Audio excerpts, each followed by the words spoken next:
I did it again, didn't I? Thank you. Here I am. Oh no, this is twice I've stuffed up. Can I have a drink, please?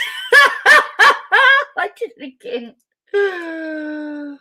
Oh dear me, we've got a lot to talk about. Oh, shall I start again? I have been literally talking to myself. I've done it again, haven't I? Oh, pin what, please? Who needs a drink? That I'm talking to myself? Oh dear. What do I need to pin?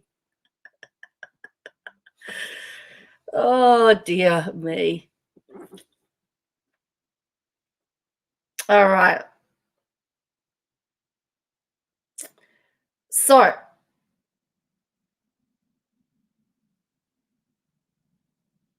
who needs a drink? Okay. Oh, I don't know. Oh, you're in Canada. Okay. Wow. Selling some shinies tonight. I can sell some shinies tonight. We're going to call them shinies tonight. All right. So let me start again. We have a big night ahead of us. We've got the Lorianne discussion with LB, which was very, very interesting. Saltsy strikes back on Twitter.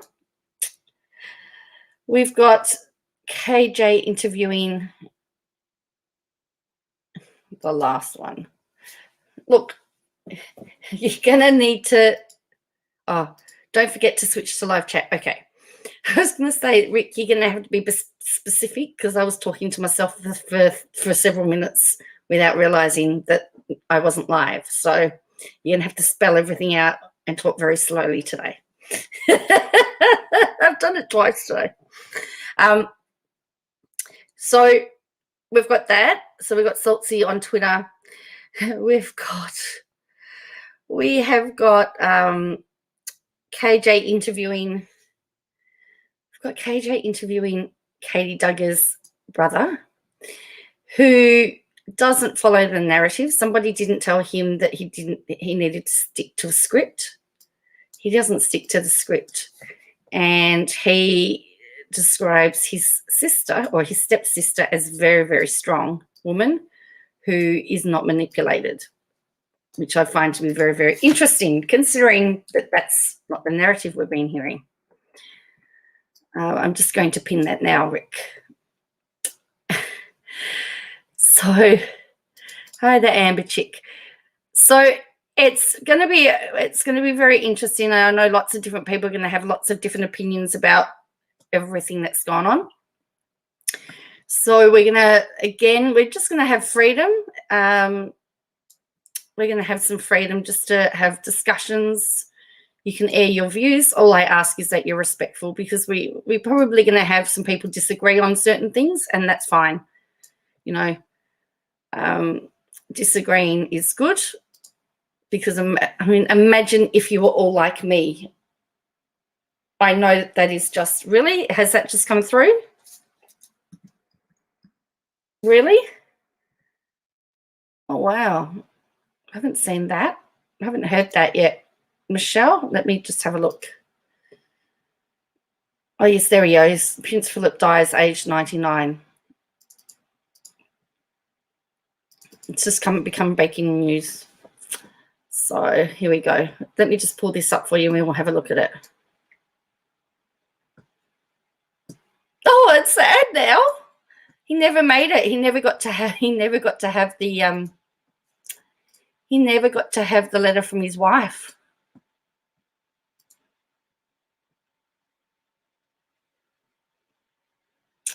Okay, here we go. Prince Philip, the Duke of Edinburgh and consort to Queen Elizabeth, dies aged 99. Prince Philip, the Duke of Edinburgh, who served 60 years as consort to his wife, Queen Elizabeth, for more than 60 years, died at age 99. The Queen had suffered failing health in recent years and retired from royal duties in 2017. So he was admitted to hospital on March the 16th. There we go. He was transferred. His Royal Highness wore, yeah, so that was fine. He was in hospital. He would have returned 100 in June. So remember he gave up his, remember that he had to give up his driver's license in 2019 when he crashed his, when he crashed his Land Rover.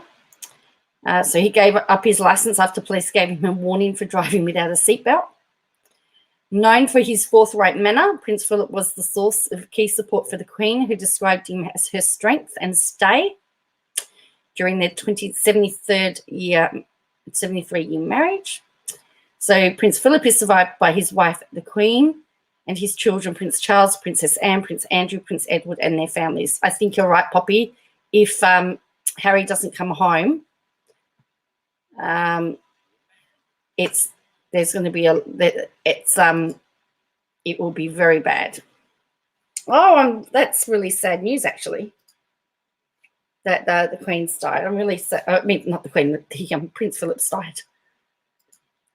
They did say that they did think the interview wasn't going to do very well for him. And don't forget, he was also born in Greece.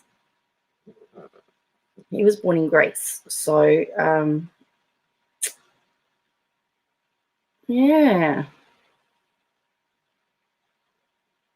Wow, that's a bit of that is actually a bit of a shock, isn't it? Sort of takes the sting out of it, doesn't it?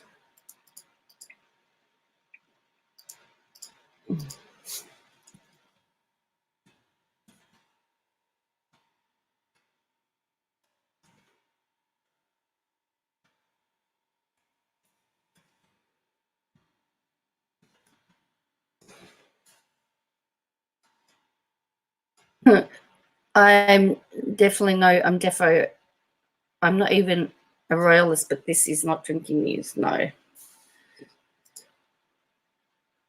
Oh dear.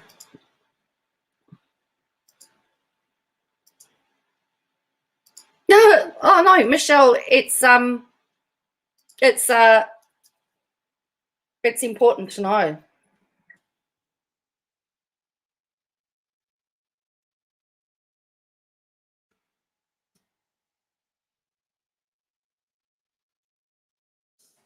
So it's really quite sad, particularly with the stuff that's been going on in the royal family. It would be, yeah. The announcement says, Buckingham Palace's announcement is, it is with deep sorrow that Her Majesty the Queen has announced the death of her beloved husband, His Royal Highness Prince Philip, the Duke of Edinburgh. It's quite sad, isn't it?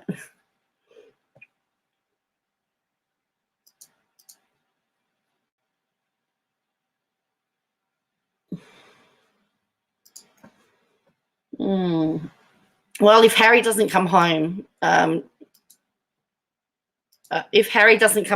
there's something entirely wrong with him.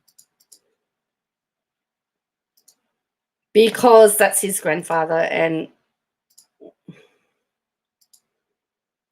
the Queen would be devastated. I'm assuming the Queen would be devastated. And don't forget of all the other stuff that's gone on. Somebody has actually, I think they've been able to disprove many of Meghan's claims as well, from the secret wedding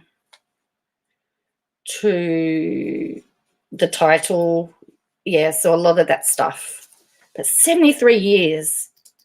And she's been the monarch, she's been the monarch, I think, for over 60 of those years. So, you know, he's been with her. He's been with her since the start of her reign as the Queen. So he was very forthright. He was always in trouble because he would just say things as it was. He had, you know, he was known for having for telling that as it was. Poor Elizabeth, she will crumble now without her rock. I'm wondering what will happen now, Gail. That possibly will happen. I hope not, for the sake of the monarchy, but it's just but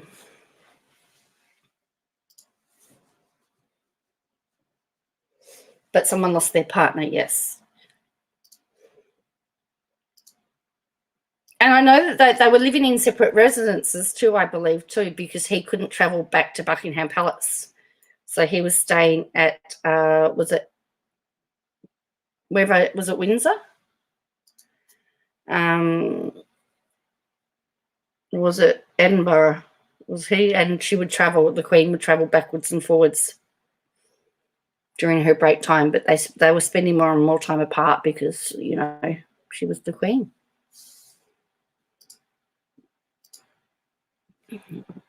The Queen is the Queen, but she's also human, losing a husband after 73 years. Don't fret. Yeah. I think she is tough. She's made of that. 73 years with somebody is hard. Well, that's what a lot of people are going to say. I mean, next thing that you'll be told is that she's saying that they were blamed or something, you know. That's what the next thing will be. All right, I'm just moving some stuff around here because I've worked out how I can do a dual screen without having a dual screen, so I'm pretty excited about that. All right, so let's look at, we're going to start off with a bit of KJ stuff, I think. This is the Jed and Katie Duggar's brother. Reid spills all about the Duggars, the wedding and the arrangement. Now, what is interesting about this, what I find really interesting about this is that he didn't spill anything. Did she not turn the comments on? Because I believe there were some really cool comments in here. Oh, here we go.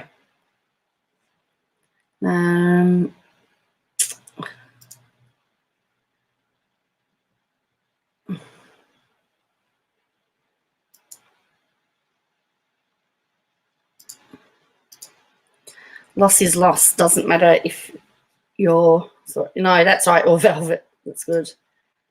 It's not like he's my family, but it feels like part of my life has ended, like an end of an era. I hope Liz and Fam are okay. And well, the other thing is, Poppy Seeds, is that for most of your life, like most of my life, we've grown up knowing who Prince Philip is because we're part of the Commonwealth. So even though, you know, he's been part of our life for many of our lives, you know. Whole generation has grown up with you know, the Queen and Prince Philip. It's the end of the era. Let's not even think about not having Queen Elizabeth around. Oh, we'd have to learn the new word. We'd have to change God Save the Queen to God Save the King. I mean, that in itself is hard. Now showing old pics and videos now on the BBC News. It's so sad. There'd be a lot of footage too because he was in the Navy, I think, too. It's a reminder of mortality none of us want. Yes. You know, but 99. I was for me, I was hoping he was going to get to the 100. I was hoping he'd get to 100.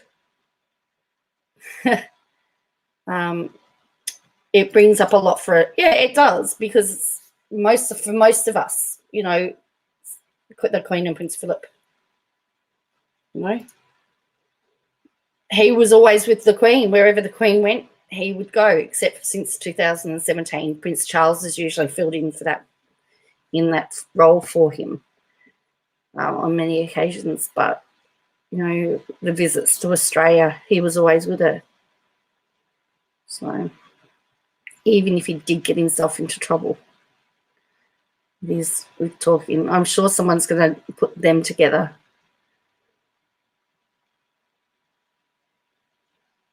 So, wow. It is, isn't it? My Solo 7 says he was such a character. I'm sure he got told off a lot by the Queen. I reckon he would have. Gail doesn't like change. I really did too. My son just logged out of his game check. Some of the stuff he said was really inappropriate, but he was, I tell you what, if he didn't like it, he would tell you. and it would be reported all over the media. He suffered from foot in mouth. He would just he'd just tell it as it is. It feels like a lot may change. A lot may change now. I'm wondering if the Queen had a bit of an inkling. I think Philip was a scallywag. He was a scallywag. He really was a scallywag. All right. I have to say this is much better. This is more important than the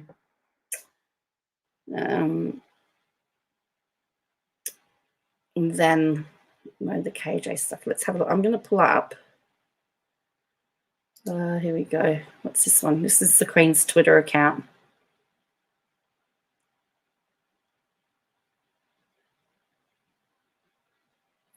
So here is the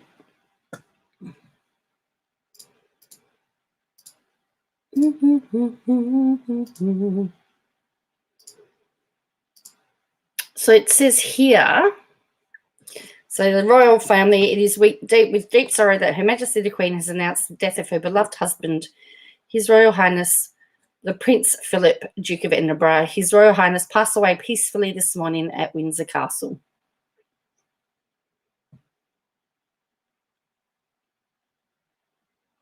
He actually was king consort. Someone said, hello,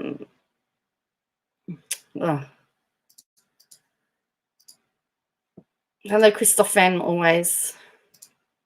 We're just dealing with the news about Prince Philip. Well, that person is a royal expert, girl. You know that, don't you?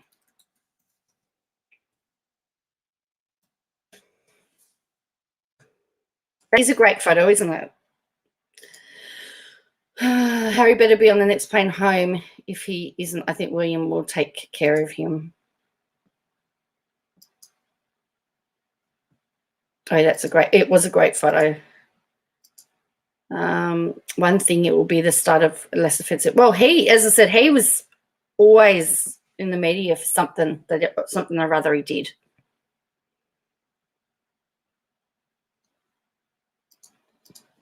Always. He was in his early days. He was. You can see. I mean, they were both beautiful. Together. Oh, okay. Here, I'm just going to show a news article. If I get done for this, I mean, this is public interest. All right. So this is from the ABC Australia. This is from the ABC. All right. Together, they embarked on an enduring and loving journey. Philip always respectfully a step behind his queen. She first laid eyes on him as a 13-year-old girl, and it's said young Elizabeth knew he was the one. Of regal blood, Philip had a far from carefree upbringing. He was born on the Greek island of Corfu into a royal family imported from Denmark. A military coup in 1922 forced his family into exile. He grew up in France and Germany before being taken in by the Mountbattens when he was 7 years old. In a 2011 interview, the prince was very matter-of-fact about his early life. Well, I just lived my life. I mean, I haven't been trying to psychoanalyze myself all the time. His uncle... Isn't that very interesting, hey? He had a pretty tough life by the sounds of it. Lord Louis Mountbatten was to become the father figure he never had, and he followed him into the Navy at 18. That year, the naval cadet met the young Princess Elizabeth while she visited with her parents. He saw active service during the Second World War. Then, when the dashing naval officer returned to London, he and Elizabeth were secretly engaged. This is the moment which the teeming millions have been awaiting for months. In 1947, they married in Westminster Abbey. I, Elizabeth Alexandra Mary, Take thee, Philip, take thee, Philip, to my wedded husband. to my wedded husband. When King George VI died, the couple was in Kenya. On the way to Australia, Elizabeth became queen. To become your liege man of life and limb, and the earthly worship, faith and truth that you bear unto you, live and die, against all manner of folk, so help me God. With the Queen's coronation, Philip's life changed forever. His naval career was over. He was now His Royal Highness the Duke of Edinburgh and the Queen's consort. He was no longer his wife's equal, but her subject, and he had to find a role for himself. The trouble is that no two marriages are quite alike. However, I think that the main lesson that we've learned is that tolerance is the one essential ingredient of any happy marriage. It may not be quite so important when things are going well, but it is absolutely vital when things get difficult.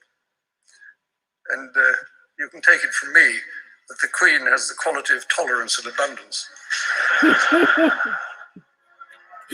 She was trying not to crack a smile, wasn't she? She was trying not to laugh at that point. Oh, you could see her. You could see her eye rolling. Just going, "Oh, fell out." Anyone outside the Commonwealth tries to give their opinion, they can fall into a black hole. It's like commentating on the death of someone else's family, tacky and disrespectful.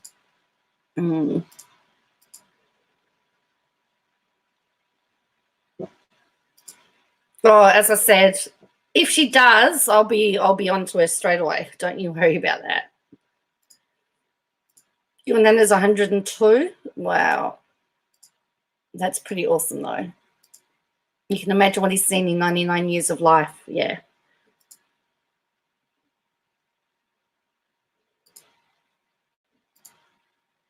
Yeah, she's got a Twitter account. Well, the royal family has a Twitter account. Liz and Phil, yeah. No, the Queen's not 102 years old. She is 90. She's in her 90s. She's a little bit younger. Any wife out there know that look? That was funny. That look was classic. That Amber chick. That look was absolutely classic. All right, so let's go back to this. When he wasn't supporting his wife at official functions and on state visits, he ran the royal estates and the family. Like all families, we went through the full range of pleasures and tribulations of bringing up children. I'm naturally somewhat biased, but I think our children have done rather well under very different and difficult and demanding circumstances. He became a moderniser at the heart of the British monarchy. Prince Philip was first member of the royal family to give a TV interview. In 1957, the first to present his own television show. 40 minutes to get around the world. He was a champion of the early environmental movement, but, in his words, not a bunny hugger. In 1956, he established the Duke of Edinburgh Awards. He's been a patron of nearly 800 organisations.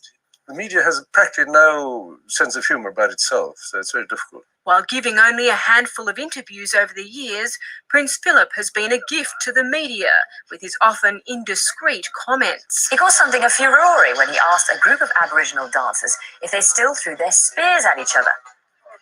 Do you feel that the press has been... I remember that one. Oh, yes. Liz is like our grandmother and Philip's like our grandfather. She's 94. Oh, sorry, Gail. Oh. I know it's a pretty tough pill to swallow at the moment, isn't it? To think that our life is now going to be different. So yeah.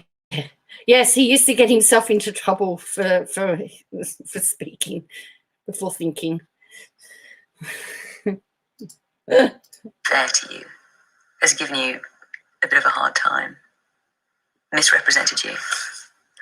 I suppose, yes, occasionally, but I think that it has its own agenda, and that's it. You just have to live with it. In times of trouble for the royal family, Prince Philip provided support and advice. That's what we've been doing. When Princess Diana died, her sons were uncertain about walking behind her coffin. Philip told William, "If you don't walk, I think you'll regret it later. If I walk, will you walk with me?"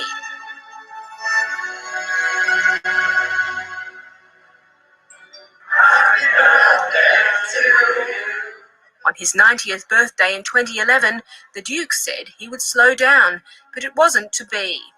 It was marked with the wedding of his grandson, an historic visit to Ireland with the Queen, and hosting the Obamas at Buckingham Palace. In 2012, during the Queen's Diamond Jubilee celebrations, he was by her side again, doing a jaunty jig on the Thames. Doing the jaunty jig on the Thames. Oh, that's funny. I'll see if I can grab some of that too, Laura. Some of that thing. Hi, Kim. Just found out in the news, Kimberly. Yeah, it's very sad.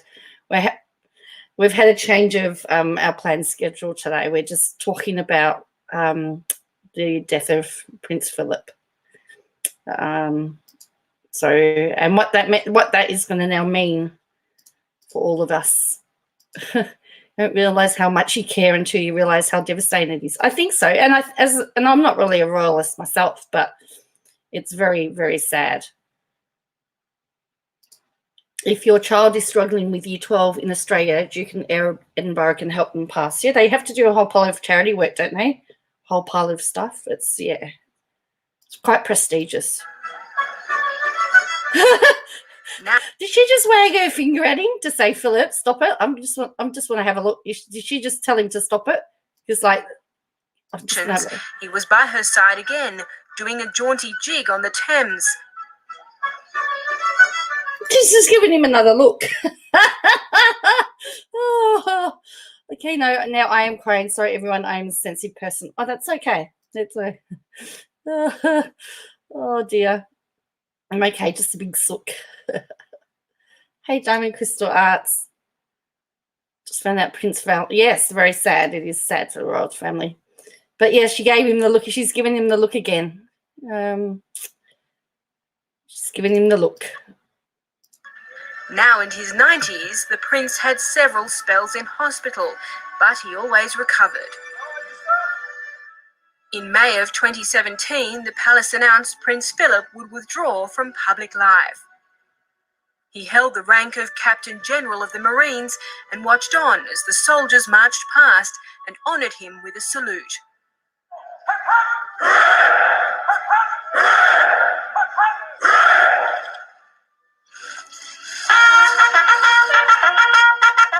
One of Philip's final public engagements was to hand over his role as Colonel-in-Chief of an infantry regiment to the Duchess of Cornwall. Fiercely independent, he was still driving at 97 until he pulled out on a busy road outside the Queen's country estate Sandringham and was hit by a car that had right of way. The Prince's Land Rover overturned and he had to be pulled from the wreckage, declaring he was fine and asking if everyone was all right. He blamed sun glare for his mistake, but surrendered his licence a few weeks later after being photographed driving without a seatbelt. Despite all of the controversies, he said he'd always done his bit as half of one of the most celebrated and enduring partnerships of modern times. The Queen said, simply, she couldn't have done it without him. All too often, I fear Prince Philip has had to listen to me speaking. Frequently, we have discussed my intended speech beforehand, and as you will imagine, his views have been expressed in a forthright manner.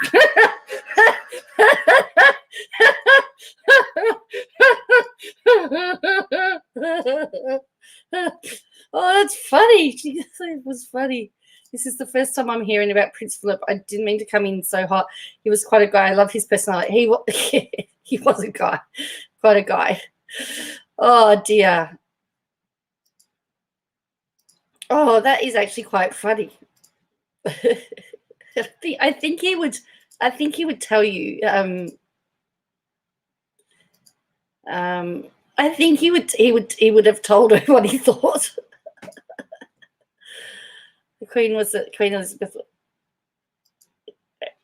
Him and the Queen have been through so much together. Yeah, forthright manner. Yeah, forthright manner. Yeah. I wonder though whether when they were having an argument, she pulled rank on him and said, "I'm the Queen." I didn't really know a lot about him, but seeing this, I wish I had learnt more. He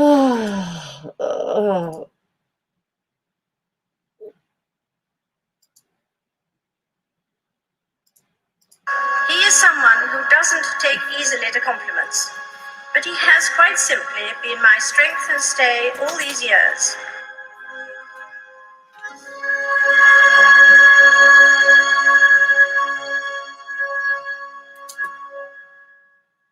So that is from the ABC in Australia. So, yeah. So there you go. Rest. Well, Prince Philip, have a great rest. You deserve it. You've worked hard. And he did exactly what he said he would do. He would serve his queen until the day he died. Seriously, they would have to be one of the power couples. Prince Harry will come home. I hope so. I hope he will. He better come home.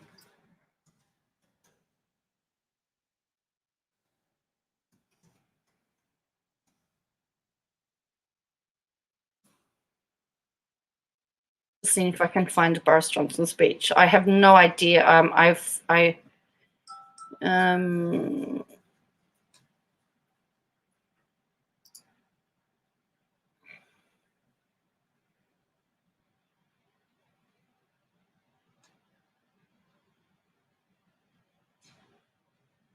I'm just trying to see if I can find something.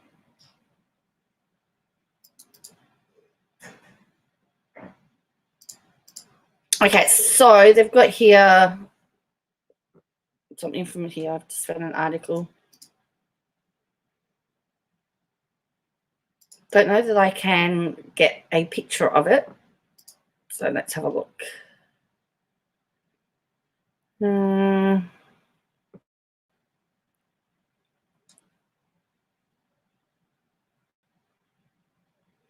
So this is for a totally bombastic man. He survived on all this. Yes, he did. He, as I said, he got himself into lots of trouble. Okay, so here we go. This is an article here. Boris Johnson pays tribute to Duke in Edinburgh. We will mourn with the Queen. So let's see what he said. To the husband to the Queen died aged 99 at Windsor Castle. The flag over number 10 and buildings across Westminster have been lowered to half-mast out of respect. I might also add that it is possible that all of our flags will be at half-mast too. Speaking outside Downing Street, the Prime Minister made a heartfelt statement expressing his sorrow at the loss of one of the most senior members of the royal family. We mourn today with Her Majesty the Queen.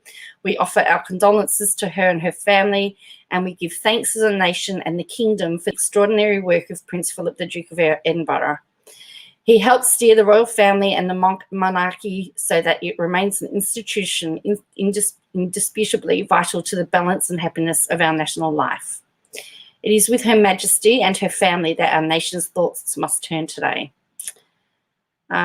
The Labour leader said the United Kingdom has lost an extraordinary public servant in Prince Philip. He dedicated his life to our country. The Veterans Minister described the news as tragic. Prince Philip, who served in World War II in the Navy, was a true patriot. Nicholas Soames, a former Conservative MP and the grandson of Prime Minister Sir Winston Churchill, who led the nation through the war, said the death of Prince Philip marks the passing of a truly remarkable man who lived a life of impeccable and dedicated service to his Queen and country. So there you go. Yeah, I remember learning to sing God Save the Queen in school too until it changed.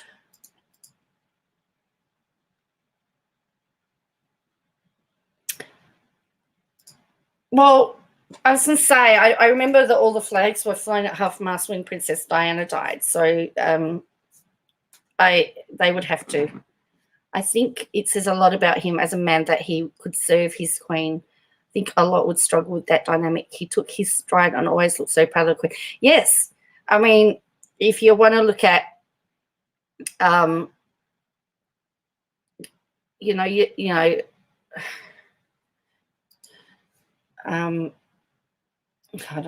know, KJ goes on about, women's rights and he was a man who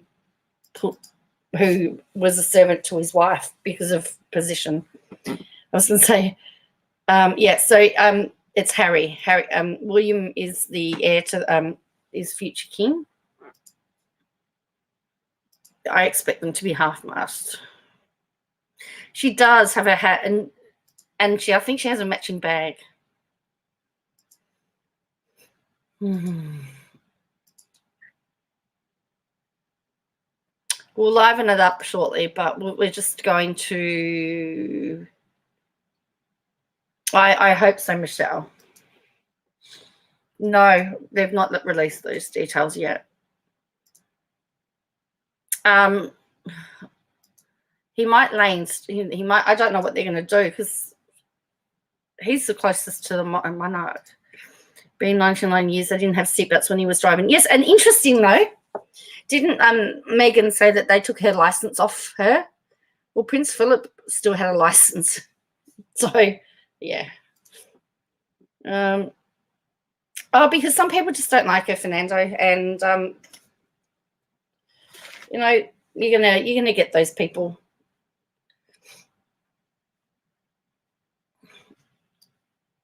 I thought the interview was very tacky myself. I thought it was inappropriate and wasn't very helpful for what was happening. Thank you for this time, Joe, and to be with you. Otherwise, I would have been on my own hearing. Haters gonna hate. Not a problem, Gail. That's why I'm not in a hurry to change the theme of the stream. So if we need, we'll keep this going for as long as we can because we need to process this. We're going to have a completely different world now.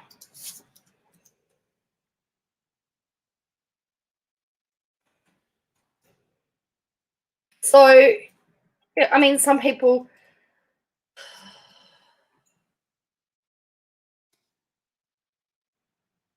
The interview was selfish and tacky. Liz is still alive. We still have our monarch, correct? We still have our monarch. We do. We have our monarch.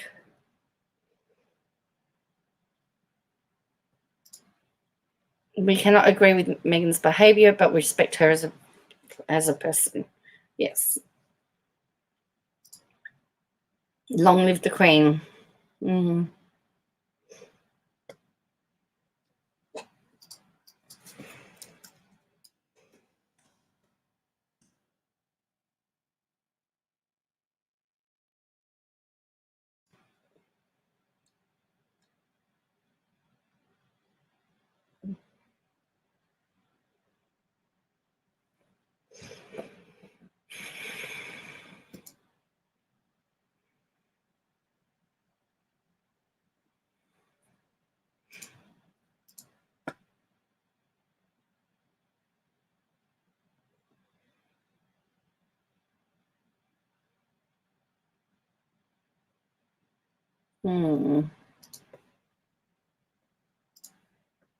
It's definitely very, very interesting.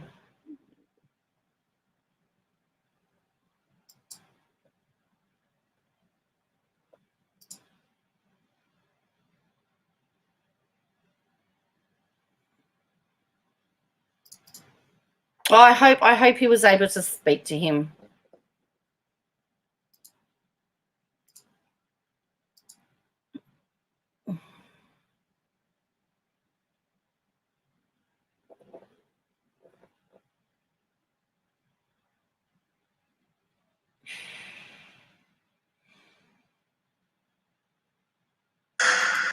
All right. I don't know. This might be really tacky, but I just feel that I need to play this.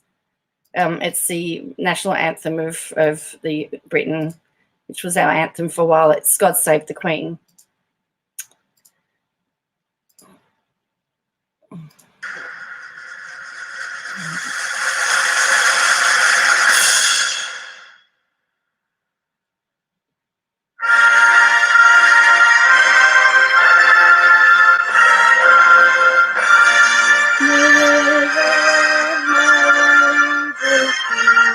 God save the Queen. God save our precious Queen. Long live our noble Queen. God save the Queen. Save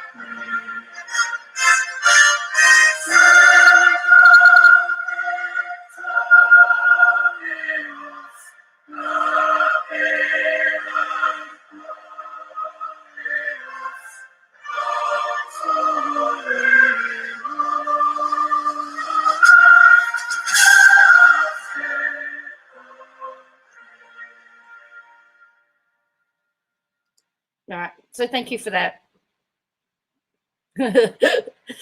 I think our anthem changed in 1984, I think, but that was our national anthem until 1984.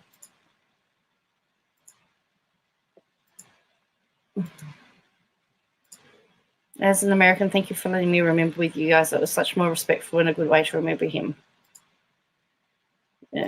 Prince Charles is 72. That's right.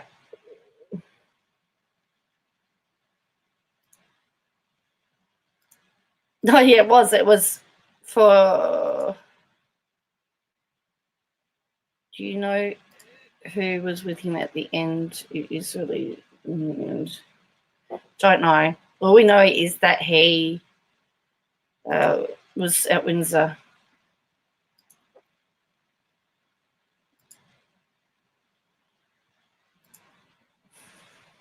Anyway.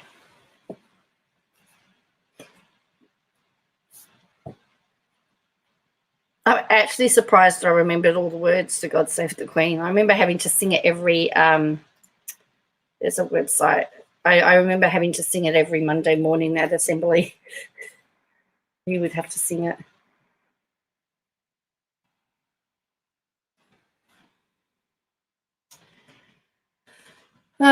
What about Prince Charles, William, and Kate? So Prince Charles, I don't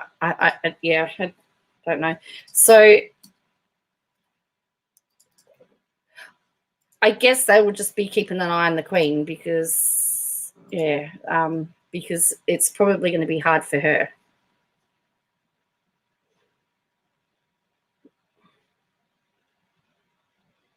Okay, so this is the royal family's website, which is royal.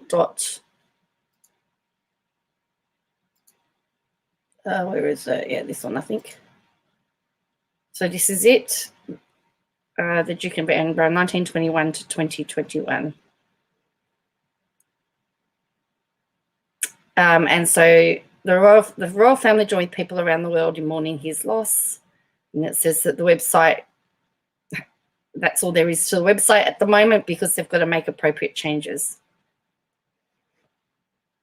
So it just said he passed away peacefully. So there he is.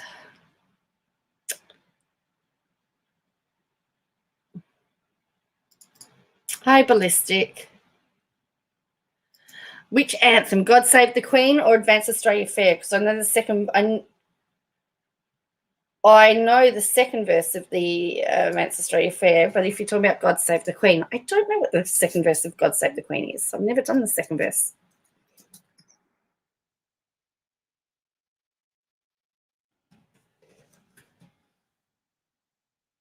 As I said, this wasn't what you were all coming for. You were coming for all this other stuff. But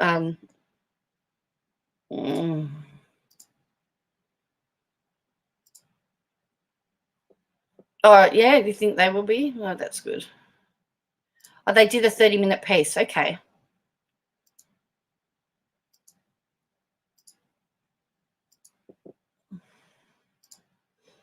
Yeah. Oh, apparently God Save the Queen has 6 verses. Well, there you go.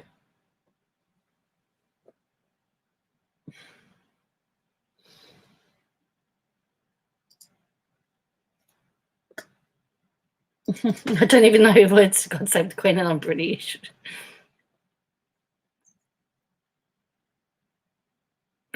What? Wow, look at the second verse of God Save the Queen. Let's have a look. I'm just going to put it up. Listen to this. Imagine how it's this is probably why they don't sing it. Our Lord, our God, arise, scatter her enemies and make them fall. Confound their politics, frustrate their knavish tricks. On thee our hopes we fix. God save us all. That's the second verse to God Save the Queen.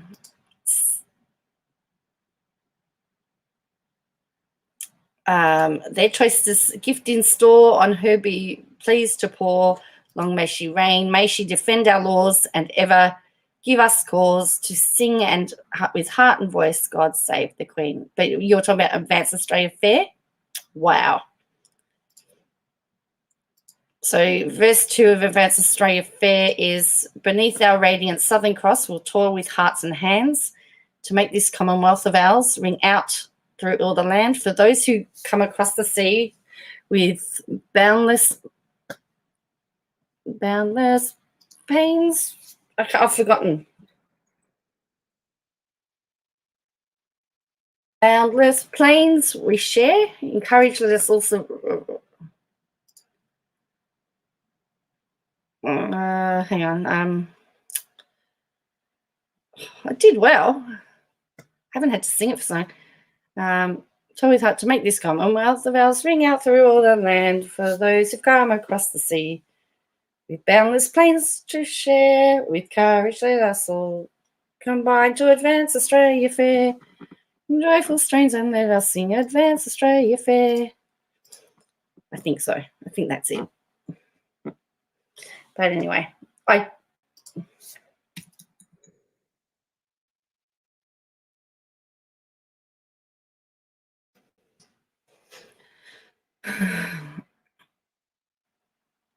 renowned of all the lands. For those who've come across the, renowned of all the lands.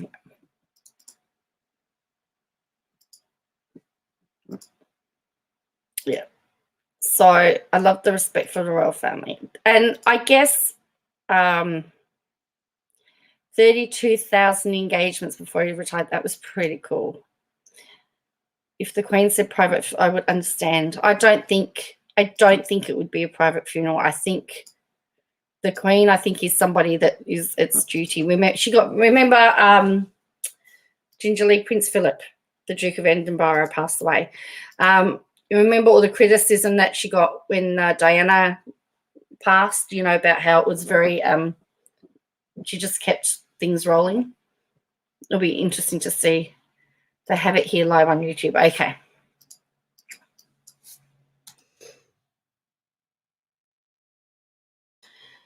So, yeah.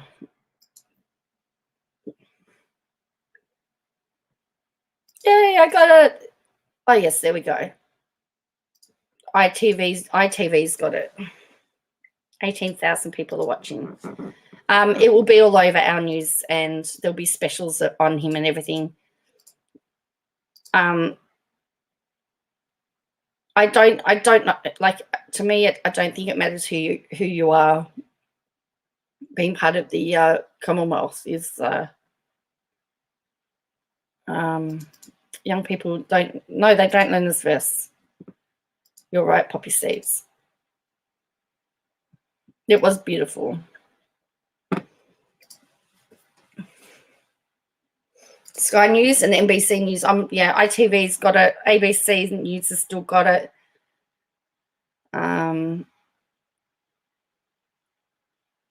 Yeah, so, the Telegraph has done it. Oh, who's this one? Here is the Daily Tally. So this one is another, this is another one. We'll watch this and then we might see if we can lighten up the subject a little bit and have a bit of a laugh. But here's another one for you.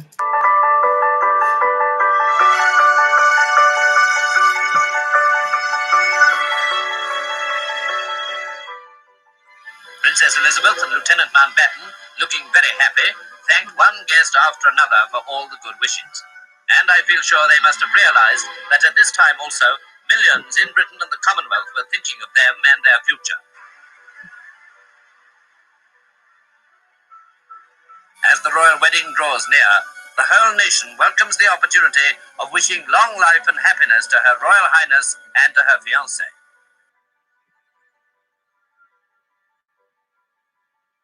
It's been a challenge for us, but by trial and experience, I believe we have achieved a sensible division of labour and a good balance between. Obviously, this is a really momentous speech because this one's going to get played a lot. This is when she gives him the look. In our individual and joint interests.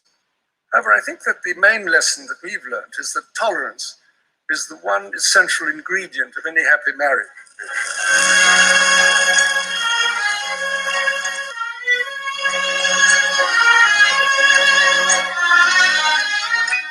Film includes a few shots taken during off-duty hours in the wardroom with some of his fellow officers.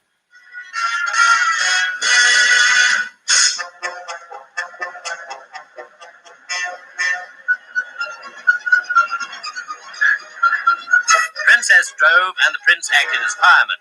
Quite a thrill, no doubt.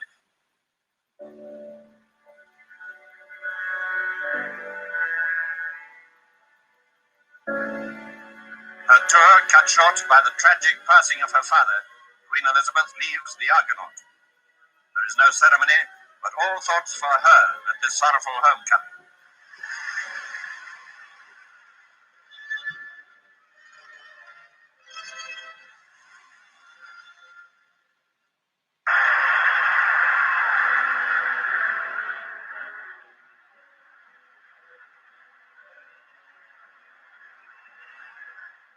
He had a clear eye, and he could see what was probably what a waste of time to do it that way, or might be better to do it this way. And I'm sure if he said it, I have no doubt he would. I mean, why would you keep it to yourself when you have an opinion and you think it could be better?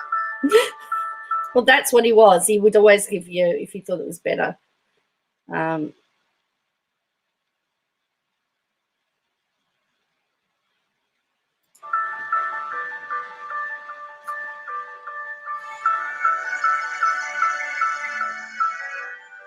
There's the Queen Mother. This is this lady here.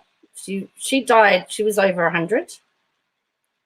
But that's the Queen Mother.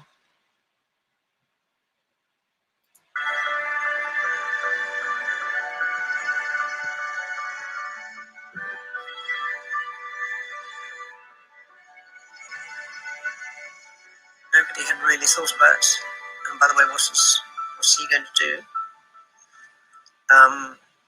And it took a little while to find people who understood that he had extraordinary experience and skills of his own that could be made very good use of.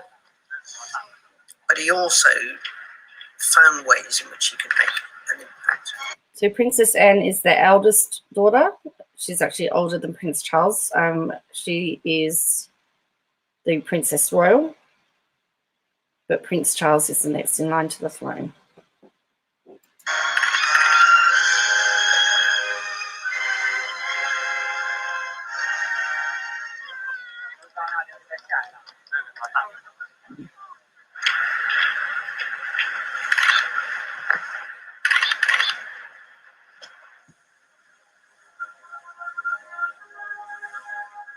To have somebody that you can confide in and smile about something which you couldn't perhaps smile about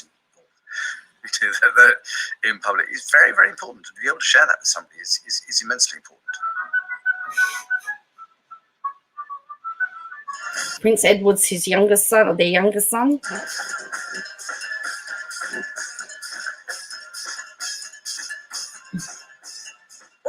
often I fear Prince Philip has had to listen to me speaking. He is someone who doesn't take easily to compliments, but he has quite simply been my strength and stay all these years. And I and his whole family, and this and many other countries, owe him a debt greater than he would ever claim, or we shall ever know.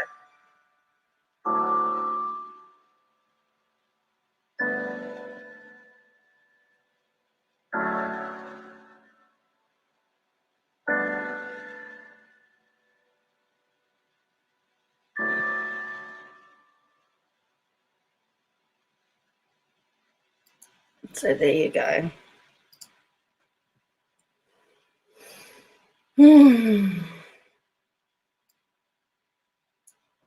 So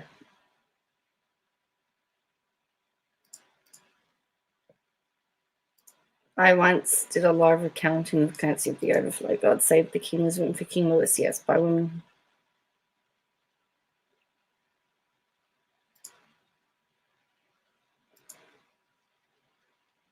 Yes, well, it will be all over the TV, Solace. I would expect it to be.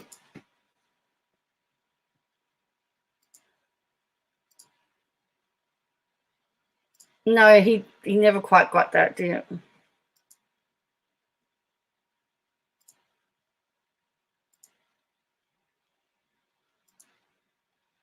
He was the slightly racist, old, funny one that always put his foot in it right. Because yes, he was that one, but he wasn't the one that talked about Meghan and Harry's child, though.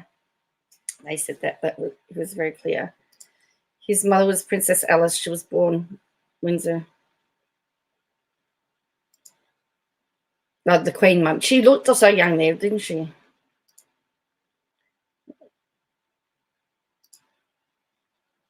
Yeah, that's what everyone's going to remember him for.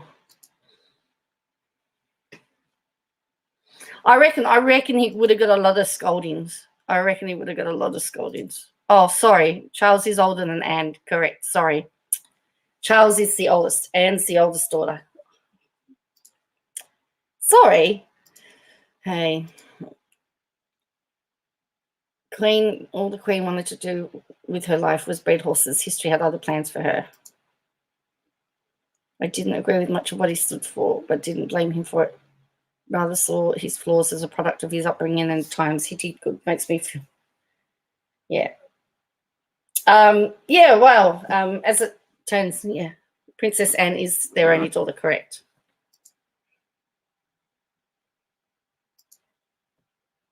Couldn't care less about Harry and Meghan right now. The people rally behind the Queen, of course. I know, but hopefully George has a daughter first and we'll get another Queen. Yes. Because it was interesting because there had been a few kings and King George.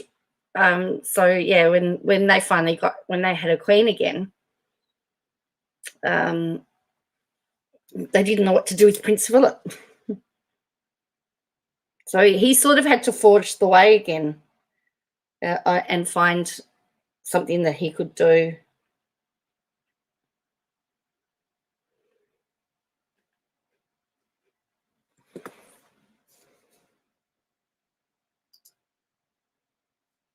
He was like the naughty kid that done what he shouldn't when he meant to act prim and proper. Oh no, my nana said last year Liz is too tired to write to me and passing away the next day. That's sad.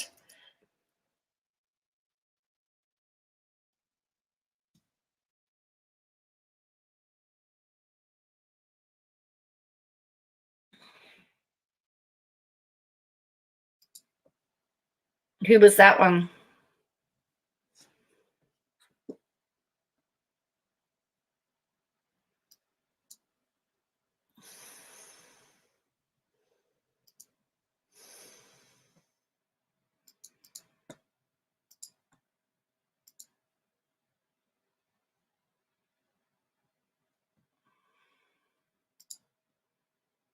Oh, you're talking about, you saw the interview, the L'Oreal one, yeah.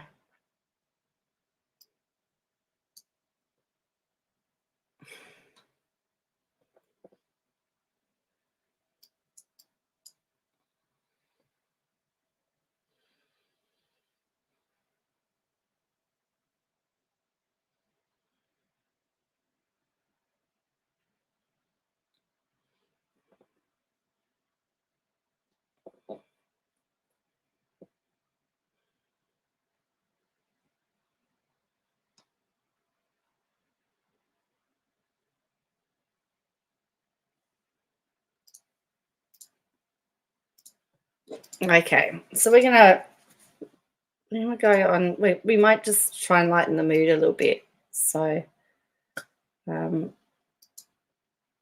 yes, I love and appreciate that everything here is so much calmer, kinder, supportive, and fun. Thank you, Sassy Noz. Yes, you are hearing right. Prince Philip, the Duke of Edinburgh, has passed away. It's all good people, Manna, with the Queen in the Land Army. Should talk about her as a prayer worker. Cool. Yeah, I'm fine. Sarah loves donuts. I'm just contemplating. I'm just reminiscing on the news. It's funny though, because one of my grandma's friends in the nursing home has dementia, like my grandmother, and she would always talk about the Queen, and she'd always talk about going out about the Queen. Can we stop talking about Meghan? Oh, thank you for the super sticker, Jean. The Commonwealth's grandpa has passed. Yeah, yeah. It's like having your grandfather die.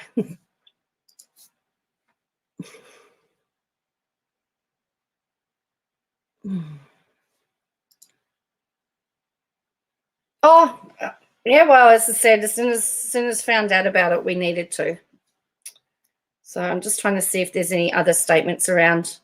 Oh, I wonder whether the Australian Prime Minister has made an announcement, has said anything.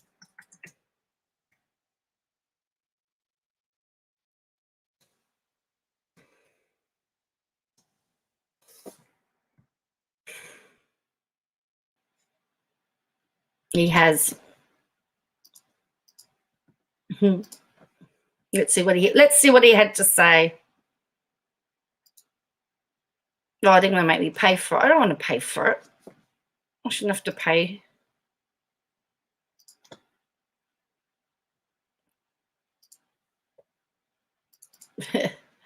You started just on for.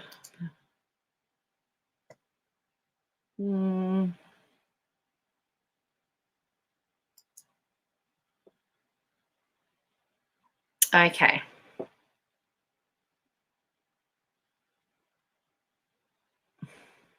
Is that all he said? All right. Yeah. We'll have a look at it. Oh, it's on Twitter, is it? Oh, okay. Is it his Twitter account?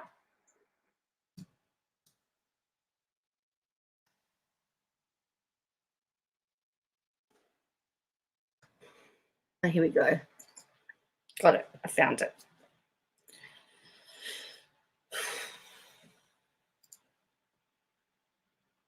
Fazino says I'm not even.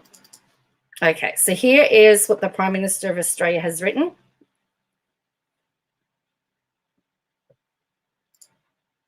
Okay.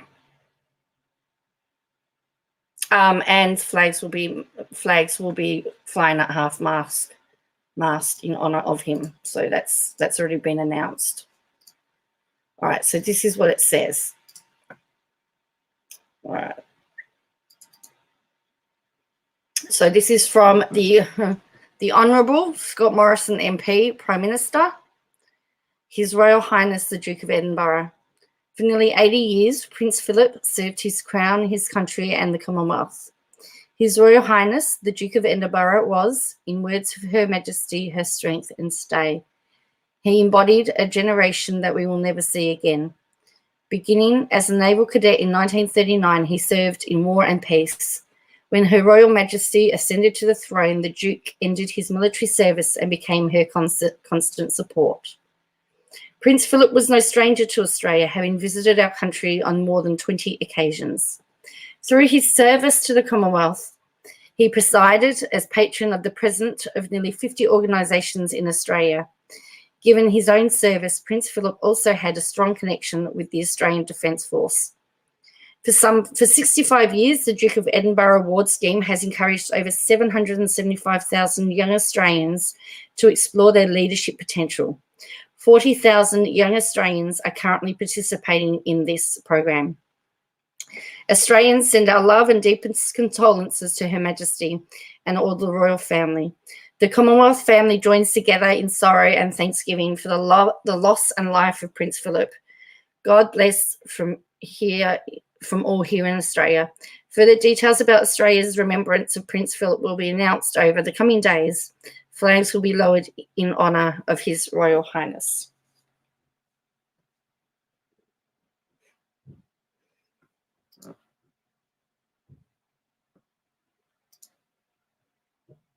Oh, the Queen. Yeah, the Queen's still in the.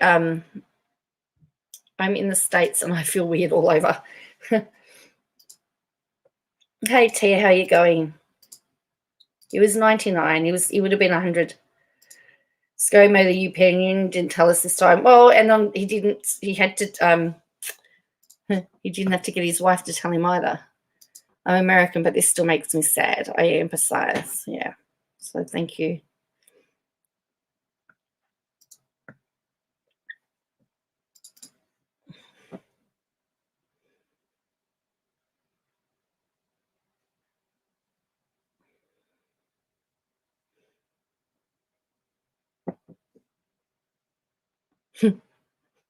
It's interesting. For the first time, my Twitter account is actually showing people agreeing. Politicians agreeing. I think he had been in hospital for a little while, Sazzy Noz, in March. And I think he was back home again. 95. Hang on. Yeah, he was. The Queen is 95. She's 90. She's 95. He's 99. Me too. Born and raised in New York. Transplanted to Arizona a few years ago. Right. But we always go to England and the Queen. This is sad. Well, and you know, you've all become. You're all technically honorary Australians because you're on my stream. You've got jurisdiction. We've got jurisdiction at the moment. For an older guy, he actually was still quite nice looking. Says Sazzy Noz. She'll be 95 April 21st.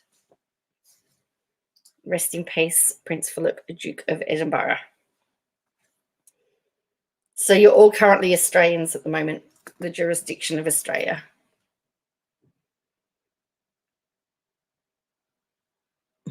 You'll take it? Great. Jurisdiction. Oh, where have we heard that word just recently?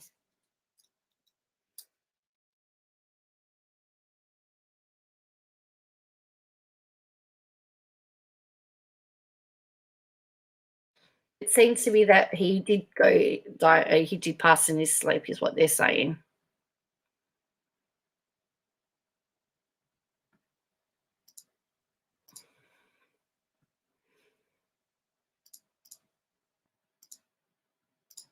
If you have a U12 student struggling to reach out, you can know what can change. Cool.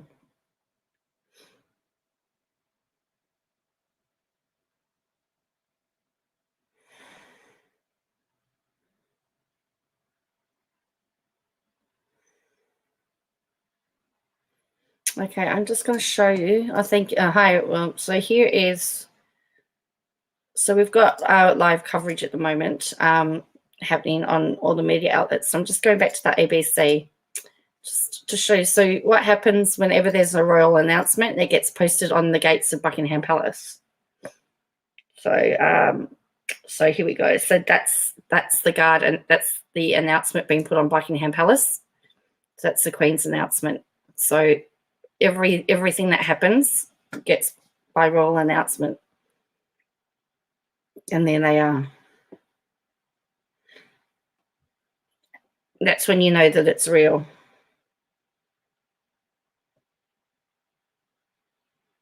Do they have the best, the ABC or BBC? Yeah, they probably do. This is Boris Johnson's speech. It was with great sadness that a short time ago I received word from Buckingham Palace that His Royal Highness, the Duke of Edinburgh, has passed away at the age of 99. Prince Philip earned the affection of generations here in the United Kingdom, across the Commonwealth, and around the world. He was the longest serving consort in history, one of the last surviving people in this country to have served in the Second World War, That's a big achievement. So so this is ABC Australia that I'm here watching, which is our national broadcaster. So At Cape Matapan, where he was mentioned in dispatches for bravery, and in the invasion of Sicily, where he saved his ship by his quick thinking.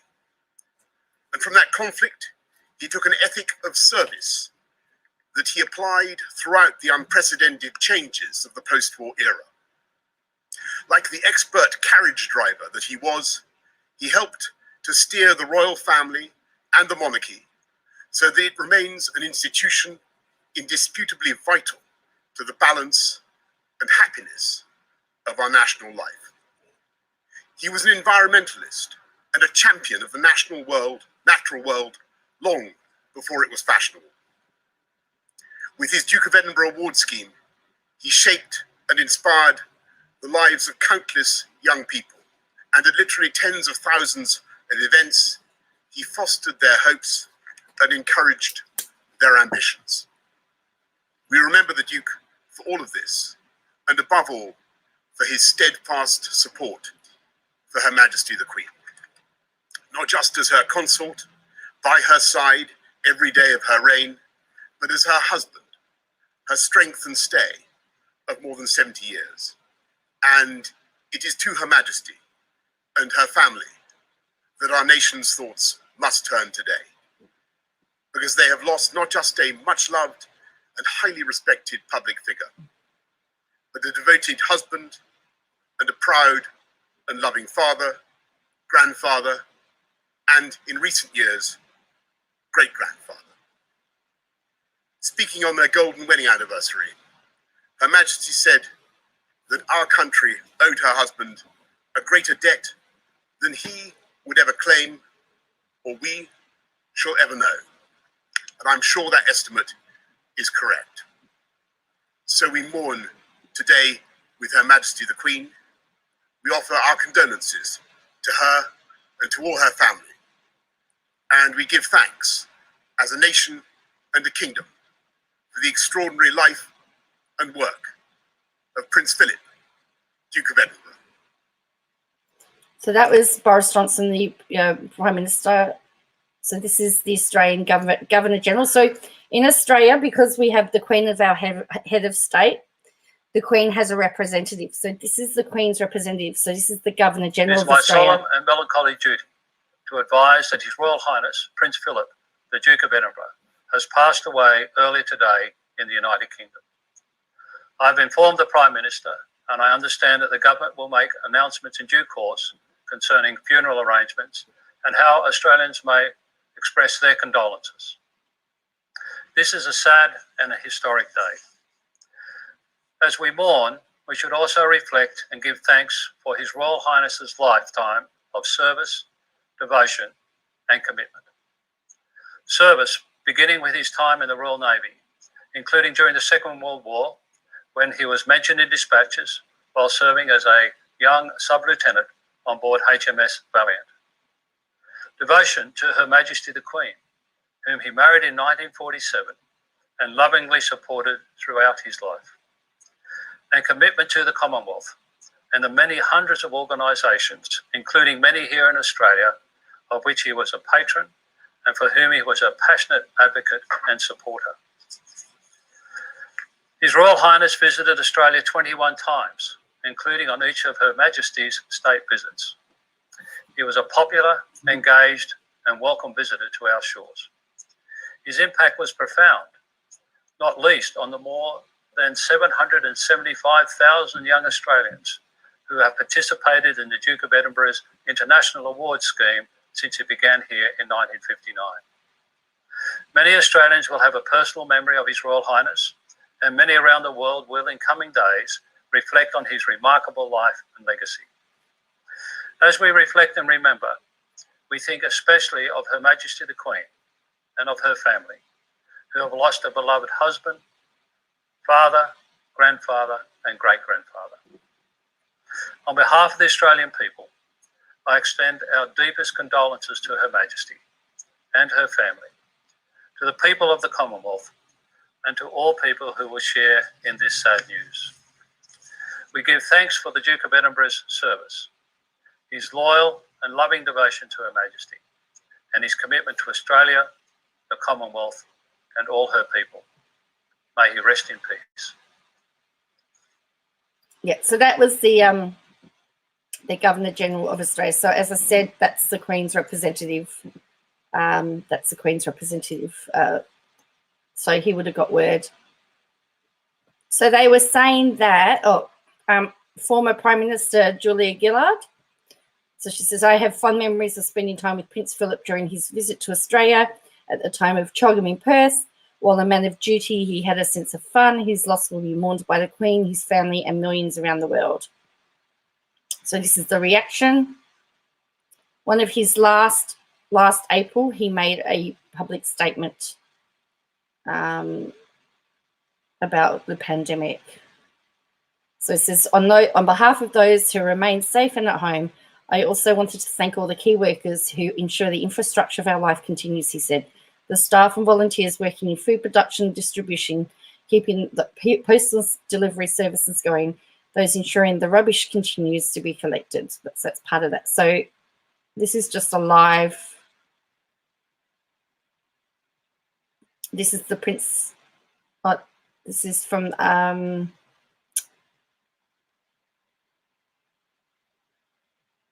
so that's the Twitter account of the Prince of Wales and the Duchess of Cornwall. All the people are starting to, all the reactions. The flag at the Buckingham Palace flag was lowered to half-mast at 12 p.m. So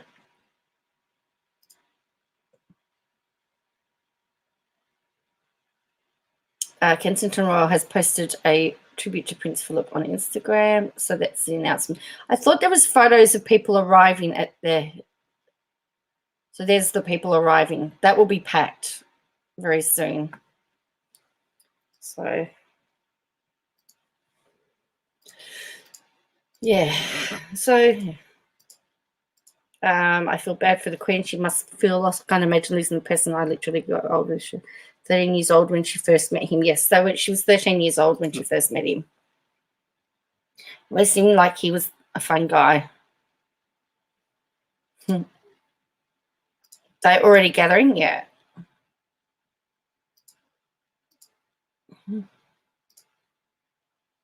You're going to go up for flowers? Yeah. He could brush his, he could have brushed his hair, eh? Man, they're still such a nice couple at their age. Yeah.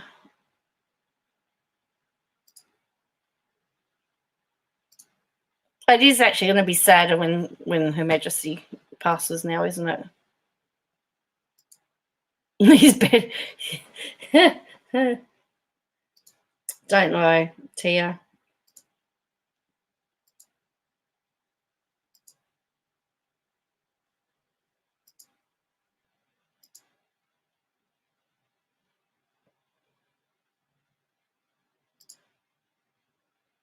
Okay, well, I haven't seen anything. That's not to say he hasn't. I hope the press can chill and let the family grieve properly.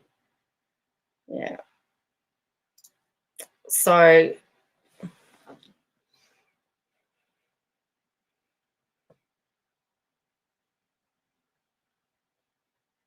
that's that one. Political leaders react. What's that one? That was United Kingdom. I'm just having a look.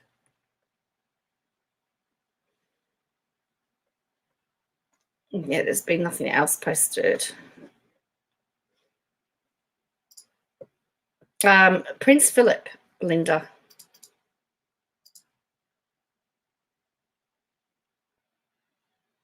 Prince Philip has passed away.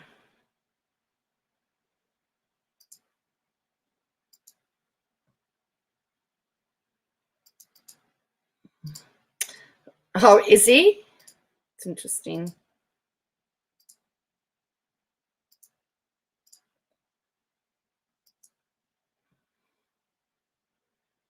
Kensington Royal. So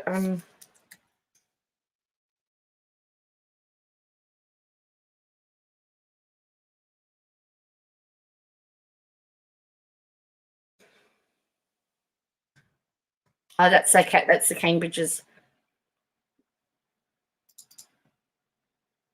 Yeah, he died in his sleep overnight, Linda. Oh, that's a really nice picture that they've posted of him. This is...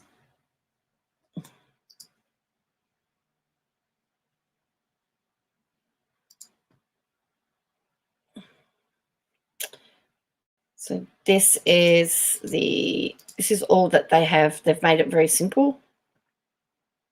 It's just, oops. Where are we? Share screen. Here we go. That's all they've got.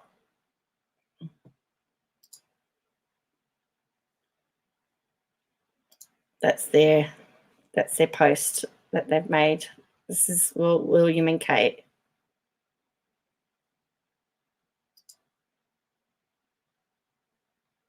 Kensington Royal.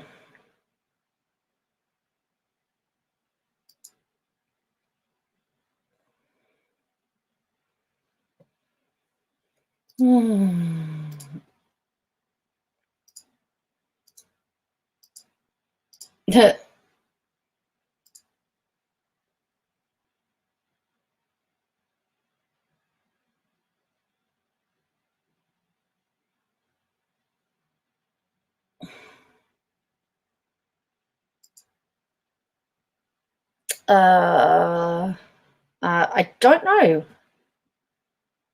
Does anyone know where the Queen is in Windsor? I know that she was commuting.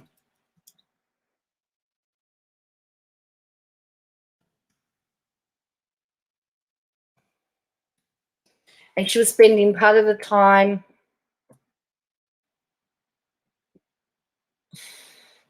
because Sandringham House was one of her.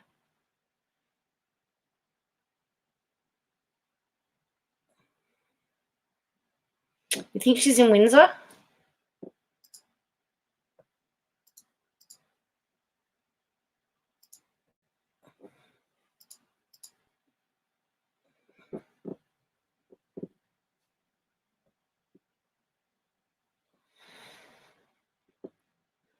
Because wasn't Philip? He was. They were separated for a while.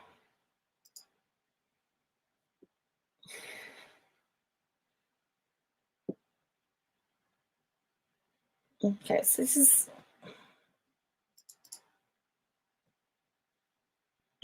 Sorry. Oh, sorry about that.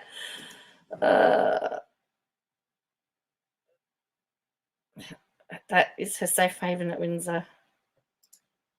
Play it, we get it. This affects you all, even in Americans we've lost to you all. It's even if everyone loves the Royals. Oh, that's cool. Thank you. So these are some of her. She's got 6. So these are the royal residences.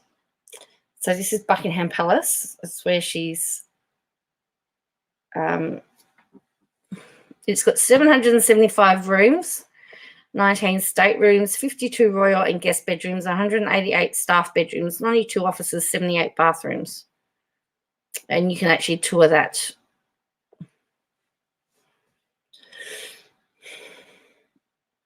This is Windsor. So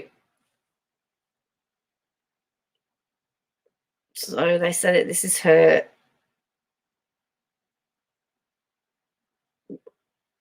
on weekends. So this is where they were staying. It spans 13 acres, boasts 1,000 rooms, making it the largest occupied castle in the world. So we've got Holyrood Palace. So this is in Scotland. So this is their. So typically she goes the first week of summer. Then Balmoral. This is where they go. This is the favourite residence. Sandringham Estate.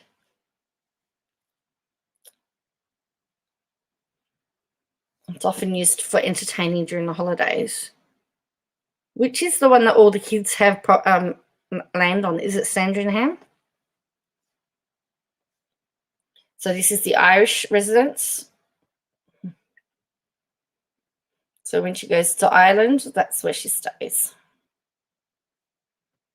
So there you go.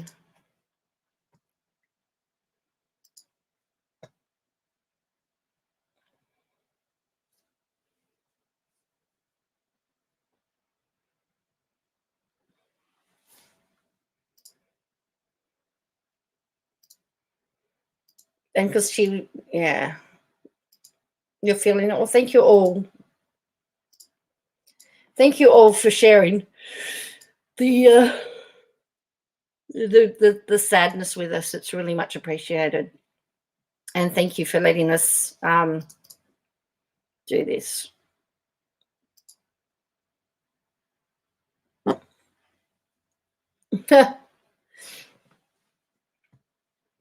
So this is just, they've just started to talk about what happens now. So here is another, because they've had lots of discussions about what happens when the Queen dies. So when any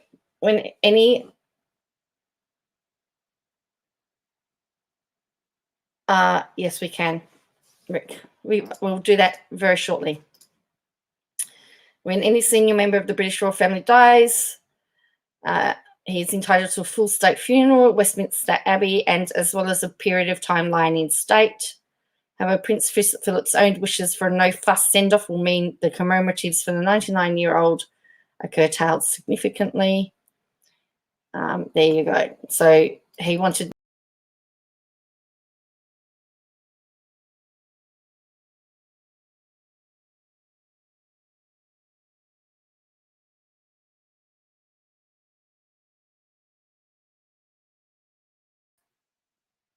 Yeah. All right. We will move on. I was going to move on. All right.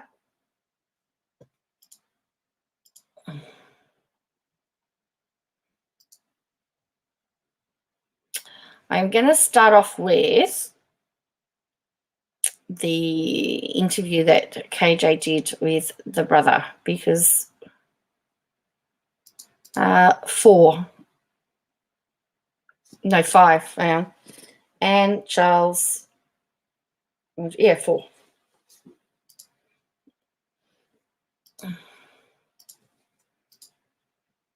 Okay, so this is, okay. Rick just trying to lighten the mood. He can't help sounding blunt. I know.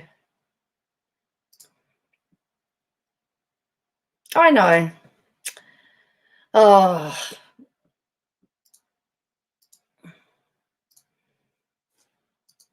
I've been going to move on a couple of times, but I haven't. Right, so here we go.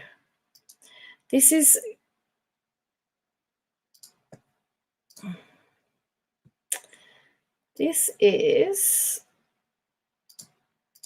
So this is the brother of that Katie Duggar. So she's made a big thing about the fact that the brother is gay, and of course that means that Jim Bob won't like him, and what he talks about here totally contradicts all of that. So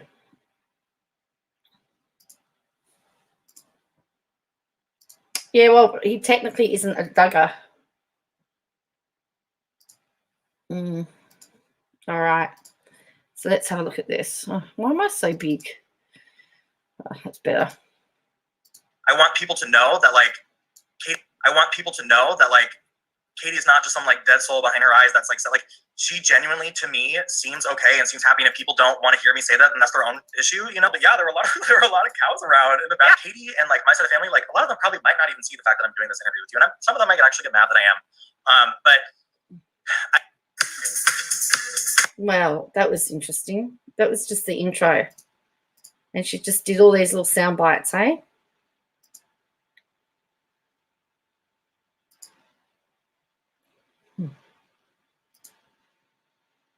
No, she doesn't need to make calls.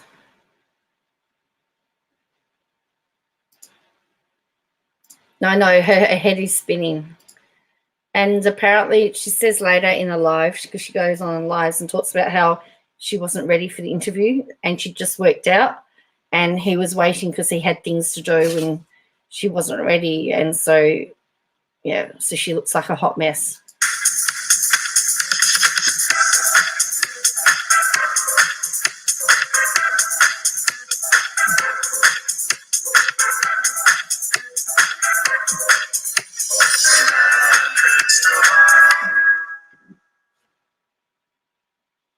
Hey guys, it's Katie. I have Katie Nakatsu's brother, Reed. Nakatsu, yeah. Nakatsu joining me today, and he wanted to share and clear up some rumors about his sister, who is Jed Duggar's new wife. Yes, the jetting 2021 went down in Arkansas. Reed was there. He's actually shared quite a few photos on Instagram, and he contacted me yesterday and wanted to talk. So, hello, Reed. Hello. How are you today? I'm very good. It's a beautiful morning in LA. Nice. It's raining here in Minnesota. So, what is, I guess, where do we even start? You reached out and wanted to clear things up. Yeah, I've had a lot of people obviously reaching out to me. Like, my Instagram is, public. I made it private for a second, obviously, because it was getting so much attention for that, which really shocked me, to be honest. I was not aware of how much attention the Duggar family did. I've actually never watched the show. I've never seen it. But obviously I don't like, it's a lot of stuff that people are saying. It's such or not correct information. And so what people are saying are not correct information. Then she's nodding, and like at one point she goes, "Oh, I've never heard anyone say bad things about the family." That's the $60 million question, Sazzy Knox. That's what we're all wondering. But Charles is supposed to. That guy looks like a husband. It does, doesn't he?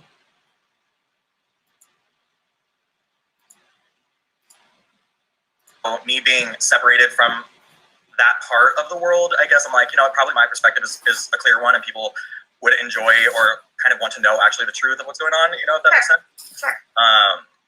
So yeah, like I'm definitely happy to clear up some questions, that people have or that you might have that people are curious about. Okay. Yeah. So the wedding, your sister, Katie, is your half-sister, correct? She is my half-sister, yeah. Okay, and you are older than her, right? I am. Okay. So you guys were raised together for a period of time, and then your parents got divorced? Yes.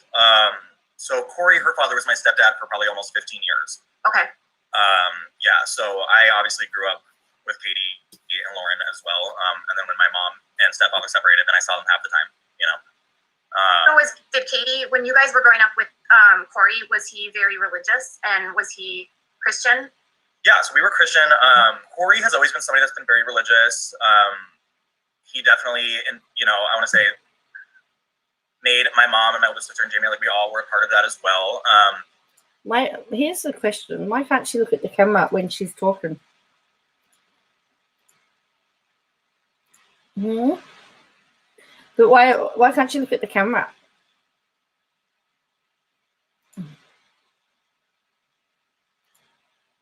Hi, Christine. That's her workout. Yes, that's her workout headband. She'd just done a workout. It definitely, I wouldn't say it was an unhealthy type of Christian. You know what I mean? It wasn't too heavy, but yeah, we were always raised very religious. We were even, we were LDS Mormon for a couple of years. He had met somebody at work that kind of talked to him about the church, and I think, we tried that out. I think that Corey was really trying to find the best place or the best fit in his life where he related with God the most and did that. So yeah, we did try the LDS church for a while, and we're Christian. Yeah. So a couple of weeks ago, I got this random message from someone that is friends with your mom, and they said that the divorce was somehow related to your mom still wanting to be Mormon. Is she still practicing Mormon? No. Okay. No, the source got the wrong information. Oh dear. Oh dear.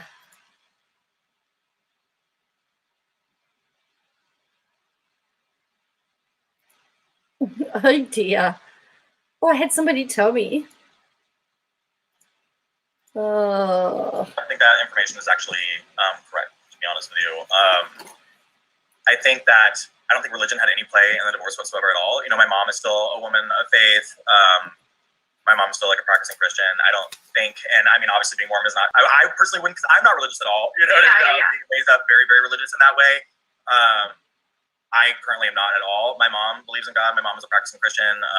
The divorce had nothing to do with religion whatsoever. I think that they just had, you know, differences. Okay. Yeah. So was Katie with your mom or with Corey most of the time after the divorce? It was 50-50. It was 50-50. Okay. Yeah. I mean, she might have spent a little bit more time. Okay, so at the moment, he has currently debunked half of what she has said. So she was saying that she gave the impression that the parents divorced because of his religion. He's debunked that. She's saying that she lived with the father, so he was brainwashing her. He's just debunked that. Oh dear. Like, okay, so far this isn't going very well.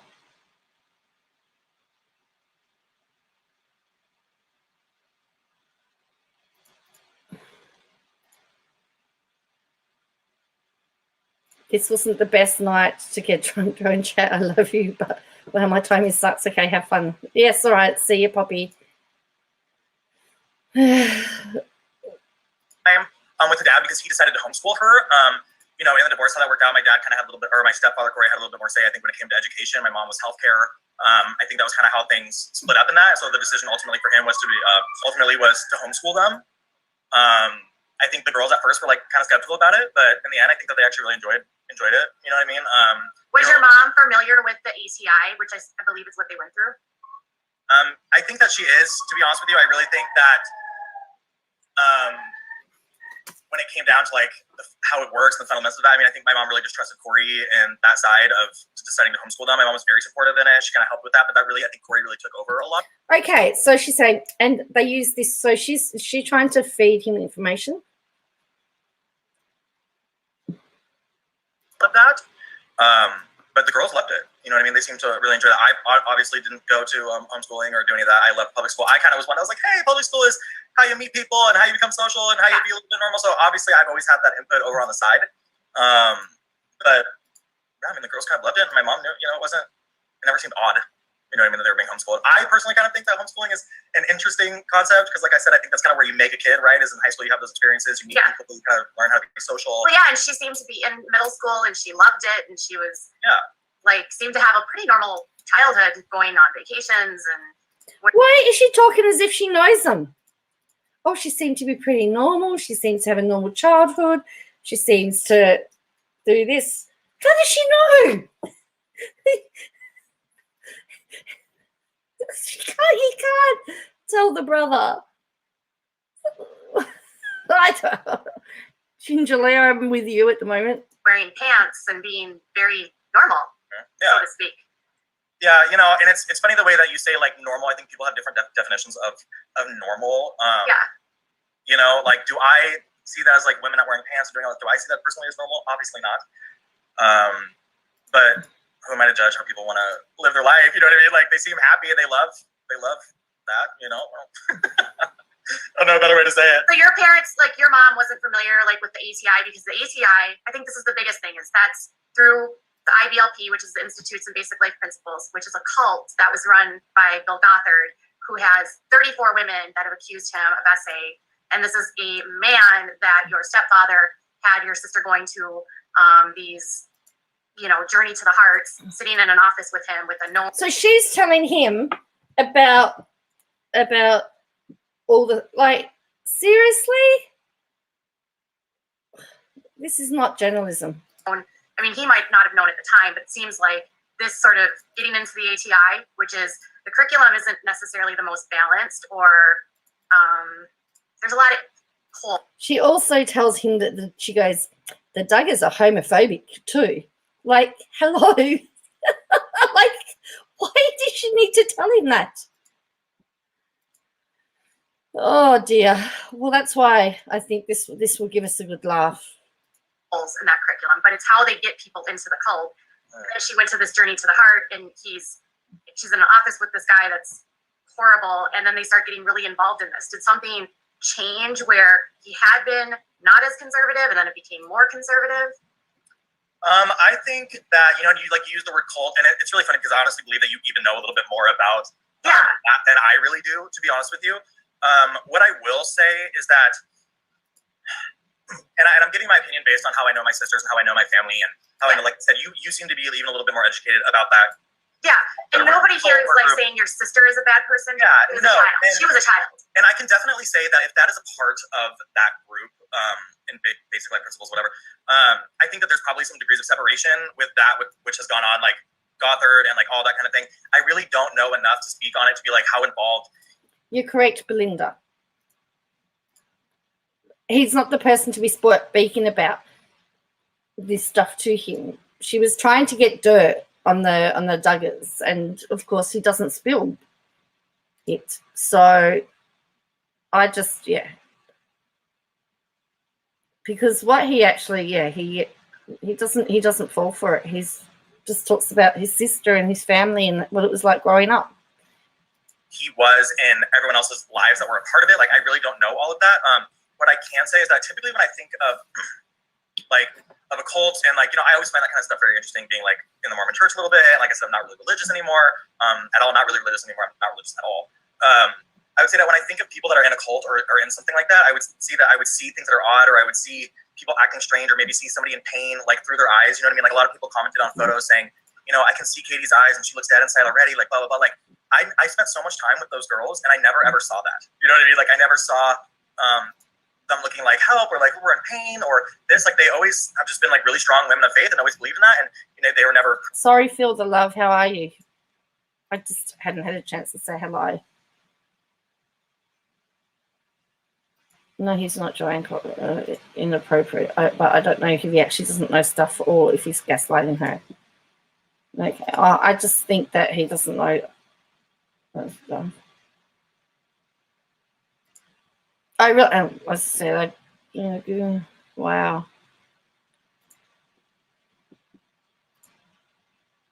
Preachy with me, but they always seemed very happy. You know what I mean? Like it didn't seem. I didn't look at my sisters and see like cult. You know what I mean? Like, well, the cult teaches girls and children to be joyful all the time. So that's kind of a part of their teaching. But we don't have to spend tons of time in that, obviously. We want to talk about your sister. So she got involved in all this, but was still spending time with you guys and was with your family, and it didn't really overlap, is what you're saying? Like, no? Not at all. I mean, I think when there's divorce in the family and, they are my sisters, I've always looked at them like they're my full sisters, but ideally they're not, or actually, you know what I mean? So there was, they would spend time with their father. So did I know every single thing that was going on in their life when they weren't with us? No, I didn't. And, as I got older and I moved to California, I was like doing my own life, which was obviously very different from theirs. It's, nothing ever stood out as being, is the word that I'm looking for, I guess, like concerning. Concerning, sure. Yeah, you know what I mean? Like nothing, I never sat here and thought like, oh my gosh, my sisters are being raised in a cult. Like what is going on? That never really happened. It didn't like conflict. My mom has always been supportive of my lifestyle and who I am, and loves me, and has been also supportive of theirs as well. You know what I mean? And your mom seems like a wonderful lady. My mom is amazing. It couldn't be a better person. Yeah. I was looking at a lot of her social media, and she just seems so positive. And yeah, she's great. And to be a mom that has daughters that have their faith and believe in what they do, and to have as people say, a flaming liberal gay brother in Los Angeles. You know what I mean? And to be super supportive of that as well. Like it's it's beautiful. And I think sometimes she wonders like, oh, how is this all going to play out together? I think that I was probably the biggest picture, especially with this wedding. It's like, how is this going to like go down? But yes, I mean, there was a lot of there's a lot of aspects to this wedding that were very intriguing for people. No, intriguing for you.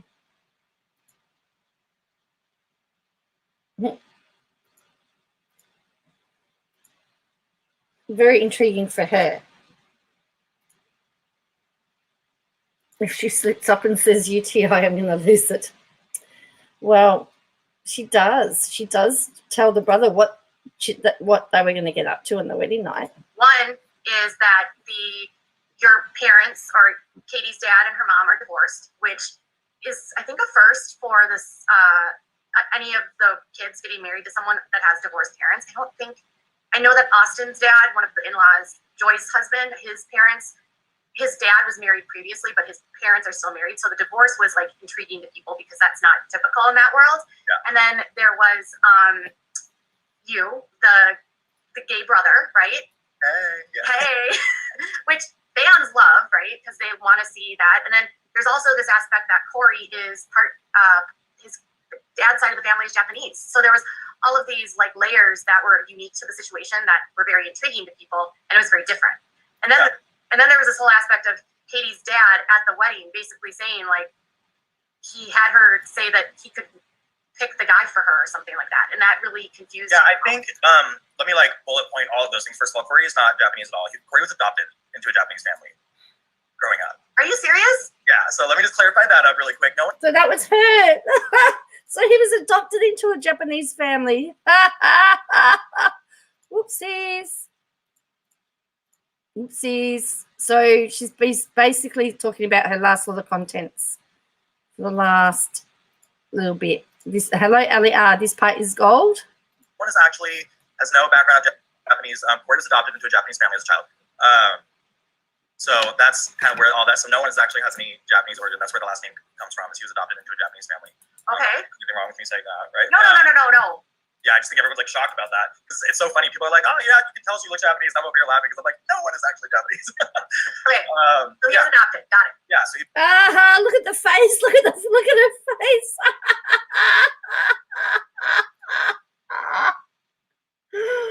Oh, look at the face. Oopsies. Well, he could have.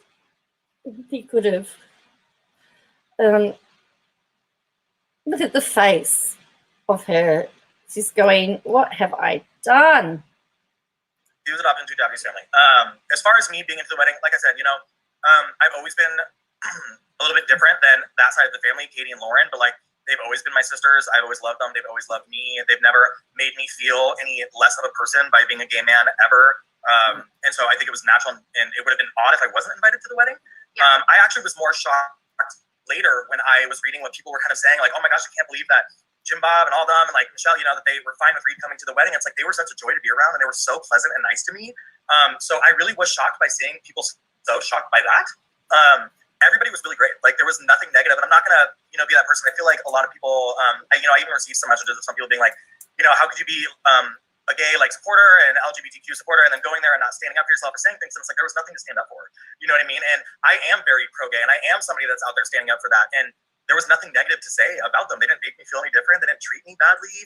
They were sweet. Even Michelle was like, hey, we'd love for you to come back out here and come back up to Arkansas. Like everybody was really nice. So it was really a shock to me to see people think that I wouldn't have gone that way, or that and I, like I said, I haven't watched the show. I haven't heard what people have said about them and how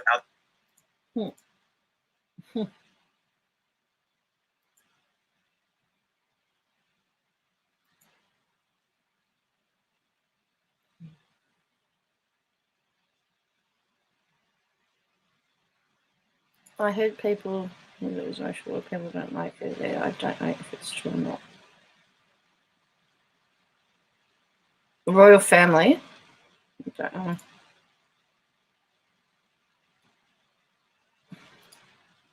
the Duggars feel about homosexuality, but I can tell you that in my personal experience, they weren't negative or they weren't horrible to me. They didn't look at me weird. No one treated me any different. Yeah, I think the history with them is that she's done robocalls about transgender bathrooms.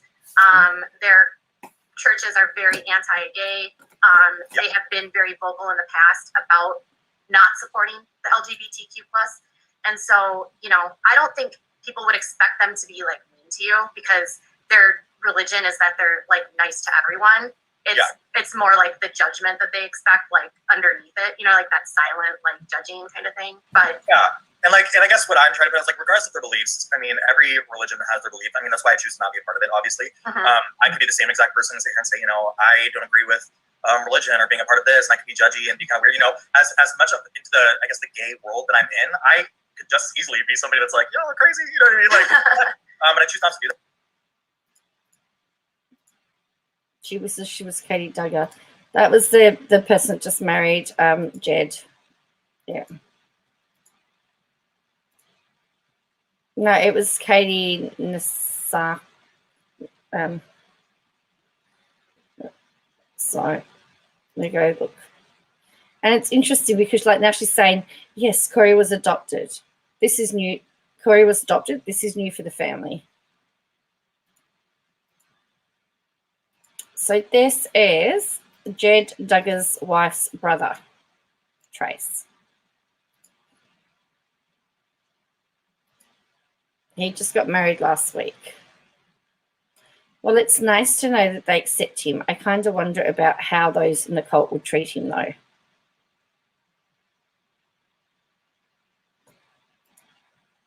think the guy went to KJ on purpose to discredit her lies. I think he knew what he was doing all along and he's just playing chess on a level far beyond. What was her live chat saying?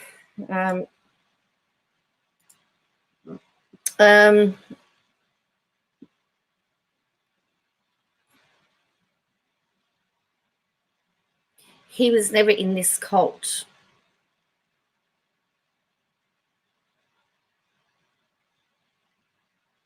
She says she thinks if some people are against the gays in the church, it means everyone she makes is so mad. Hey, Amy. And I feel like they didn't do that with me. And that's all. I mean, when it really comes down to it, family love is love. I think that's how we want the world to be, right? Like, in an ideal world, we want people to be that way, and we don't always agree with each other. And I want to express also that, like, by me saying this, like, I'm obviously a flaming homo, in West Hollywood, California. So, and I'm very supportive of my side of the world, but I'm not going to claim that somebody was acting or treating me in a different way than they were. Sure, no, I don't think anyone expected them to be like mean to you. I guess the shocker with that too is that they, like, in a way almost made me feel welcome to come back later. You know what I mean? So it wasn't like, oh, let's get this wedding over with and then we don't have to be around him anymore. You know what I mean? Like, it wasn't like at all. I even spent, time with Jed. Like, on Christmas, I met him with my family. He came out to Arizona, and I spent time with him on Christmas. Like, great guy. You know what I mean? Like, reading a lot of stuff about what people are saying, it was just really shocking to me because I'm like, this is not the person that I met or made me feel like that. A lot of people are like, Jed, like, how does Reed feel with his sister marrying a man that's like raging homophobe? Like, if he is, he doesn't show it. You know what I mean? He didn't act that way. The public just has a very long history with the Duggars, so obviously they have much longer than I do. yeah. And a lot of the things that they've said or done in the media that have been homophobic.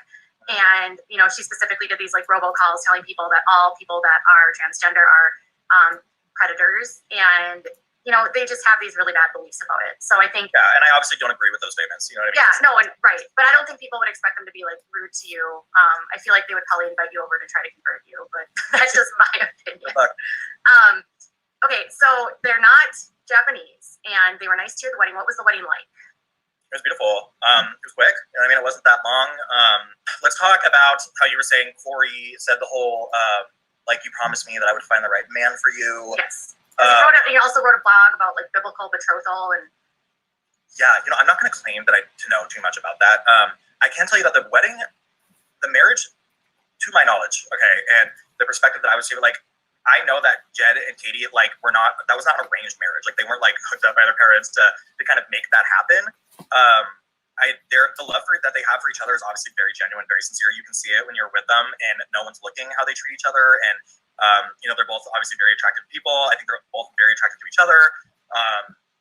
Or I know that they are.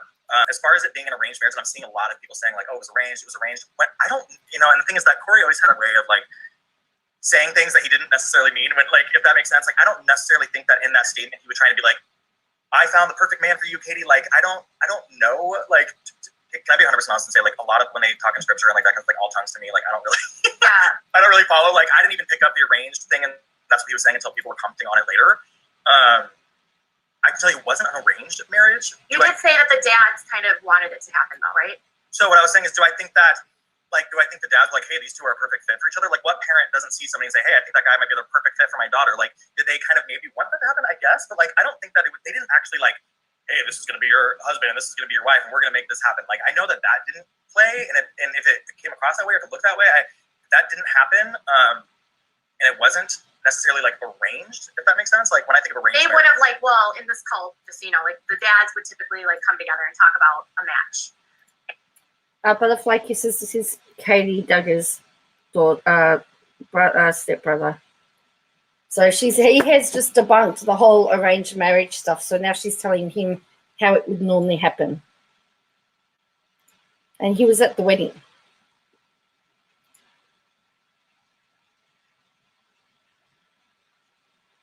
Someone's saying Katie should have a TLC show. I think that's what she's hoping for. It's half brother. Yeah, that's right, half brother. And they would like pray about it together and decide if it would be good for them. I mean, that's kind of how these courtship works. The parents are very, very involved in them.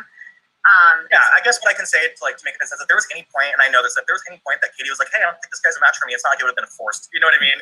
Like, if that's the way that their religion works and that's how it is, like, then it happened to work out really well and they actually do really like each other. Not that I'm supportive of something being arranged in that kind of a way, but I can say that like there's no doubt in my mind that Katie wasn't in love with Jed, or that she wasn't happy to marry him, or that they weren't a good match. Like I said, like the love was very pure and genuine. Even with Jed not being around his family at all, and only being around my family, which is like my mom, my sister, you know what I mean? The marriage was, I mean, the love between the two of them was very, very obvious. And so what I'm trying to say is, it's like, if any time Katie or them had decided, hey, you know, like this isn't the person for me, it would have been like, okay, you know what I mean? So when they were like with you guys, were they with like chaperones? Yeah.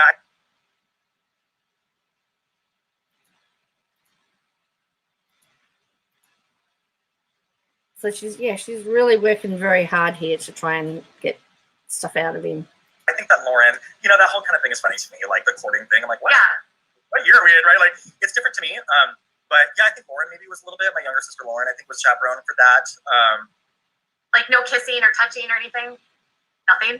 No, you know, and to each their own, I guess. You know, like I personally like look at it, I'm like, hey, this is a little crazy for me. You know, like I probably couldn't marry somebody that I never kissed before I do anything. But at the same time, like maybe it's because I'm like, damn, I wish that someone liked me that way. You know, didn't want to die with my parents right away. I don't know, you know. But so Jed was, how was Jed with the family? He was great.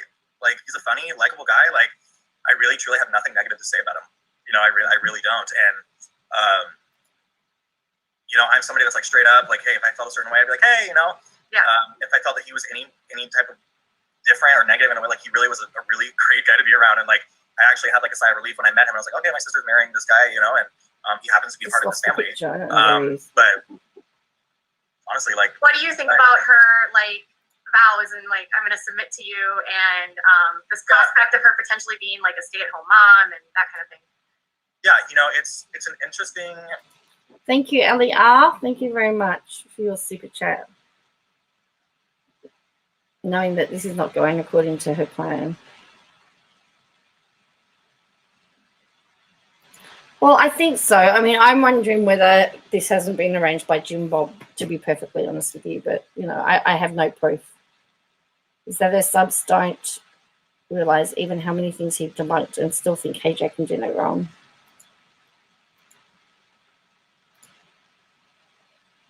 I think she keeps it pretty to get well for Katie. Must have been killing her, though. I think so.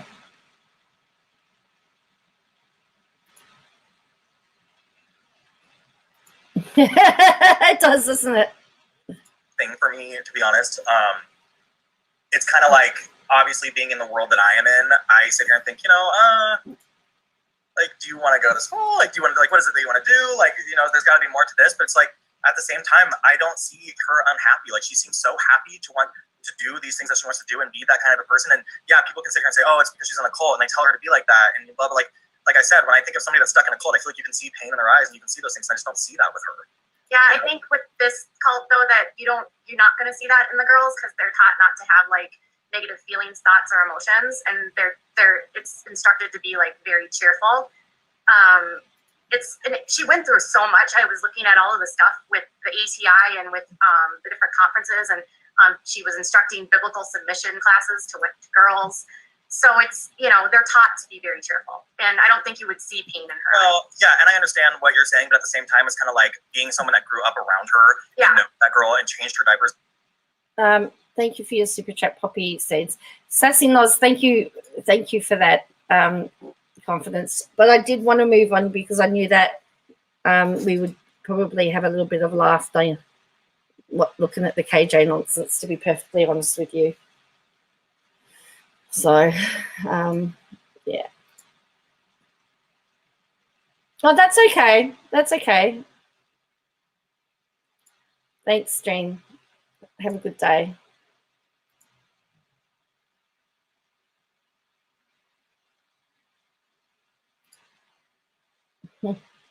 Especially as she's essentially right about everything. So funny that he does her in by spreading information. Yeah. as a kid, you know what I mean? And grew. It's like when you have that moment to be, think about it, when you have that degree of separation from, you have this side of your family that is religious like this and is a part of this, and then you have the moment to go away to another side of the family that's not really like that at all, right? Like that would be your moment to say, hey, help me, I'm in this, or this is odd, this is kind of weird. And also remember that I was around those girls at a very young age as well. Yeah. So it's like, you would think that would have been their moment to be like, for us to kind of see through maybe some of that a little bit, or to notice something kind of concerning. And that just actually never happened.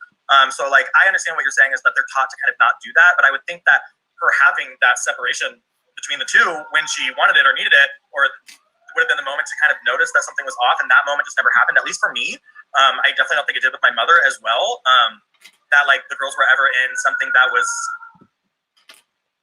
culty, I guess. You know what I mean? For lack of a word. Yeah. That's good. So what is your sister like? Katie? Yeah. Such a dream. You know what I mean? Like honestly, she I would say like I haven't had the pleasure of meeting Jed enough yet. But I would say like what a catch. You know what I mean? Like she really is a good girl. She's a sweet girl. She's treats other people how she wants to be treated. I mean, she's just always been a bride of joy. She was a little stinker as a kid. You know what I mean? She was such a little brat when she was a baby, but she really grew up to be like a very strong woman. And so that's why, to be honest with you, I wouldn't jump into like an interview like this, to say, hey, let me share kind of with the world. But I want people to know that like. No,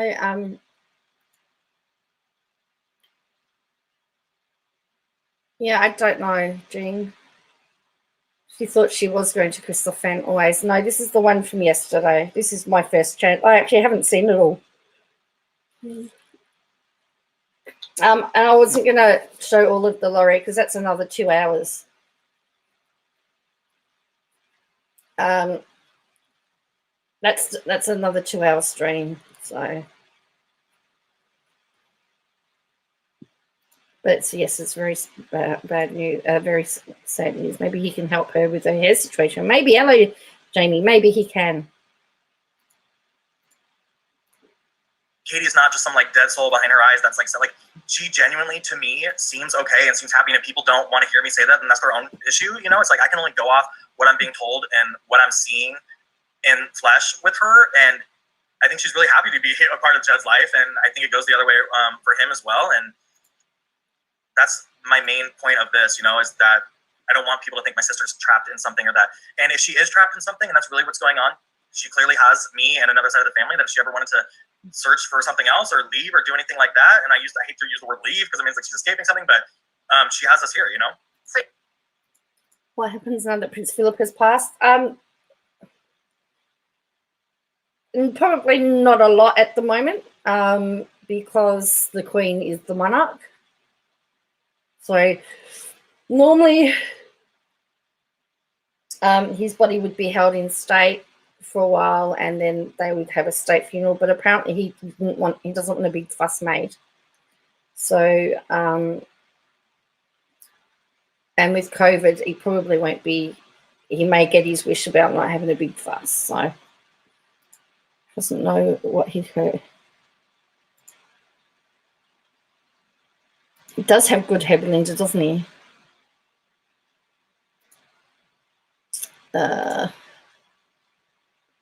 Cool. Thank you, Sazinos. Well, actually, the Prince Philip stuff at the start wasn't planned. It was just that became the most important thing. Because I'm not even going to get into the Laurie. I'm not even going to have time to get into the Laurie stuff. That will have to be for another time, maybe.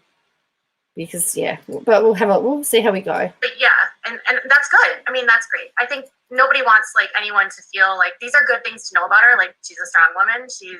She is like the most like opinionated. She's a strong woman with an opinion. Uh-oh. Look at the face. She's a strong woman with an opinion. We've got some trouble. She's got a strong woman. She's a strong woman with an opinion. Yes, there's been a statement made by Buckingham Palace. Oh, thank you, Sazinos. And strong-willed person. Like, to be honest, like she is probably more like strong and opinionated than Jed is himself. Really? Yeah, like that's what I'm saying. People are like, oh, she's gonna have to Look at her face.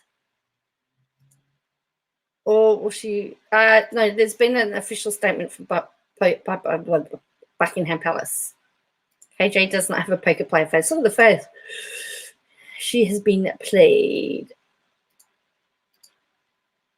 Do what he says and live this kind of life. Like, good luck, Jed. You know what I mean? Katie is a very strong, like, and I'll say, like, an independent woman. And she's really grown up to be that way, and she's always been that way, and she's made decisions for herself. I've seen her do that. You know, she worked out of ministry in a prison in Florida, and she decided to do that on her own, and she went and did that, and she's made a lot of her own decisions. And so I really believe that this whole thing about being arranged and that kind of stuff, like, nothing is out of Katie's control. She is making her own decisions and doing what she wants to do. That's good. You know? She's sitting there going, you've just ruined days and days and days of content I've made. You've just destroyed it. No, she really is. And I feel like people are not going to believe me when I say that. Because there's always going to be skeptics, and you just have to, you know, and I think there's going to be critics of everything. Sure. And yeah, you're the biggest one.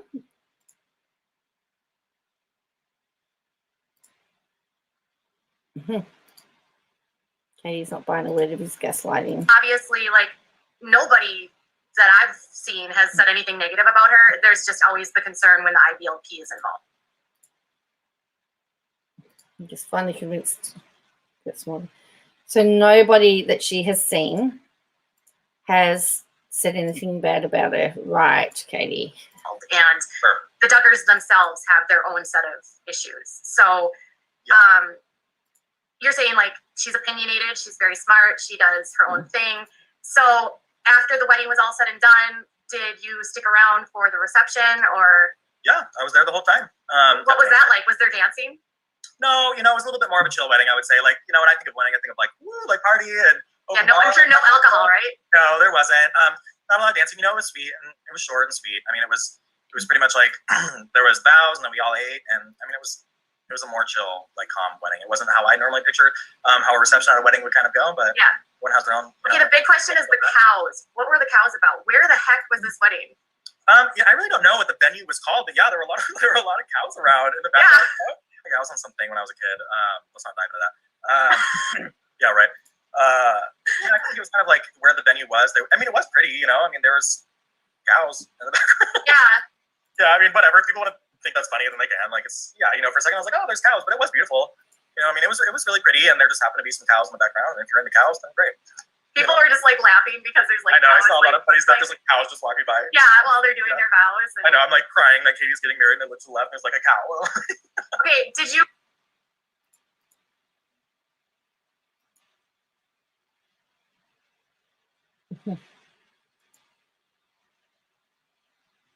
Rick, you should have stopped. Yeah, you should have stopped. We blame Rick for that. It doesn't matter with cows, doesn't she? She's supposed to live near cows. She knows there was no dancing, no alcohol. She did know that. Yes.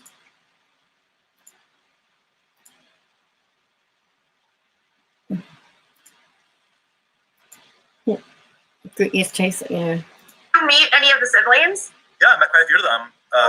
Did you meet any of their significant others? No, she's trying to get. Now she's trying to get Goss.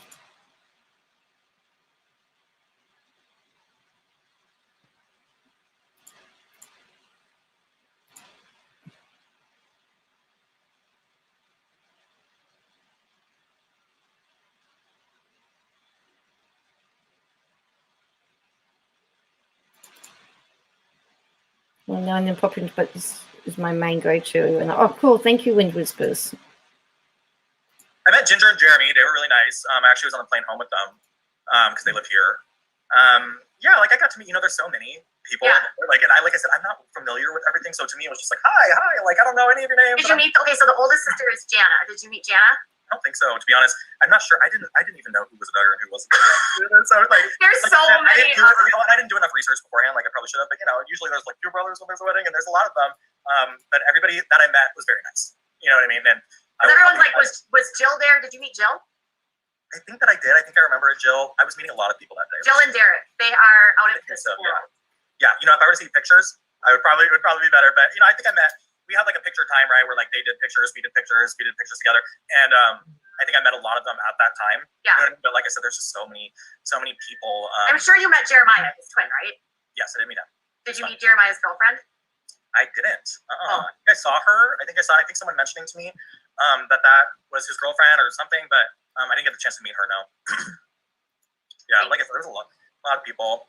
There was a lot of people. How many people were in attendance, and why weren't they wearing masks? I don't know. You know, some people were wearing masks. I was seeing some comments.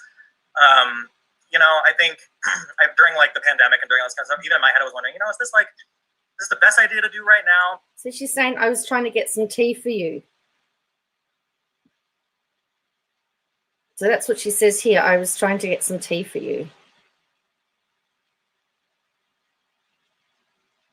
But, you know that some people have their own beliefs and how things go, and some people did have masks.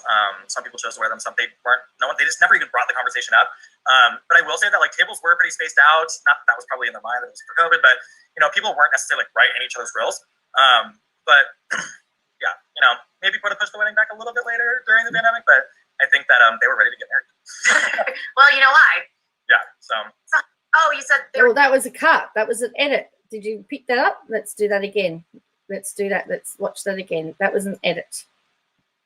Big jump. Why weren't they wearing masks? I don't know. You know, some people were wearing masks. I was seeing some comments. You know, I think during like the pandemic and during all this kind of stuff, even in my head, I was wondering, you know, is this the best idea to do right now? But you know, I know that some people have their own beliefs and how things go, and some people did have masks. Some people chose to wear them. Some they weren't. They just never even brought the conversation up. But I will say that like tables were pretty spaced out. Not that was probably in their mind that it was for COVID, but you know, people weren't necessarily like right in each other's grills. But yeah, you know, maybe push the wedding back a little bit later during the pandemic. But I think that they were ready to get married. Well, you know why? Yeah. So. Oh, you said they were dating for about a year. Yeah, I think it was a little over a year that they met each other and like started dating. Like I said, they're really cute. Like they were really cute, and I was super supportive of it. And so that was a big cut there. She cut that video because there was that big jump.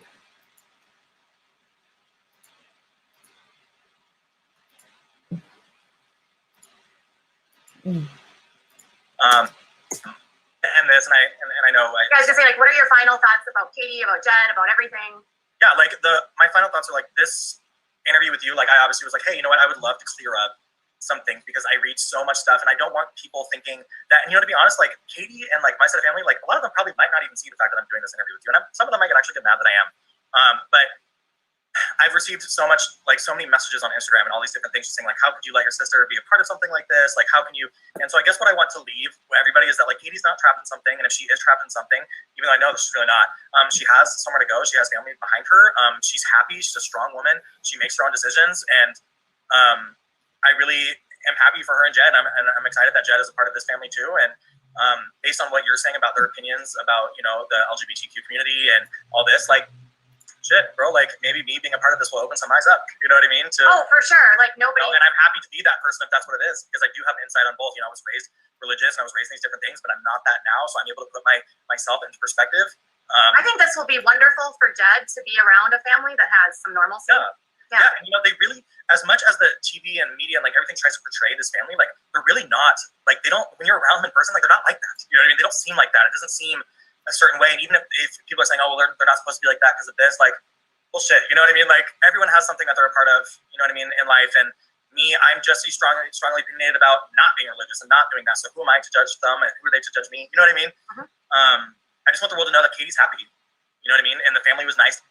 She's written here, I don't know if there is tea. He saw Jeremiah's girlfriend. Cody isn't Japanese. His sister is strong-willed.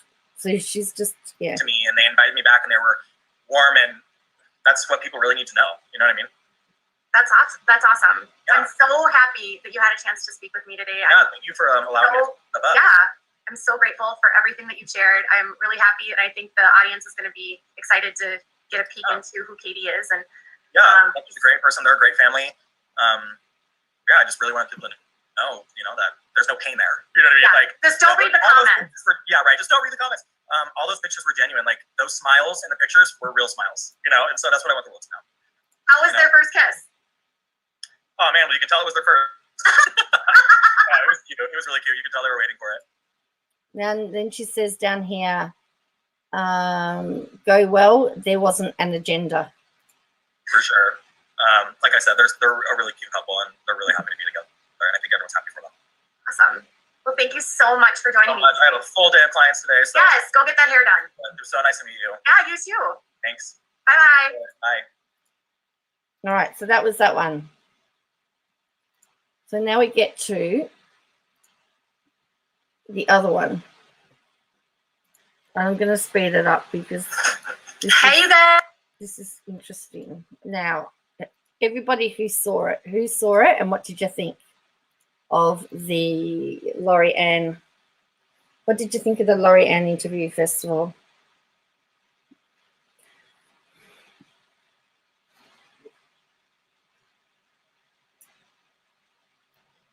And what did you learn?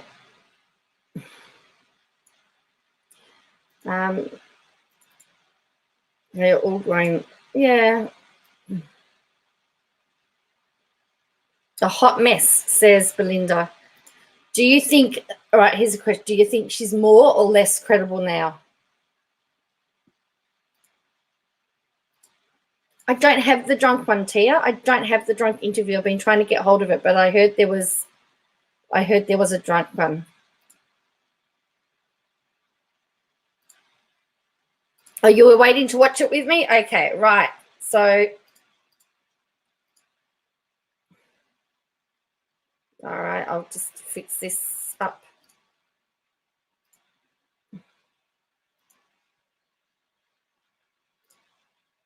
LA was a mess. All right. So, that's all right. Feel the love. I've got it here for you. She was never.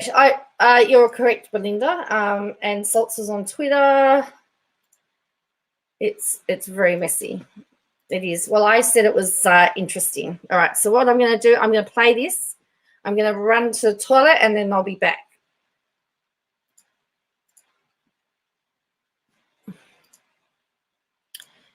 All right. So this is the interview with Laurie Ann. And we'll be stopping and discussing it in places. I didn't see the start of it. Yes. Hey, everyone. Welcome to the live stream right off the bat. Thank you, AR15, for the super chat, blessing this chat. Thank you so much. Okay, so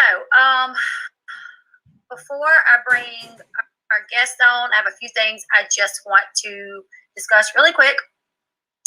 I said this earlier, but for anybody that did not make that stream, this stream is just going to be about the lawsuit. Laurie Ann is going to tell how she went from being Katie's biggest supporter, pretty much, to doing a declaration for Brown and for Salts, why they were different, how all that came to be. We're going to ask her questions, but I'm asking everyone in the chat to not discuss any certain people outside of the case. Like, obviously, KJ, Toddy, people in the case, we can talk about that. Sorry, you hear an echo? I'm sorry, I don't know where that echo is coming from. I think there was an Instagram live where KJ was drunk, is what I'm heard.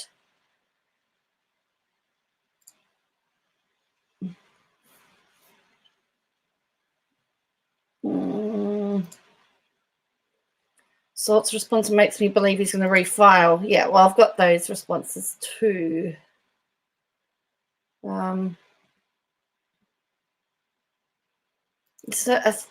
What type of accent is it? Is it a Southern? I have no idea. Especially to women. Does anyone know who was saying, Laura, that was Dottie was saying that? I believe. Oh, she has the drunk live, does she? Little Red has a drunk live. Oh, okay, wow. Huh.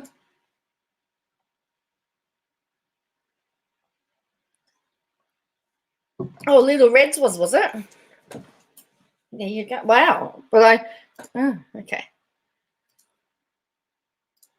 I'm just going to go. She didn't dox anyone? Well, the allegation was, no, she didn't. It was in her stream, wasn't it? That's where it. All right, I'm just going to get this until she comes into it. We're going to go ahead and bring Laurie Ann on. Hey, Laurie. Hello. How are you? I'm doing good today. Thank you. Okay, can you guys hear Lori? Because I can't hear her all of a sudden. And I didn't know that happened because I heard you really good. I heard Lori and a while ago. Can you hear me I now? just had you up on here and I could hear you. I didn't touch anything. Can't hear me at all. You can hear her. Y'all can hear her. All right, give me just a second. Babe, they can hear her, but I can't. So I need to use your headset. So I can... They can hear. I can't. That's crazy. I don't know how that...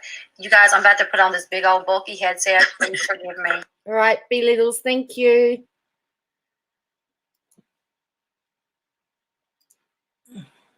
So disrespectful to LB.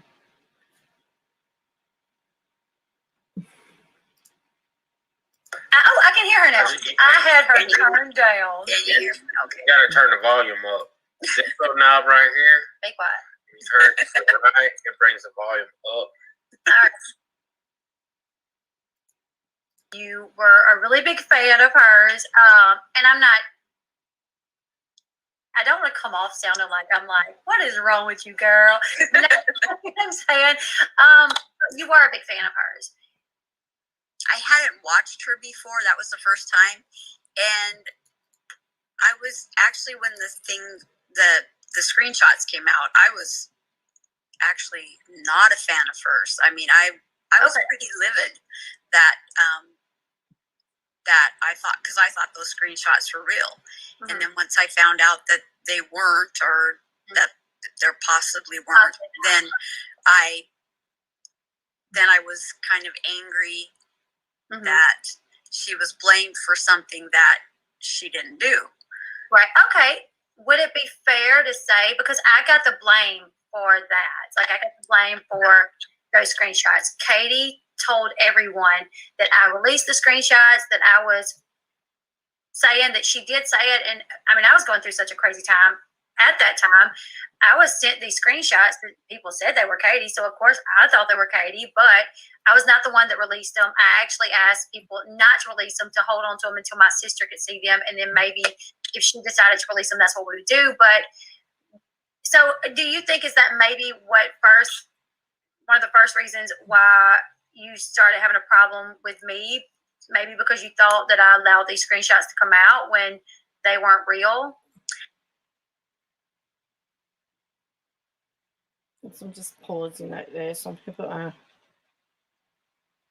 can't even remember. I'd know if I saw the names. It sounds like it's Sassy Oz. All right. I think the thing that started me off was the fundraiser. Okay. And that was where I kind of became angry at you. Okay. I get it. Okay. And I'm just speeding it up just so that we can get through it a little bit quicker, because I still want to show the Twitter as well. A lot of the thing is what people, I think some people understand, some people don't understand, is when you listen to just Katie, and she says these things about other creators. This creator's doing this to me. This creator's doing that.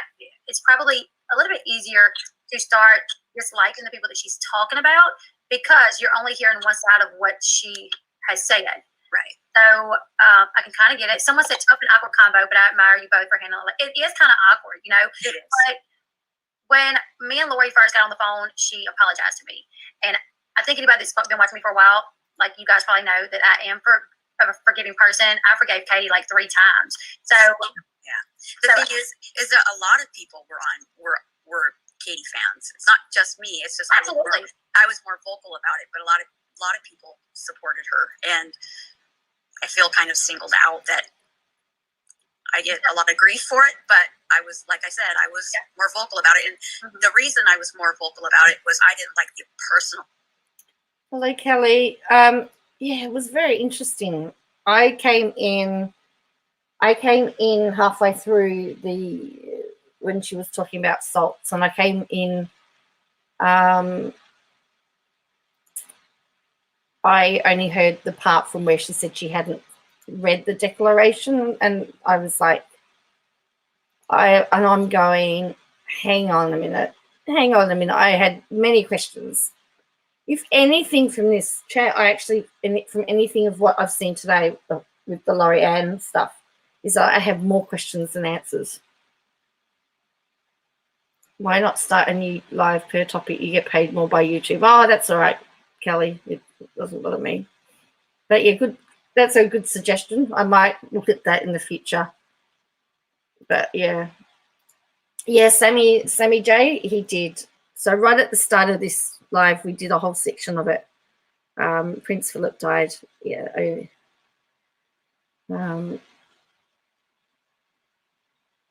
So we went through some of the statements that have been said by some of the world leaders. But hi, Sammy J. Yeah. That's fine. So yes, Kelly, it's a great suggestion. I'm always up for suggestions to make my channel, my channel better. I do know the longer the stream you go, the less likely people are to watch it to the end. I'm also aware of that as well. Attacks on her looks, her kid, her husband, that kind of stuff. And I really didn't watch her all that much. I mean, I watched the Teen Mom stuff, but like the Micah Stauffer stuff and the Toddy stuff, I didn't watch any of that. So if you look at the chats, I was never in those chats. The chats I was in were things that I was interested in, like the Teen Mom stuff. But that was my main beef, was that if you're going to attack somebody, go after their their commentary, the way that they do things. Don't go after their looks and all that stuff. Yeah, right. I agree. I mean, it's, And it's Friday night here. It's Friday night in Australia. Friday night and the lights are low.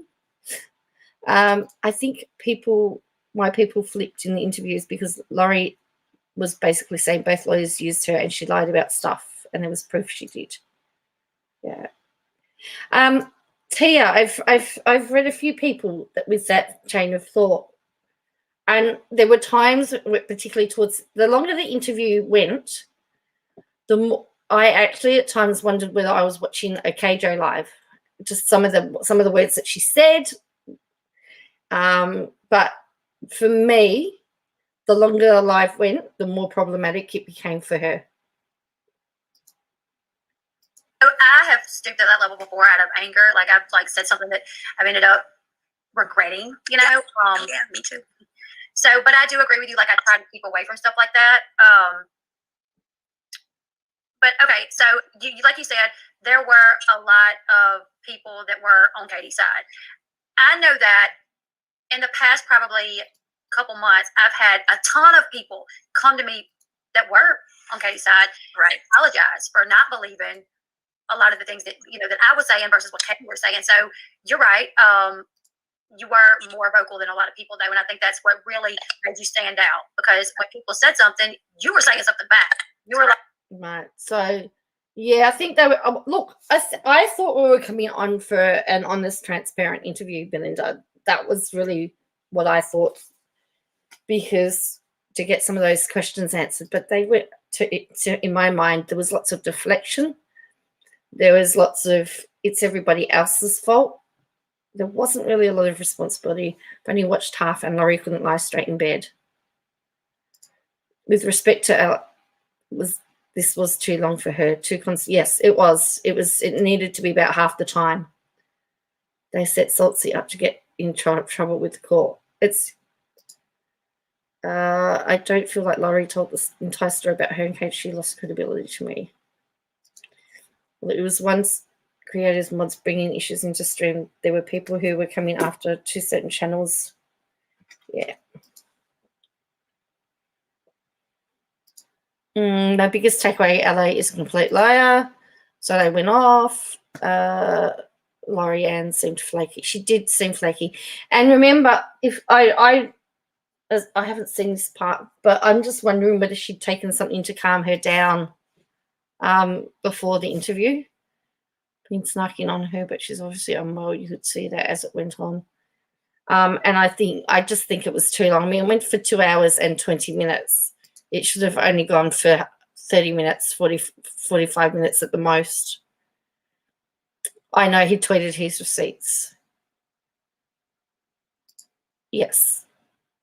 And did you see Real Housewife tell her to get a lawyer? It was on or something on those lines. I missed that. Yes, and who else says I am sorry, but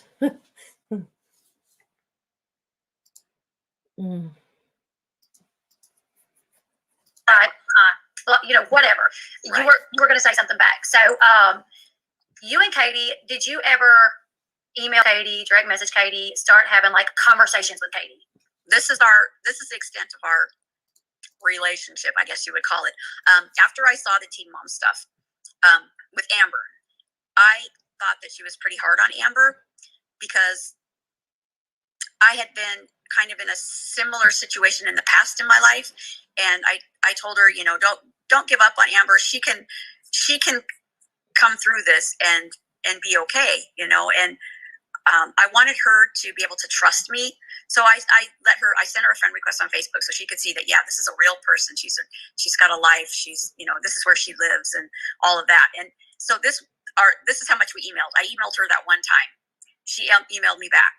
That was it as far as email. On Facebook, I never liked any of her posts. I never commented on any of her posts, and she never commented on any of mine or liked anything of mine. Then after a while, I just unfriended her because, things were getting the way that they were, and I'm just like, I don't want to be involved in any of that stuff. And then the only other interaction I had with her was on Twitter, which everybody could see was public. Everything that I said with her was public. And then we did do some private Twitter DMs. I don't know what you call them, because I had just got on Twitter like May of last year, I think it was, and we would go, we would talk once in a while, but she never asked me to do anything for her on her behalf or anything like that. Privately, you're saying, like in like a message just between you and her. She never said, "Hey, Lorianne, go report this person." She never did that. You reached out to her one time about a creator that was doing a live stream about her. You was like, "Hey, this person's doing a live stream about you," and she said, "Go report it." But she never come to you and was like, "Hey, Lorianne, will you go report this person?" But there was a time where you said, "Hey, there's this live going on. Let's see what it is," and she said, "Go report that." But you didn't. Am I correct? You said you actually. This part and the part where she says, "Oh, I shared so much of my story," contradict each other. Yeah, I noticed there's a lot of contradictory.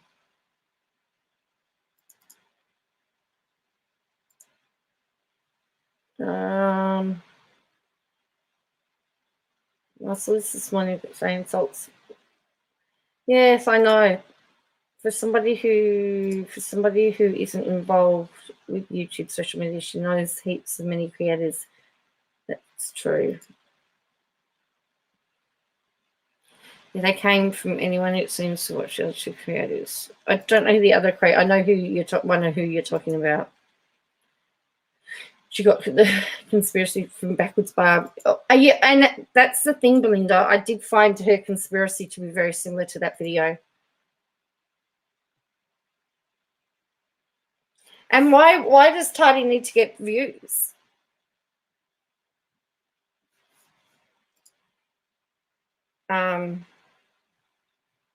Because she had millions. She was in the millions of followers. Yeah, I don't understand it. You ended up not reporting that. Are you referring to Little Red?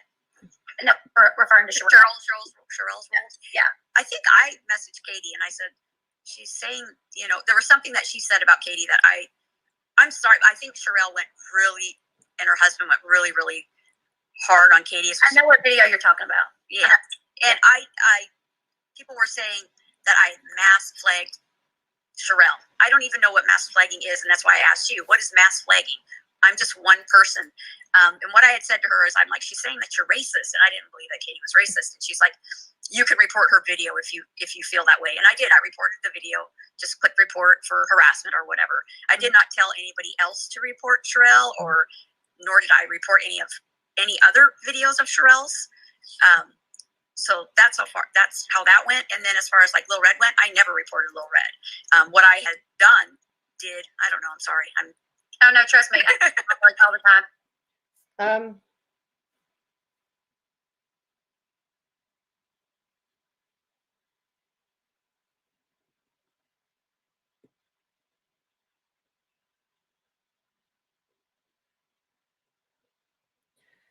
I think so, Lady Crane. That was my thing. I think it got too much. It was too much at the league. I really was, I was expecting something mean, even Katie's interview with the brother didn't impress me that much either. You know, I didn't like that either. So, no, I believe she misled LB before the interview. She said a few sandwiches for the picnic. I think she had yeah.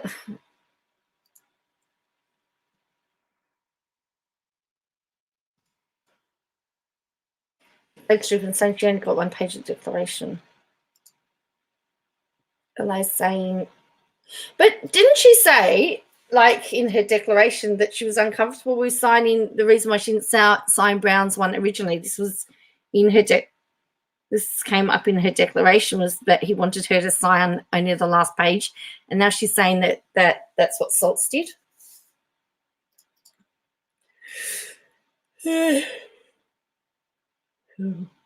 Ah, yes, that's right.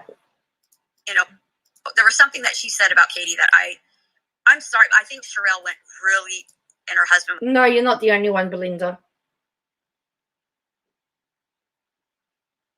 I had that feeling too, that she had made up with KJ. I had that feeling too. So, yeah, I can show you the tweets after this.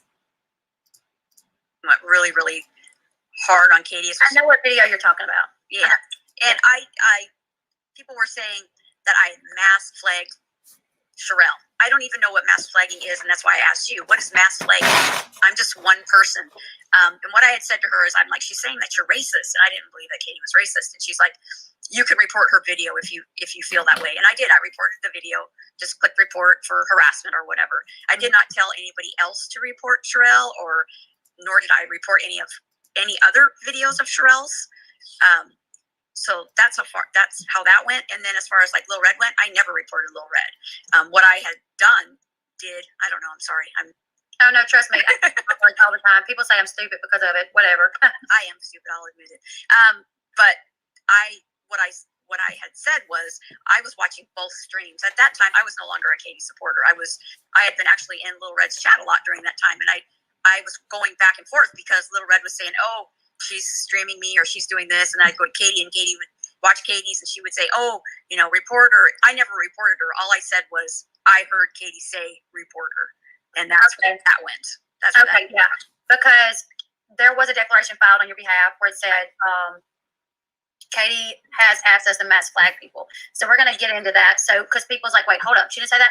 I think the thing is she did say what you're saying is she did say that there were instances where you heard Katie say, go report that person. Right. And so you said to that person, like, yes, Kate, I heard Katie tell, like, Katie told. What she's saying is what was in the declaration. Mm.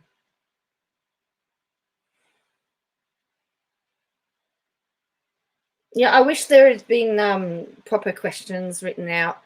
What I wanted to know why the various emails. I wanted to know why did she send so many emails to Brown? Why did she not sign with Brown? Why was there a complete change in the two declarations, the one that she signed?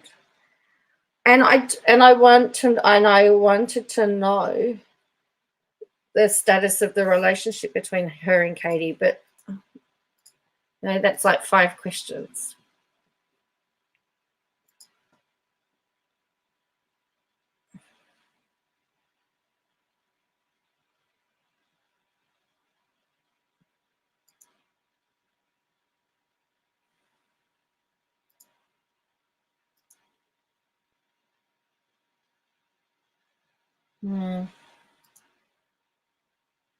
Me on one situation. Actually, it could have been done very quickly. I mean, I know that people maybe she could have had people email her questions they wanted answered, and yeah. You can report that person, and on lives, she said you can go report that person. And then on the declaration, it was just put as mass flagging. Right, exactly. And I don't, like I said, and that was Salty's, the declaration I did for him, and he put it like in capital letters that I mass flagged her, and I'm like, I flagged her, I don't even know if you call it flag. I reported her, just reported it as harassment.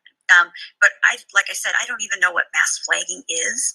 But I will tell you that both attorneys, their interest is in their client only. They don't care. They don't give two craps about me or anybody else. So they both twisted it the way that it fit their narrative. And I didn't lie about anything. Like one of them would say, "Oh, you hardly ever talk to her," and I'm like, "No, I didn't," because that's the way I felt. And then the other, yeah, that's fine. I mean, but why did she have to change all her email addresses?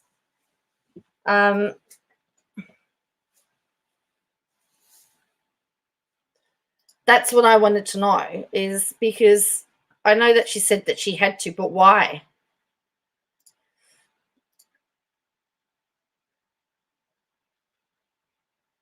I think it's going to end up in tears, unfortunately.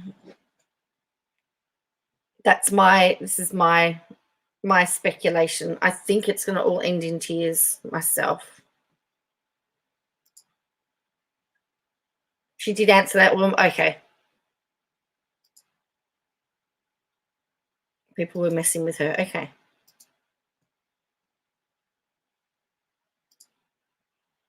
More than doing a question and answer style interview, it made herself look bad and contradicted herself. I don't know. That's just her story because she needed socks to get back in, basically. Well, maybe.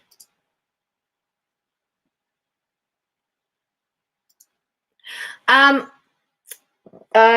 in tears. I think Laurie and LB.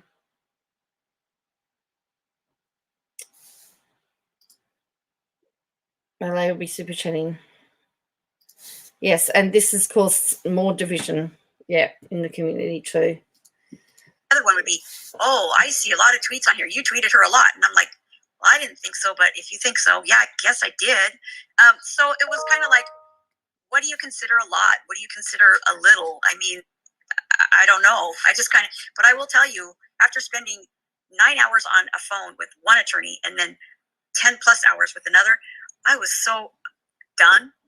And the fact that I didn't even have to reach out to them or say anything, and I did, was, I was just kicking myself. It's like, I didn't have to say anything. I didn't have to respond to any of this, but I did because of the wrong Lori being, I was concerned about her. I didn't care about me at that point. I did not want this woman to lose her job over me.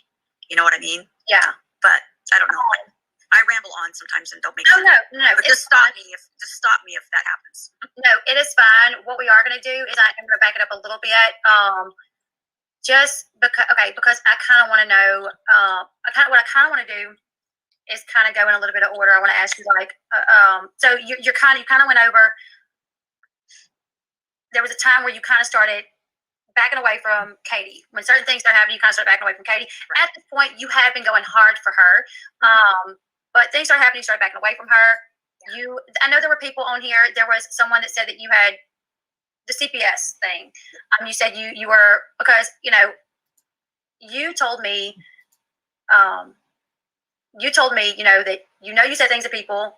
There's things that you want to take accountability for, you want to apologize for. Yeah, I did not have to insert myself, but I did. That's right.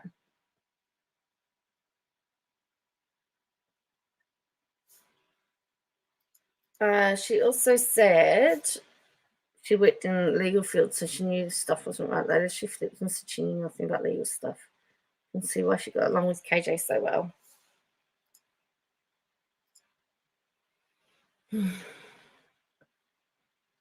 Just going to stop the screen share for a moment, just so that people, I'm just going to show, we're just going to do a bit of a diversion just to take this away just for a minute. We're just going to look at the Salt's emails. Yeah, I was going to say, Lady Crane, that's a good point. I can see why they became friends. Birds of a feather.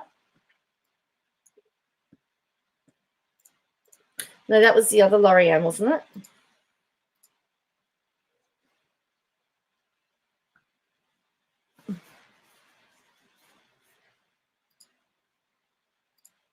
Okay, so this is Saltz's Twitter here.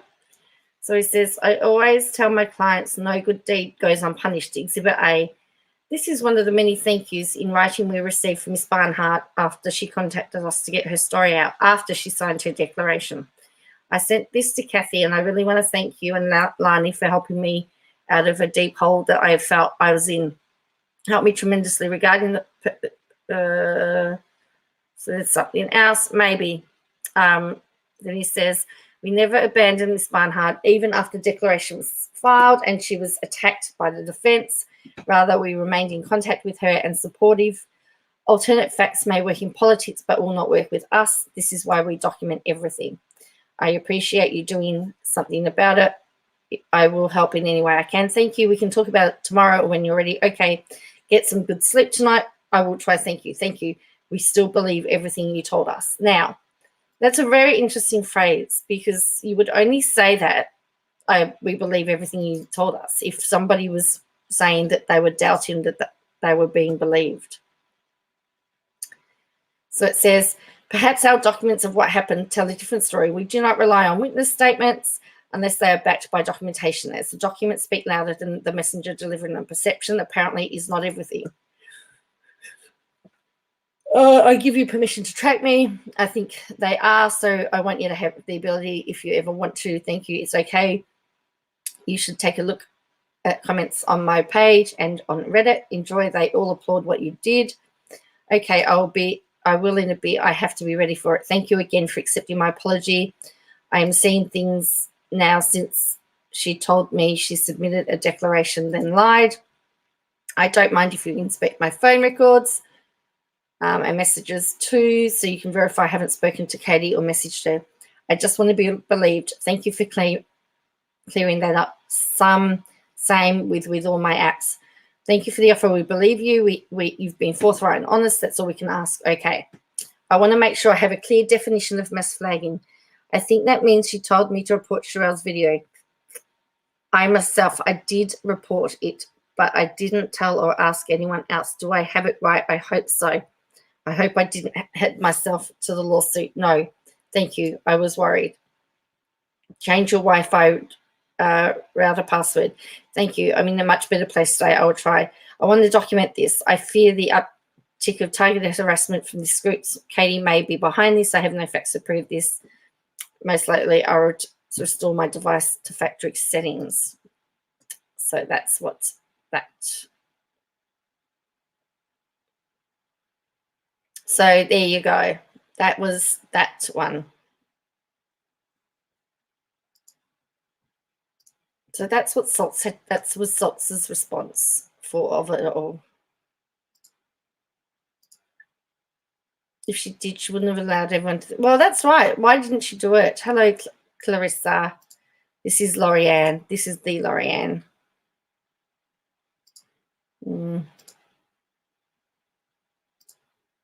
I was concerned about it. I'm thinking she was going to get lots of women group. Laurie acted similar to KJ. Yes, that's what I was saying, Bugsy. Is I thought, I actually thought, yes, she did comment a few times how the interview should be stopped.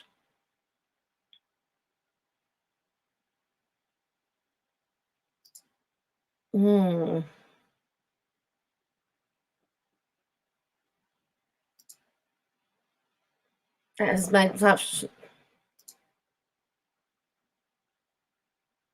Yeah, that's right. Saltz is a lawyer, though, but not my lawyer. I mean, he works for his clients, so who knows him really? But I don't trust anyone, especially not lawyers. Well, I know. I was watching our Queen go away and chat. I was very proud of the Queen. Yeah. Of course, they're going to look after their clients.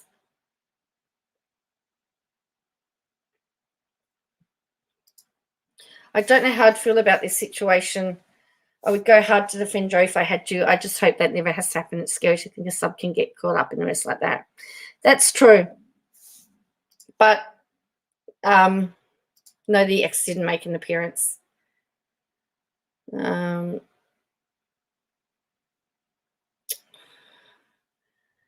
He he was trying. He needed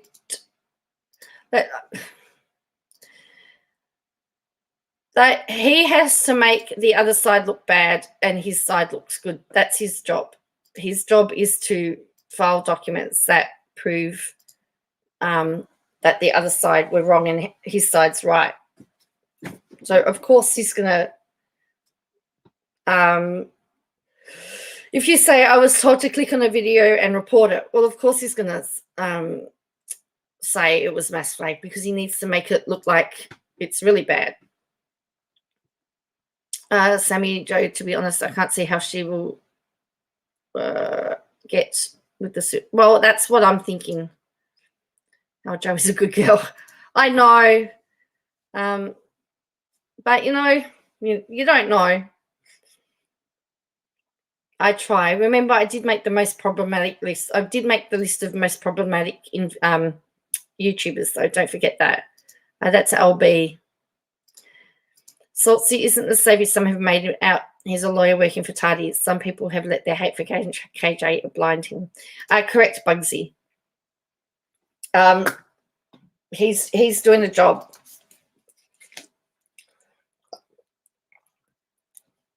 And I don't know why she would expect them to be kind to her afterwards, because her job there was to do a declaration. They weren't her lawyer. And don't forget, Tardy and Katie were footing the bills for the lawyers talking to her. Both Tardy and Katie have had to pay bills related to her. CPS thing, what happened was I was messaging on Twitter with Hannah. I don't know if anybody knows who Hannah is. Hannah does not have any kids. I did not mention PJ or anybody else. And what I said was, I can see why people report others to CPS, something like that. What I meant by that was the way this community is and how dirty they are. I can see how that happens. Hannah does not have any children. So I was not directing that at anybody. I just said that this, basically saying this community is crap, and for people, I can see how they go so low to do things like that. So that's where that came from. And there was another part of that conversation at the very beginning. I don't remember what it was. Is she implying the community is the bad community? She was on her own personal vendetta. She was, actually. Because I would disagree with that statement. Because I've found the community to be nothing but welcoming and really kind and helpful. So it didn't have anything to do with CPS. The other part of the Hannah and the moderate extremist thing, who absolutely hates me and has been so rude to me. I was in a. Do you want me to go into this, or is it? I mean, if you want to. I don't know if Myra is here, but I know Myra said something about it. Care if he's here. He talks shit about me like all the time. Sorry, I swear. What had happened was, I was in Uni's chat, and Uni said that there was a person, I don't even think he said more than one, that had somehow blamed him, for not letting them in his what you call it, Discord, and they had just lost somebody. And what I had said was, I don't think it's right for somebody to hold you accountable for their loss. And so I wasn't directing it at anybody in particular. I had no idea who Moderate was. I had no idea who Hannah was. So it wasn't directed at anybody in particular. But then after, I found more things out, I apologized to both of them and said that if my daughter, because I know Hannah's young, I have a daughter. I don't really know her that well. Yeah, so I don't either, but I have a daughter that's 30, and I know that if she had lost her father, and if, I know how she would feel about that. And, and I apologize to both of them, but yeah, that's a good point. I'd be terrified to be LA, to be honest. If she intended that as damage control, she destroyed it. Hello, Jennifer. I know the people she kept throwing out there, they didn't appreciate the names being thrown out there. There was no reason for it and had nothing to do with her signing a declaration. Hannah. Okay. Hello, Lynn.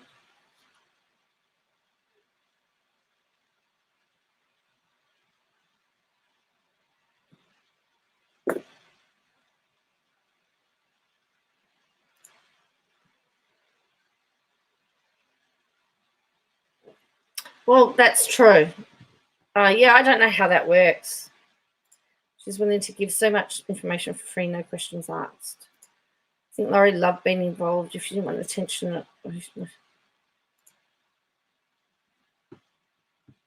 Well, yeah, I think at the end of the day, that's what he's paid for. And remember, he's being paid by Tardy. He doesn't owe Lorianne anything at this point. Or at any point. Oh, thank you, T. I'm glad I'm not the only one that doesn't know. She does have a child? Okay. That's LB. I'm confused. That's right. Right. Does panels with PJ. Okay.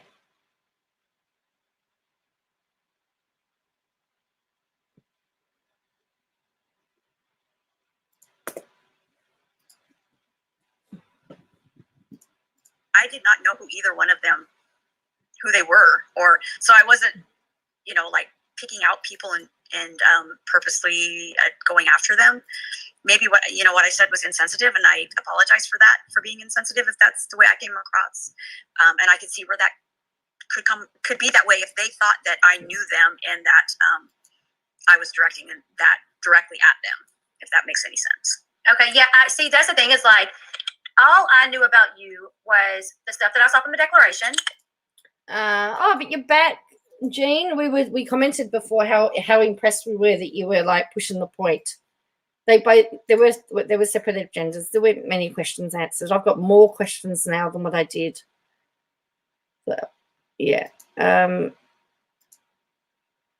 So I can understand, yes, some of it might have been miscommunication among the chats. It's easy to make your own personal from it being taken out of context. Yeah. And I used to be mod for uni, same with PJ and Moderate, who Laurie also mentions. Okay.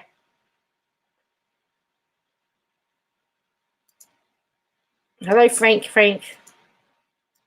The things that you said about me are to me personally. Yeah. There were things that I did not know about until I said I was having you on. And then I had people come to me and say, what about this? What about that? And I'm like, I don't know all of this, but those are things that we can ask her. The thing is I'm not going to bring you on my channel. And I think it would be rude of anybody to have anybody on their channel and come at them rudely. So that's why I have you here. And I'm trying to, tell everybody, let's be polite. And if people want to say, well, she wasn't polite to us, this is my channel, though, and I'm just saying, let's be polite. The thing with Katie, okay, so as far as, if I don't really know Hannah, I'm not sure if she has kids. You explained that you wasn't directing it at certain people. And, okay, so I'm going to try to get back on the lawsuit thing, because a lot of people's like, what about the declarations? What about the declarations? Okay, because we touched on the mass flagging thing. People's like, what's the difference between mass flagging and just reporting? I'm a content creator, and honestly, I guess I can't say for sure what the difference is in that, but what I've always thought it to be, mass flagging, what I thought is when you instruct your entire channel to go, or a lot of your followers to go report videos, channel, multiple times, something like that. Just reporting one video one time, I just kind of viewed that as reporting a video.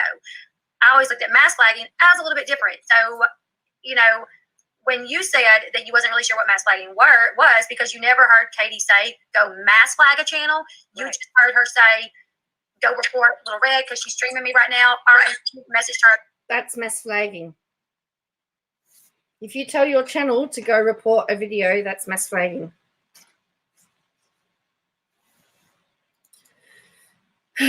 Queen Jean, yes.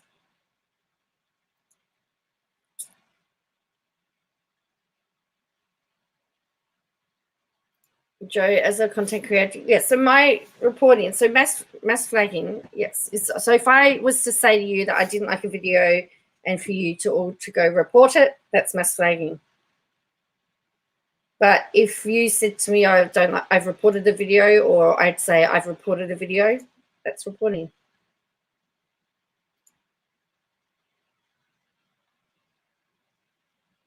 She did go, and I still don't know. I don't know if she's saying, because she said, I'm taking notes here.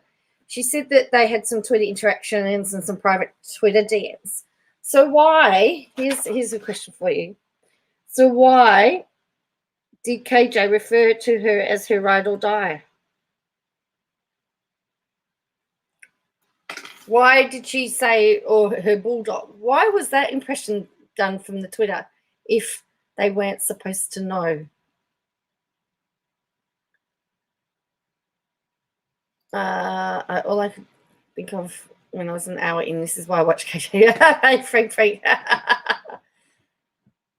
Yeah. Well, I need something stronger. Yeah. And I still think, I also think it's still too soon, because now what happens if Laurie Ann, for example, something comes up in the lawsuit and she's implied in that, this is going to be held against her. I just think it was foolish to do that until you know either way what's happening. That's just my impression. Hello, Mohammed. How are you? I feel the love.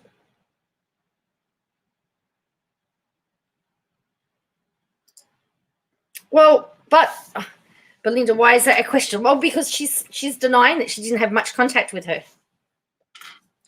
She said she had a friend request on Facebook, then she unfriended her. She said she sent one email which was replied to, and they had Twitter. She had Twitter correspondence. So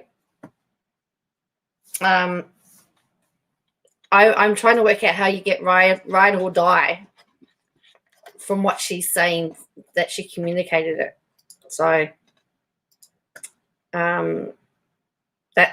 that's my question. I'm just asking questions about Sherelle's world and what, you know, the things that they were saying, and that you thought that it was over the top. She said you can report it.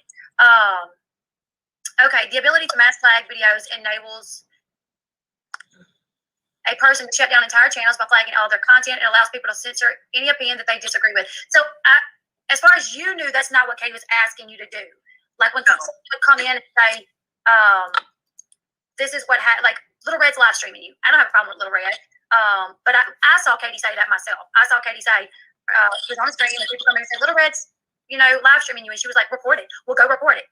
I never looked at that as mass flagging. I just looked at that as her telling you to go support, like to go report this one video, you know? So that stream was so funny. I'm sorry, watching her. She was like, you know, she was all up close and she was like, you know, I didn't even think, I just saw intensely watching, and it was like, I don't know, I thought it was funny.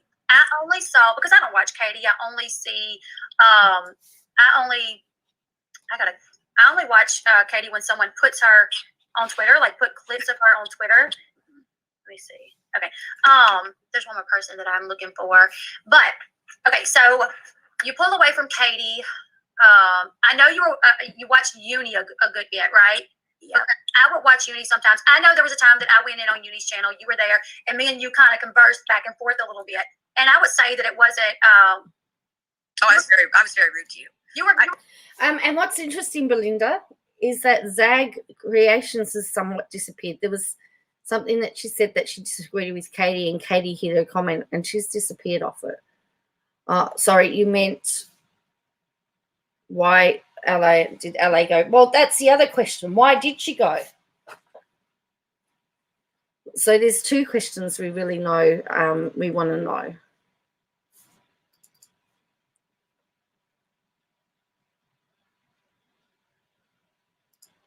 I tend to agree with that.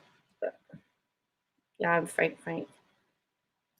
She said in a roundabout way she was close. So which is that Katie asks her to do stuff that community on Facebook means nothing. Yeah, well, that's the thing. She's just changing her story.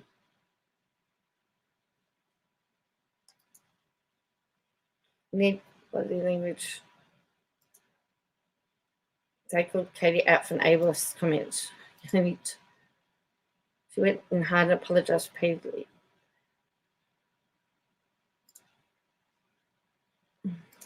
I went hardest at you, and that's why I'm here, and that's why I contacted you, because you were the one that I was the hardest on, and especially that's what I thought. That's what I thought. In Unistream,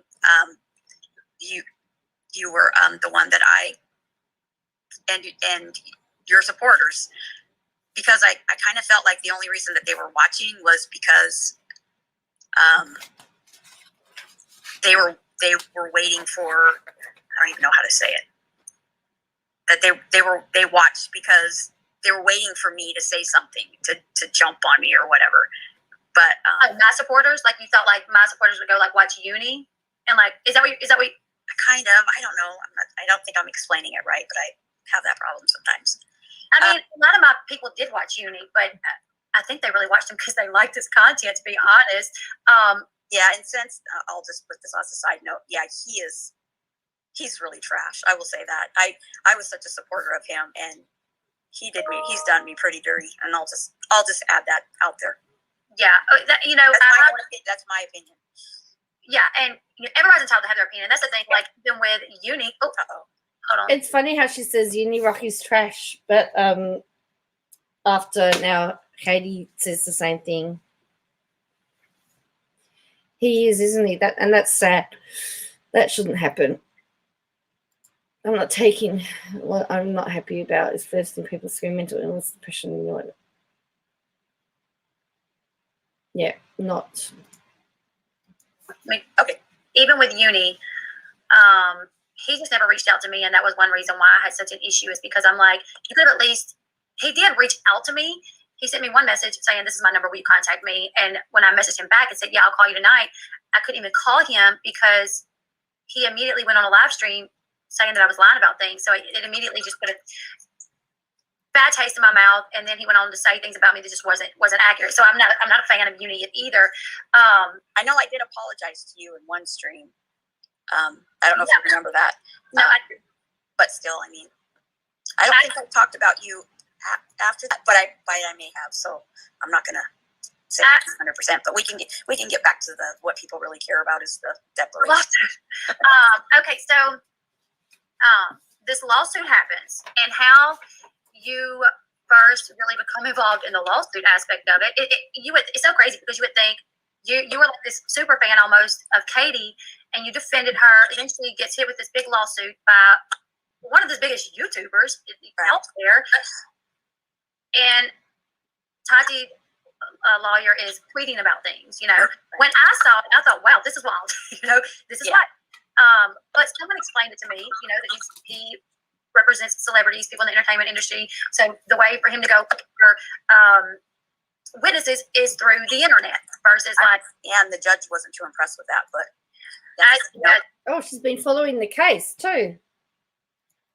How did I know about Lorianne's ex? Who is he? Does he said something to Lorianne with the fact she was going to have. Sorry. He was over LB's Twitter account with lots of threats. In fact, in sus, I don't know. She did, Belinda. Katie said people shouldn't have kids because they'll pass the day because condition 2 kids. That's right. She was really mad, and what Katie said was totally and utterly wrong. And I'm glad that Zag went for a.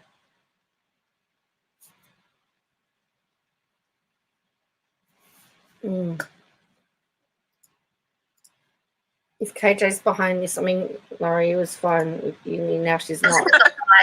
There was, yeah. The judge was not happy with the rankings were going. So how did you find out that Katie was being sued? Did you see it on Twitter or? It was the same as everybody else on Twitter, and at that time, I wasn't supporting her. Just because I said something to Salts doesn't mean that I was supporting Katie, and that's what kind of threw me off there is I'm just a person, and I've worked full-time for 32 years. I was with the post office for 20. I was in administration. I was a secretary for the head of a big facility. I dealt with lawyers. I dealt with the inspection service. I dealt with the OIG, the Office of Inspector General. I worked on investigations with them of catching employees stealing. And if an attorney would never act like that. And for me, seeing an attorney tweeting like that, I was like, oh my, and then, and the funny thing is how many other people brought that to his attention? Because it wasn't just me. There was like at least 10 other people that said, you're an attorney and you're on here on Twitter and you're soliciting for, people to give you information. Well, how else was he supposed to do it? Did Suzanne come in? Hello, Suzanne. Didn't see you come in. If you're here, hello. And Suzanne actually has been in KJ's firing line too. So Suzanne needs a little bit of love at the moment too. So give Suzanne some love, because what KJ's, I don't know whether you've seen what she said, Suzanne, but it's not nice. Yes, Suzanne's here. Suzanne's in the chat, Lady Crane. Yes, she's got a whole pinned Twitter on it. Oh, you're not bothered by what she says? That's good, Suzanne.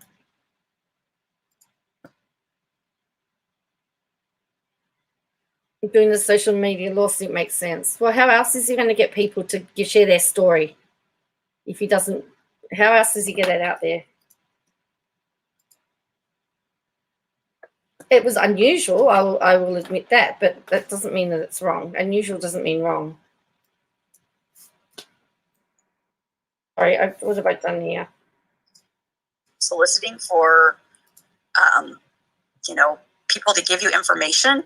But for some reason, I got singled out in that, I felt anyways. But yeah, I did say something. Because I felt that what if he didn't have a verified account. He was a pretty new Twitter account with not very many followers or subscribers. And then he's asking people to send him information. I know if it was me and it was my lawsuit, I'd be like, please don't go on Twitter and solicit information.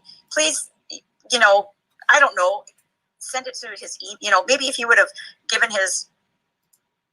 Kaylin, see ya. Laurie has to realize internet's grow faster than law. Makes sense. Oh, it does make sense to me. It's a social media lawsuit. My mum hasn't.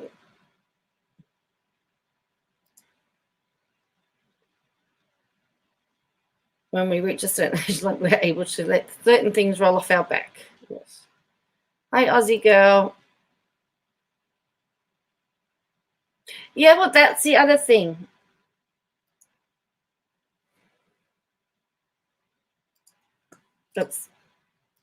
Yeah, Lady Crane, she's trying to discredit Suzanne from the time of Pathos.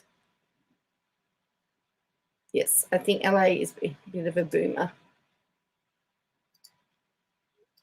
Here's what he was saying was, here, send me tweet.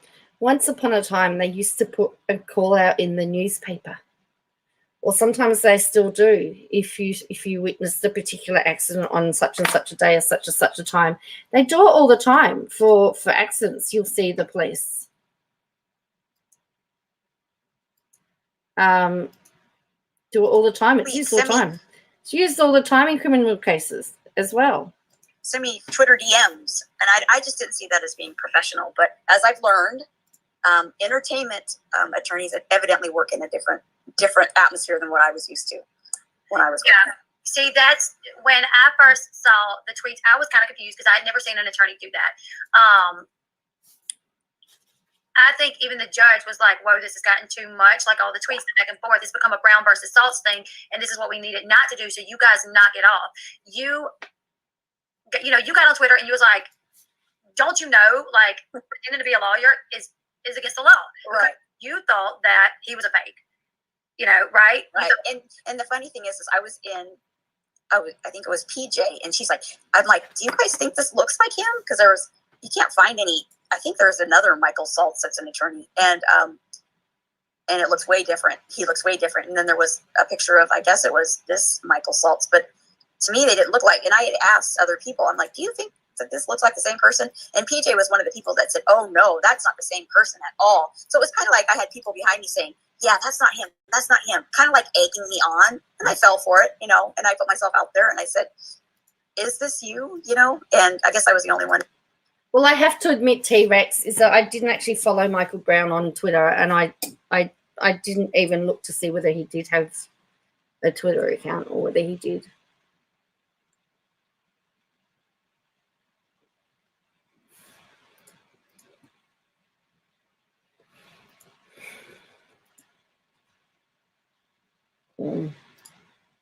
maybe brave enough to say anything about it. I don't know. Yeah, because you were like, I think you posted the picture and you was like, yeah, this doesn't look like you at all. Don't you know, pretending to be an attorney. And it was rude. If I was anything, I was rude. But did I break the law? No, I didn't break the law. I was rude. Yeah, well, absolutely. It's kind of like today on Twitter, I got rude a little bit, you know, I didn't break a law or anything, you know. Okay, so this goes down. There's a back and forth between you and Salts. Right. You called him out. I think you're a fake. He's like, I'm not a fake. He's posting pictures. And then Katie's side, they filed for dismissal on grounds of jurisdiction. And their biggest, Salt at this point needs to prove that she gets revenue from Washington, which is where you live. Right. And at this point, I'm not for sure how it was figured out that you lived in Washington. I don't know if it's just because of back and forth between you and Salt, if he just clicked on you and saw that you were from there. So it was like, bingo. He knew everything about me way before. I mean, I would have to say, the second you probably questioned his identity, before that, Kim was very much involved in that, and they knew who I was. They knew where I lived. They knew everything about me. Salt even said it had to have been at the time that you've done your declaration, right? Because I think. So the way that she says that, I'm just, as I said, I'm just making a whole pile of notes while I'm watching.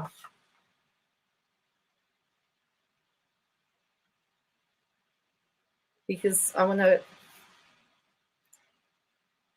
I know, and you're wasting another 2 hours with me.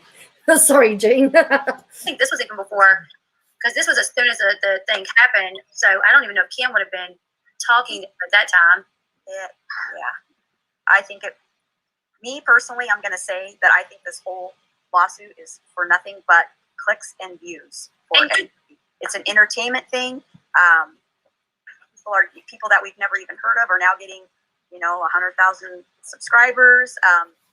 And the way that I was done, if you were in my shoes and saw and heard and the way I was talked to and what was done to me, I think you would agree. But it's really hard standing from the outside looking in to know what has happened to me. And who's got 100,000 views or subs? Clicks and views lawsuits. Tadi has actually lost. She has lost subscribers.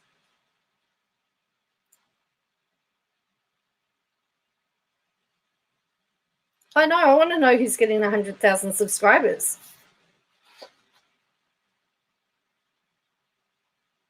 Because Tadi has lost. Oh, is that? Emily. Well, she's not 100,000. She was 52 and older than most watching. Oh, okay. Oh, Emily Baker. Okay.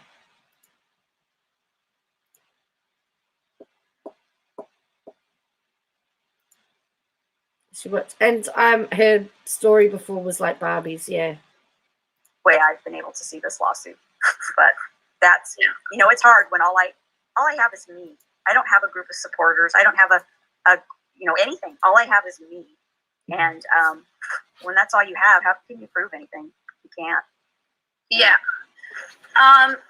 Sorry, I let up on another. No, you're fine. Because I think what people want to hear is what you're saying. They want to hear what you got to say about it. I personally, I can see some people latching onto this, for the views. I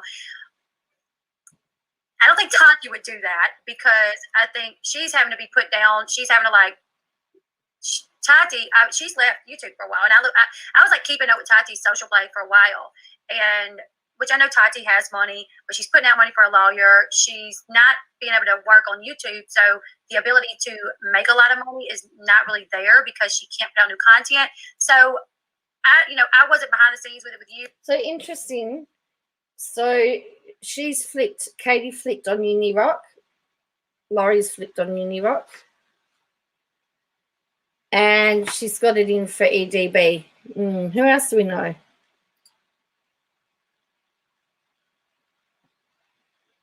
Even here at one thing, she said that they had to post in the paper. No, it's not to delete her Twitter yet. She said Salts knew about her. Yes, she did, didn't she?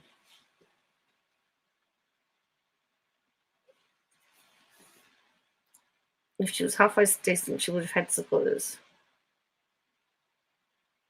She did insert herself in all this. I mean, this was one of her. You reckon she's still with that? It was.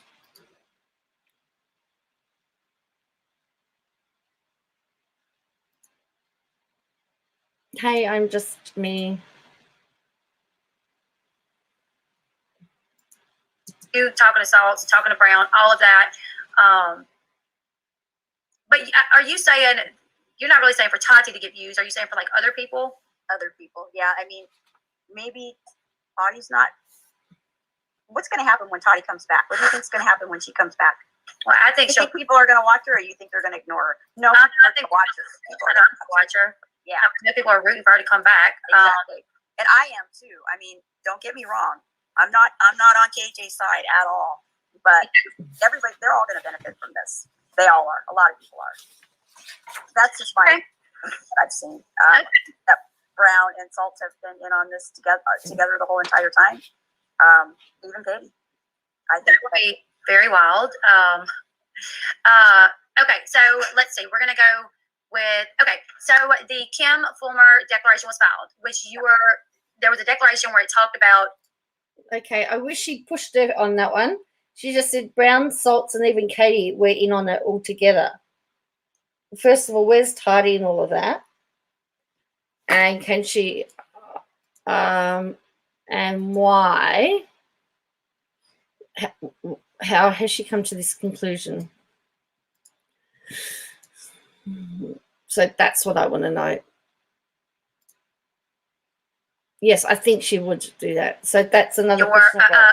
Confrontation between you and Kim that happened on Twitter, and it showed the that I'm a mean, evil biker woman that has a group of biker people that are going to attack me. Yeah. I remember seeing it in the obviously when the declarations are coming out and they're saying like, here's this person, she lives in Washington, it helps us prove jurisdiction, and not only is this person in Washington, but she is a supporter of Katie. She super chats Katie. She's a member for Katie. She and she's gotten into these back and forths with other people, other creators, I guess is what you could call them. And she has said, if you want to come for me, because I have family that'll protect me. Right. Even when I saw that, I was like, holy crap, this is getting wild.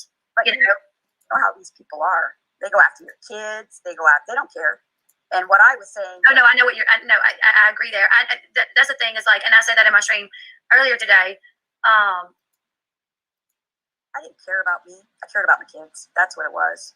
Because I had seen other people's kids get involved. And what I said was, what's missing from Kim's declaration is what I was responding to. I had like 30 plus people after me from one comment that I made.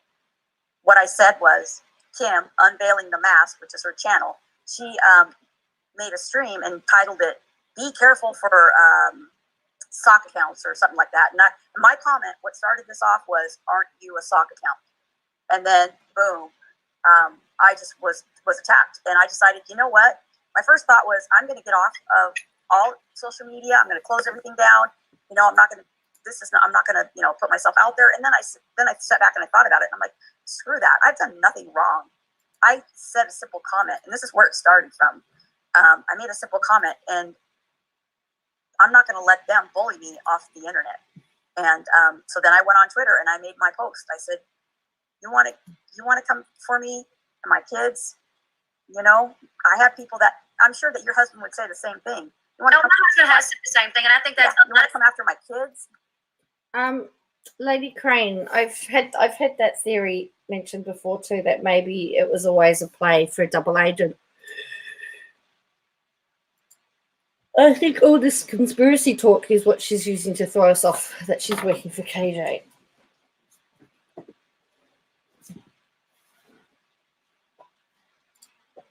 And I use the example of watching KJ's contents is harmful with you. Well, if she is,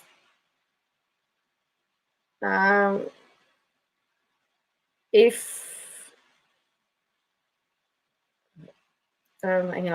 was it?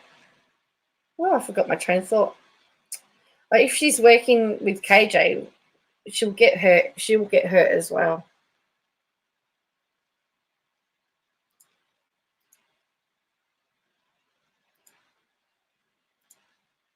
There's a lot of times where she's talking like KJ would. Go ahead. And that's one thing that's missing from Kim's declaration is all the things that were said to me and how they were, now they say, oh, they're so frightened of me. I will say that. I can honestly say that there are people on accounts that are not who they claim to be. So I'm not shocked when I hear that. Yeah. So go back to Kim Fulmer's declaration. I'm sorry. Oh, no, it's fine. So the Kim Fulmer, her declaration gets filed, and there's a mistake on the Leanne. Yes. And it's not the correct person. The criminal part was mine, and but the part about, because I had said that I had been I'd worked for the government before, and there was another Lori Ann, or not a Lori Ann. Her name was she had the same last name as me, but she worked for the Department of Transportation, which is a state agency. It's not a federal agency. And I was worried that they were going to go after her. They posted her work email, her work phone number, her work address. And I was worried about this person. I did not want what I was going through to happen to her. And so that's when I'm like, hey, wait a minute. But you know what, Leslie, honestly, I think they did that on purpose because they knew that I would reach out and say something about that. They knew that Lori's middle name is Sue. That she doesn't even have the same middle name as me. And that was just something to reel me in, to get me to bite. And I bit on it. It's funny how she knows all this other stuff about the other Lori Ann.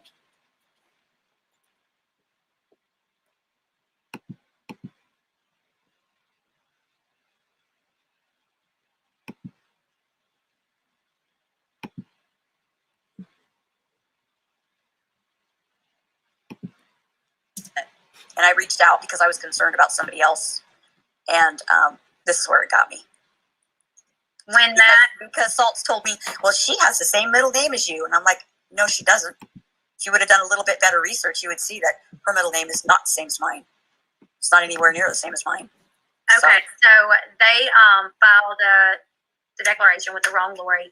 At all this time when all of this was going on, now I think pretty much everybody was tuning in to Emily D. Baker and watching her break down this lawsuit. So how did you see the lawsuit? I'm going to ask the chat once again to be respectful. We are getting to the declarations, why she signed them, and everything. This is her discussing this. I'm trying to kind of be in an order. I keep seeing the declarations being brought up, and I know you guys want that information. I promise we're going to get there, but I am just asking you guys to be respectful. And I'm going to start deleting people that aren't, because no matter what, I don't care if I have anybody on my channel right now, I would not allow my chat to go after them. So I'm just asking, please be respectful. Well, that's something brought up a good point. What did that conversation between you and Kim have to do with jurisdiction? Because the only reason you were a key player in this was to prove jurisdiction. So I'm unsure why that exactly needed to be put in there. I mean, really, when you think about it, why did it need to be put in there? Drama. I mean, draws people in. Drama. So I mean, there were things that I saw happen in this lawsuit that I was even like, why do we need to include that? Because here's the thing. I've had so many problems with Katie. I feel like if anybody wants to see Katie pay the price, it's probably me, But when I saw things that didn't make sense, and I was like, what does that even matter? Like, why are we talking about that? Why does that be there? Someone said they did it to try to embarrass her. That's why, and that sounds like a separate criminal matter if it was legit, but it didn't seem to be. Okay, so the Kim declaration. How did you find out about the Kim declaration? How did you see it, come to know about it, and realize that it had the Twitter conversation between you guys, and that the wrong Lori Ann mentioned? Yeah, the Twitter conversation that they left the 30 people out that were attacking me. That one. Yeah. How did I remember? How did that come about? I may have. To be honest, I don't remember. I may have been watching Emily's stream on it. That's probably. Sorry, Robin. All right, so we've got LB, a content creator, on the left here, and we've got Lori Ann, who is the famous Lori Ann from the lawsuit. And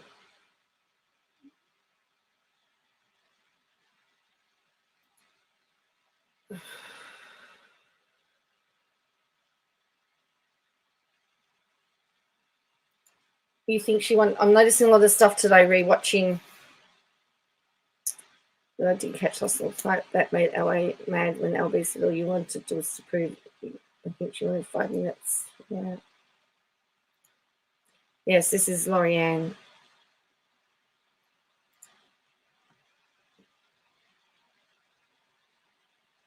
That Amber chick, it's a bit like that at the moment.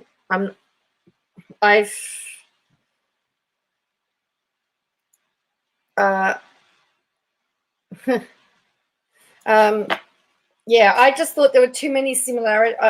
This is my feelings, is that there was too many similarities between explanations from Katie and Lorianne, and the flip-floppings got me. And I'm just finding it really interesting that she was friends with Uni Rock. Now she doesn't like him. KJ was friends with Uni Rock, doesn't like him. She's going after Emily D. Baker. Katie's going after Emily D. Baker. The questions that I've got is, how did she know all the personal details of the other Lorianne? She said that Brown, Salts, and Katie were all in it together. Well, how did she come to that conclusion? And how come, if she had no communication, did Katie refer to her or imply that she was her ride or die? So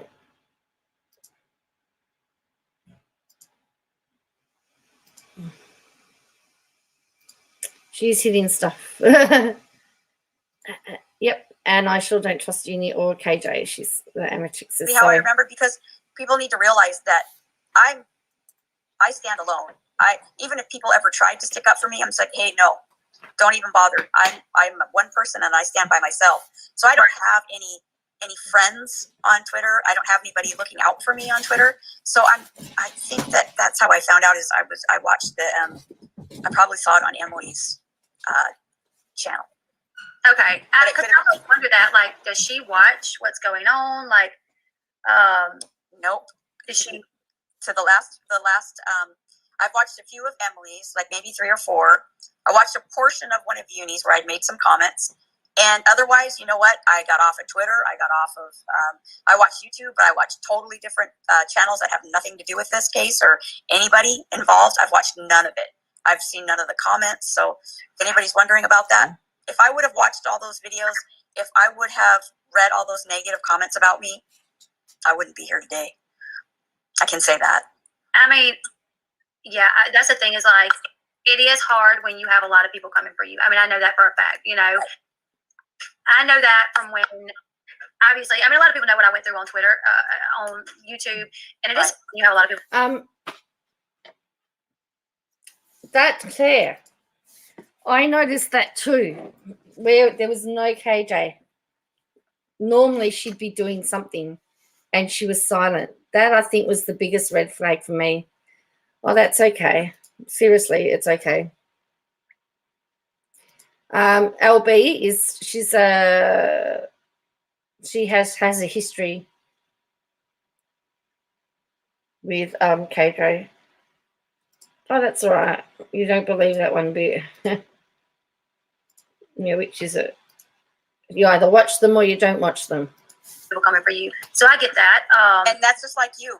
I'm like, why in the heck are they focusing on me? Why have the last 3 months have my name in it when I have nothing to do with this case? Like you said, there's so many more people that were involved that should have been there besides me, like yourself, you know. Mm-hmm. That, I mean, not to be attacked or anything, but to be mentioned. There's no need to mention me. I mean, none. But they tried to make me relevant, and I wasn't, and I'm not. Well, the jurisdiction, I think, was the reason why it was brought in.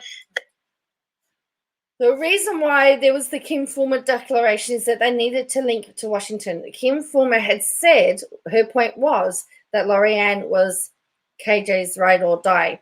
Lorianne was in Washington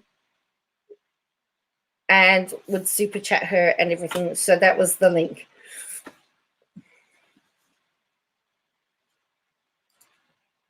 that obviously didn't pan out, unfortunately. No, it didn't. She was from Washington. Yeah. A lot of people want to know, like, why did she defend Katie so hard? I'm getting there. So and I think I mentioned that is because I didn't like the personal attacks that were being made against her, and the more that and I get, like I said, I didn't watch her streams. I think it was more of a I didn't like the personal attacks, but I started seeing, and as everybody saw, I did stop supporting her. I did stop, and I apologized to a lot of people at that time when I did stop supporting her for my actions and things that I said. But a lot of people said that they accepted my apology, but they didn't. And so when I did, tinfoil theory. Kate LA is jealous of that. Possibly that does make sense. Oh, thank you, Tia, very much for your super chat or your sticker. Thank you very much. Very appreciated. KJ never has to watch anything about her because she has all little fans watching for her and giving her an update. Hello, KJ fans who are going to go give her an update. You missed a lot last night while watching. Hope you're feeling better.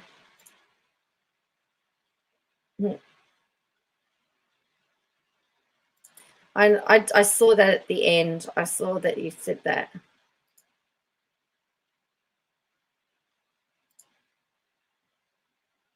She probably will do some tweets about it today. No. Well, she didn't also talk.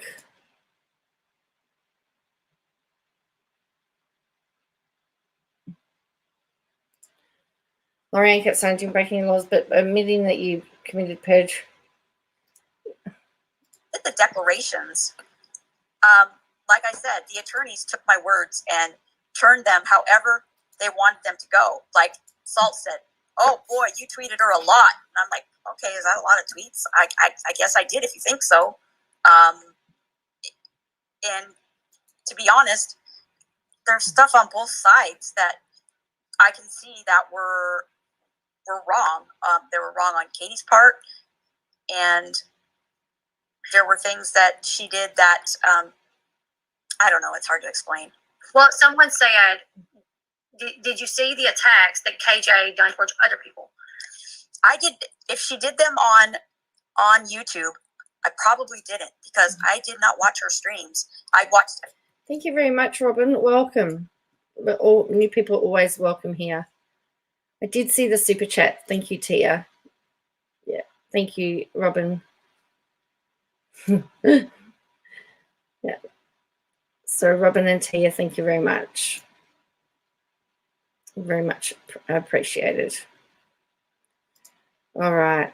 Some of them, and what I mostly saw was the stuff on Twitter. The people that were saying just the nasty, vile stuff that they were saying about her. And after a while, I quit commenting on her stuff.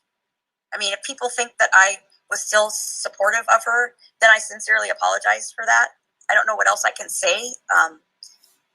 Because, like I said, it was just me. I mean, you look at like Topper Lily and you look at a Real Housewife. Why am I singled out? You know, that's one of the things. Maybe they didn't go as hard as I did, but why haven't they been talked? Why haven't, I mean, maybe they don't live in Washington. Who knows where they live? Do they live in Washington? Were you a mod for Katie? Were you a mod for Katie? Because I think someone... Never. I was never a mod for her. I was never in her Discord. I was never in Uni's Discord. And I have been accused of that. I've had people make fake accounts of me. And I also had Keon, if anybody remembers Keon. I had a Twitter account at first, and then I deleted it. I was like, I'm going to get off of Twitter, and I'm done, and I deleted it. And then I decided, I'm going to come back. So I came back on. Well, Keon took my old Twitter handle. I did not know that people could do that. And he messaged me, and he told me.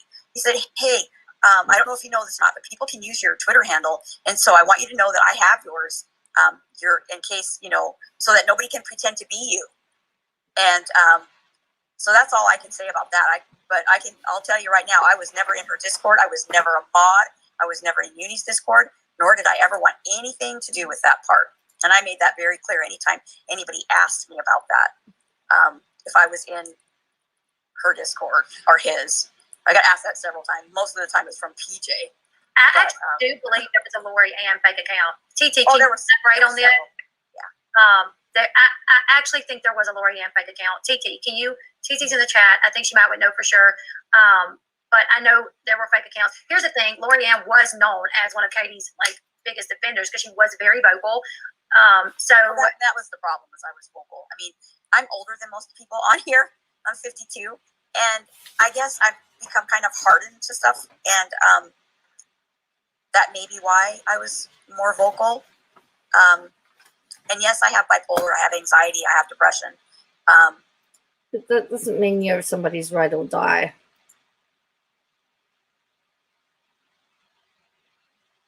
I'm hearing LA call people out. Right, cool.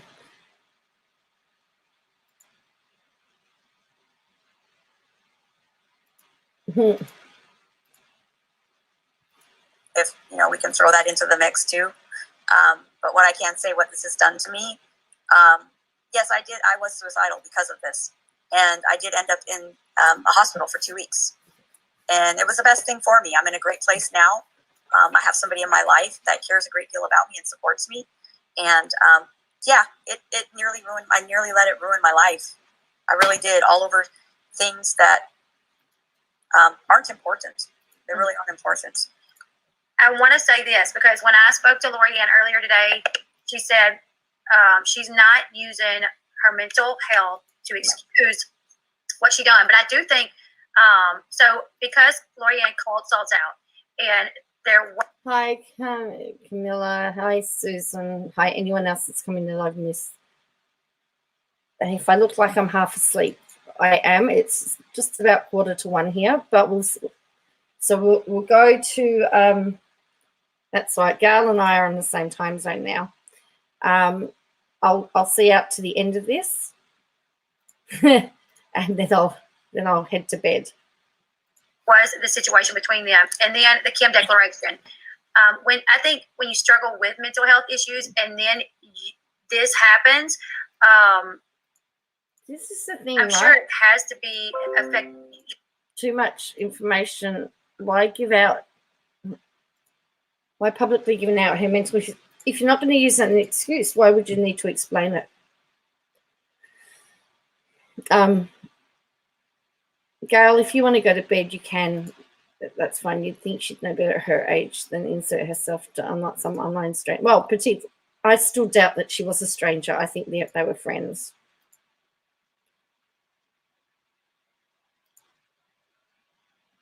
Wakey, wakey, Joe. I know, I'm struggling too. Oh, dear. I'm starting to slur it out. Lori Ann, you brought it on yourself. You have 3 different stories. That's not the result of mental health. It is long. And I think, as I said, I think the second hour, which we're about to hit, is the one that's undoing. I think if they'd stuck it for an hour and the questions were direct, we would know it all, hey? No, I don't know that I learned anything new. I've got lots more questions. Wakey, wakey. Smell a rat, eh? Your mental health. I mean, there's just no way we can say that it's not going to when you suffer from mental health issues to the point to where you end up in the hospital. So I'm not saying, you said you're not. It's absolutely not an excuse for poor behavior. Absolutely not an excuse. And I've never tried to make it an excuse. Everybody else keeps bringing that up, that I'm crazy and that Lori's crazy, so don't listen to her. So it's not even me bringing it up, saying that, hey, I have all these issues, so please excuse me. It's not that way at all. I needed to go in there, and they adjusted my medication for me. And I was able to talk about this court case because everybody thought that I was crazy. I have 2 sassy nods. They're just MIA. One of them's Rick. Because what in the hell is this woman talking about? She thinks that she's involved in some $5 million lawsuit, So I told my doctors, I said, go on YouTube and put Lori Ann in and see what you get. And they saw it. So I was vindicated right there by the hospital, by my doctors, by my therapist. You know, they saw it. You saying like, I'm in this big mess on YouTube now with this lawsuit with this big YouTuber and this nobody YouTuber. $5 million. I'm in this. And so when you're in the hospital and they're like, what? Well, everybody thought I was loony when I tried to. Have you ever tried to? I can ask the audience this or the chat. Have you ever tried to explain this to somebody?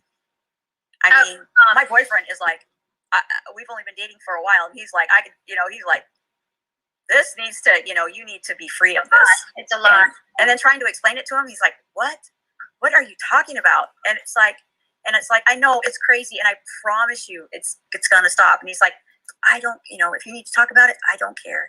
He's supportive of me. I haven't had that, and I finally have that. No matter what's going on, what you've done, I think everybody deserves to have somebody that's supportive, as long as you're trying to work towards being a good person. And someone said, there was something that someone said, but I'm just going to go back to, you reach out to Salts because of you reach out to Katie and you're like, hey, this was not, you think you saw it on Emily's channel where this was filed. You reach out to Katie and you're like, this is not the correct person. I don't want that person to be attacked. I don't want anybody to call that person, contact the person's job. And I remember when that declaration come out, Salts' declaration saying what happened, how you went to Katie and said all this, and how you was like, Brown, I need this to be fixed because this is not me. I remember that coming out and everybody saying, oh, that's a great thing that she was doing. At least she wasn't wanting this other Lori Ann to be attacked. And you could have just let it go. I'm not saying anything. You contacted Katie and you said, listen, this is not the correct person. And Katie was like, I can't talk to you about this. So being something that was so hard for her, when she done that to you, I can't talk to you about this. And when she publicly was like, I don't know, Lori Ann, we're not friends, blah, blah, blah, blah. Yeah, I don't know why they would. That Belinda, that's her site team all investigated at YouTube. I don't think so. It seems a bit iffy, doesn't it? How did you feel about that? I didn't really care because it was true. I mean, we weren't friends. I mean, I don't know if anybody remembers, but from the very beginning, she actually called me a troll. I don't know if anybody remembers that, but she did. And it was actually during the time I was sticking up for you. I was going back and forth with, I think, TT and Adria, maybe. And I was actually defending her, and she called me a troll. But so we weren't really that close. Like I said, I guess I took a hard stance when people were coming at me so hard. And then I was like, I kind of felt like I couldn't change my position, maybe, at that time. I don't know. Okay. But so when that happened, when you see her saying that, like, we're not friends, and when she tells you, I can't talk to you about it, when she said that to you, was you like, I'm going to read the super chat, you guys, in a minute. I saw that Real Housewife did super chat, and I am going to read the super chat, you guys. I kind of want to say, I know, I'm sorry. No. I just wanted to do the super chats later on so we could kind of stay. When people watch the replay, a lot of times people will get kind of aggravated if I keep like talking to the chat and stuff. So, so you went to Katie, you say this, it's not the correct Lori Ann, Lori Sue, whatever the person's name was, that the information that Kim had was not you. It was someone else. So you needed that to be known because you know how to.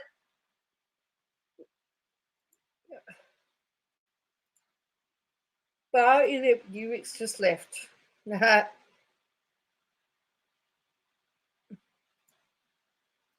KJ calls everyone a troll. That's a compliment at that point. Yes, I'd say so. This community works. Most people in this chat know the community works. That person probably would have been contacted. Their job probably would have been contacted. And that person could have possibly had some real life repercussions over your actions in this court case, and not, even though this person had nothing to do with it and knew nothing about it. So I was freaking out, to be honest with you, because they did that stream on the 24th, which was Christmas Eve. Working for the government, I know that you get your holidays. So I think it was a Thursday, Friday, Saturday, Sunday. So it would have been Monday. That woman would have came in after 5 days of being off. And who knows how many emails that woman would have had, voicemails, how many times her boss would have been contacted. So yeah, I was freaking out a bit for her because I've worked for the government before, and I know how it goes, and that could have damaged her. So yeah, I absolutely think people would have been reaching out to that place and saying, hey, Lori worked there? It's really bizarre, some of this stuff. She did state in her declaration about that.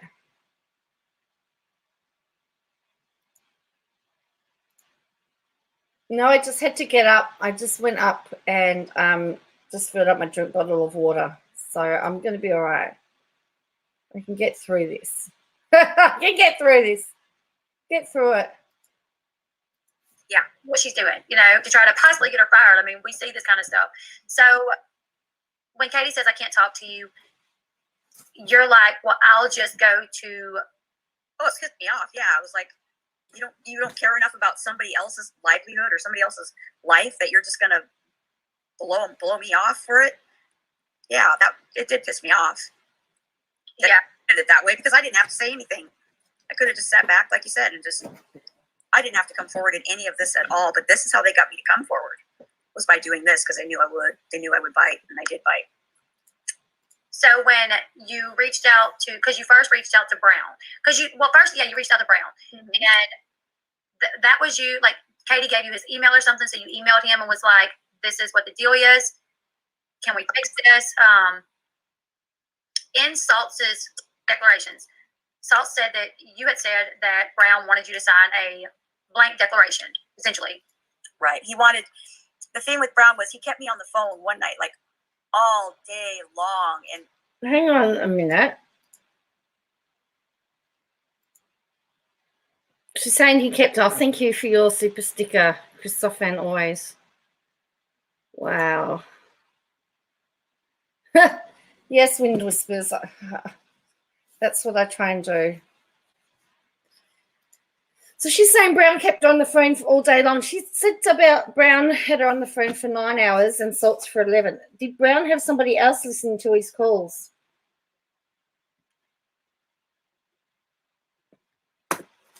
At that point for 11 hours. That's what I want to know. I know, like uni does. I couldn't do it. No one got you to come forward. Wow. So she's saying Brown had on the phone for 9 hours? And I'll tell you what, I wasn't sleeping at all during this time. I was exhausted to understand why. I live alone. And I'm home alone. It's COVID. I'm trying to deal with this, trying to explain to people what's going on, and like my daughter especially. And my daughter's got 2 little babies, and she's trying to listen to me, and I feel so bad for her. I'm sorry, Sarah, if you're watching. But he's got me on the phone, and he's like wanting to get this done now. And so what I was concerned about, a lot of it was getting the harassment that was on me out there too. Like, all the stuff that Kim had done, like, laughing at me, saying, all of her little pals saying that, oh, isn't she a joke? We're not afraid of her. And I wanted to get my side of stuff out. And so I was sending him stuff. And thank you for sticking around anyway, Sassy Noz. But the story keeps changing. Who else do I know that there's somebody else that I know that keeps changing their story? I would mod, but I talk too much. She does. As I said, this could have been done in half an hour. This could have been done in an hour max. I was talking and I told him, God, I'm getting just paranoid because it's like I had all these people, these things coming at me from all different directions and no support whatsoever.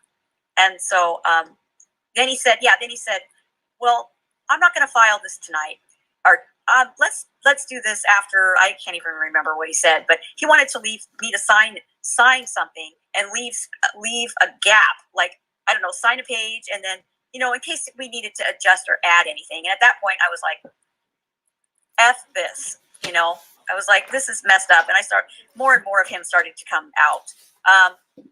The one thing I want to bring up is they wanted to subpoena my Twitter account. Well, Brown made it sound like it was Saltz that wanted to get my Twitter account subpoenaed, when actually it was both of them. It wasn't just Saltz, it was Brown too. and he made it sound like salt was this bad. That was in the preservation of evidence declaration that it was agreed upon. If I had the energy, I'd pull it up and show you. There was orders for. So remember, they had decided that they would do certain things so that if the case did proceed, the evidence would still be preserved. And one of the things in that order was that there would be a subpoena. So both sides agreed to it. It's in the court documents.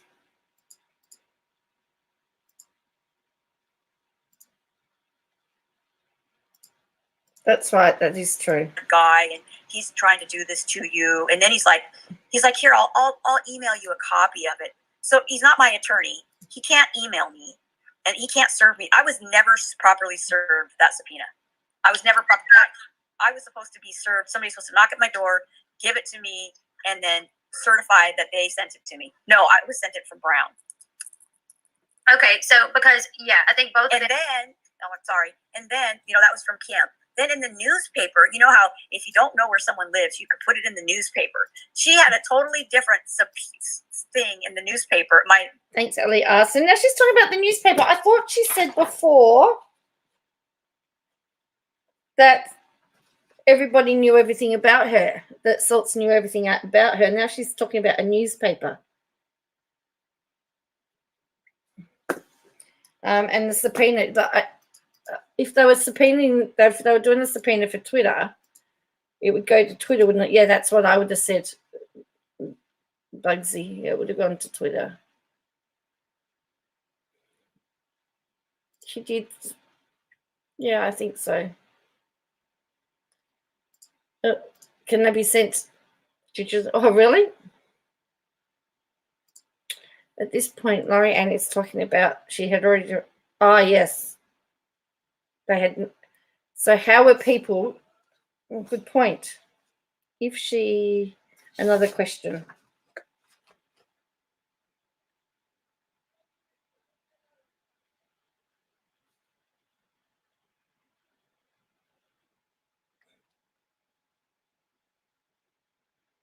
So how was she getting arrested if she had no Twitter or Facebook or no SM, no social The local media? newspaper that I needed to not delete any of my social media.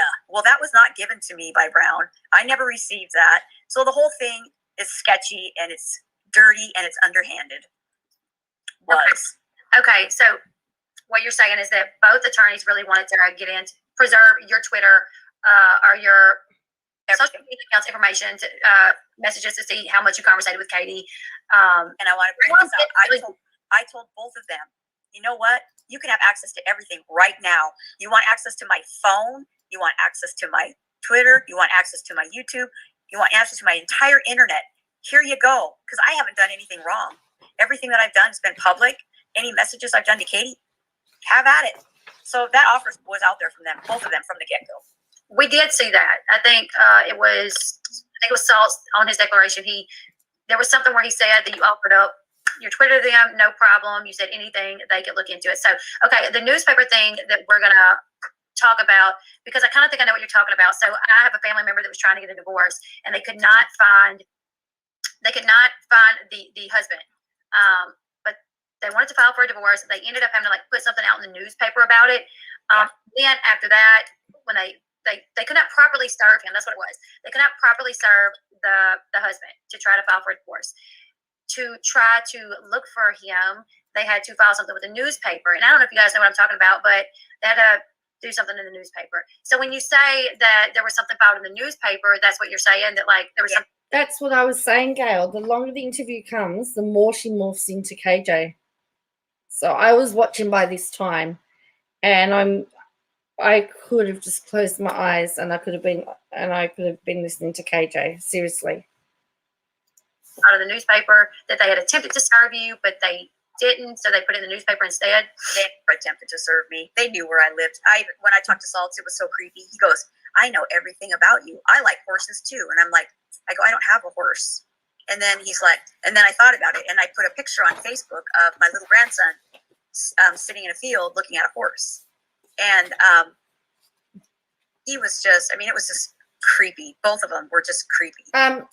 Of course, he would have needed to look at her Facebook because he wanted to show, he needed that to show that she lived in Washington. Did you see D with we're not going to take it? No, I didn't. No, I'll have to do that. It is very uncanny, isn't it, girl? By the way, we've just cracked a 4-hour stream, by the way, people. Well done. If you've been here from the start, well done. The things that he said to me, you know, I know everything about you. We looked at your LinkedIn. I don't have a LinkedIn. I don't work. I don't have a LinkedIn account. Lawyers do that when they're gathering evidence for a case. They needed to look at where you had, if you had put where your location was. I thought she said before, she said, I dealt with lawyers and investigations with employees and being dishonest. Surely she would know. Surely then she'd know how lawyers work.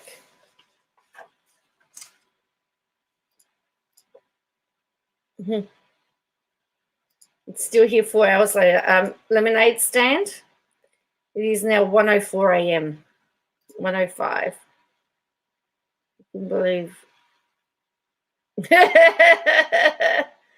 I know, it was a long one. Yeah, 1:05 a.m. Lisa, what a waste of time. I think Albert tried but couldn't answer questions straight. Oh, fairy lights and gems. Oh, nice. And the one that I do have one, but it's under my maiden name, and it's not even my real name. What I did was I did one just for, I did one, and then I like left out my personal information because I didn't want anybody. I did that years ago, actually. Actually, I was going to say, sounds like Laurie's the queen of sock accounts, actually. Not bad for somebody that says they've got no technology, that they've got no idea about technology. But I mean, it was creepy. Saying that we know everything about you made my skin crawl. I mean, it really did. And I wanted to tell you guys the truth. I was raising my white flag. I'm like, I want out of this. I haven't done anything wrong. And you guys are making me feel like I'm a criminal. You're making me feel like I've done something terrible. You're referring to me as like a Charles Manson. I mean, that's how I felt. So Hang on. Who cares, Lorianne? What does she mean she's been referred to as?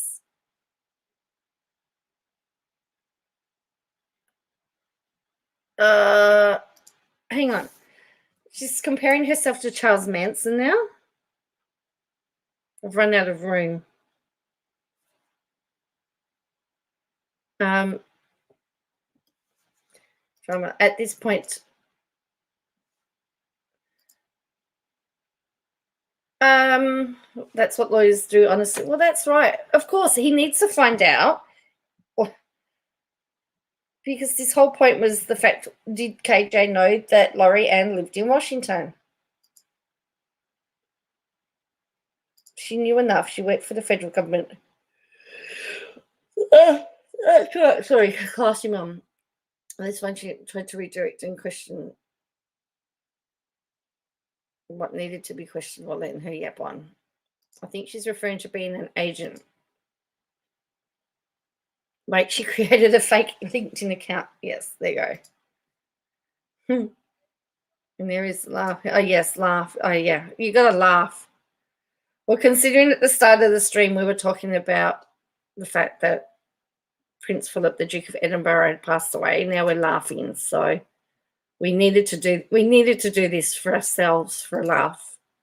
When you say that you didn't do anything wrong, because there's in the chat that was like, you said this to me, you've done this to me, you were rude to me, you were mean to me. Okay, you're not saying you didn't do anything wrong as far as that is concerned. No, I'm referring to the lawsuit. I've done nothing illegal. I have never threatened to kill anybody. I have never threatened to go to somebody's house and burn them alive like was done to me. I have never given out anybody's address. The only thing, what I have done is I've been rude. I've been rude to people. rudest to you, and I have been, but you know what? How many people have been rude to me? Has anybody ever been rude to me? I don't know. That's the KJ defense. Oh, thank you, Camilla. Camilla, thank you. Very generous. Thank you very much. I agree, trying to direct her answer, but she's slick. She's more proficient in law than she's letting on. Yeah, I think so. Oh, that's okay. That's okay. Yes, as we said earlier, it's like the Commonwealth has lost their grandfather. What did they do to you? Who else do we know that do that? Hey? Hey, Medusa.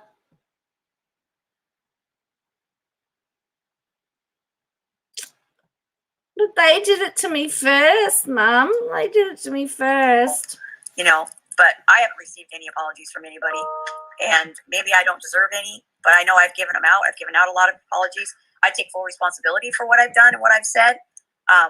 And I've said that time and time again. I'm not sitting here making excuses for anything, but for those two attorneys to put me through the ringer like they have, I didn't deserve that. Being rude does not make me need to feel like I need to end my life. And that's what I did. And that's what I tried to do. Were you scared that like you were going to? Oh, I was petrified. I was petrified. What, Sean?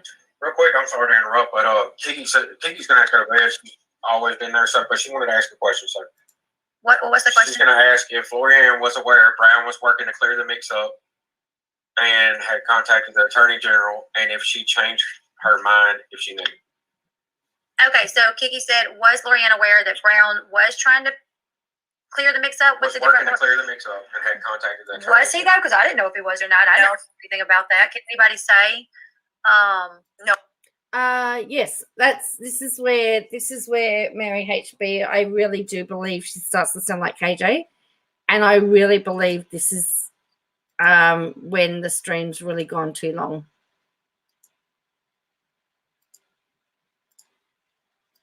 Like it should have been done by now. Lisa says sorry about it for the family. Anyone who was under Queen's rule, honestly. Oh yeah, the best is coming to bed. Toying their hair with like KJ. Yeah, there's so many KJ like things here. Like KJ. When I grow up, I want to be KJ.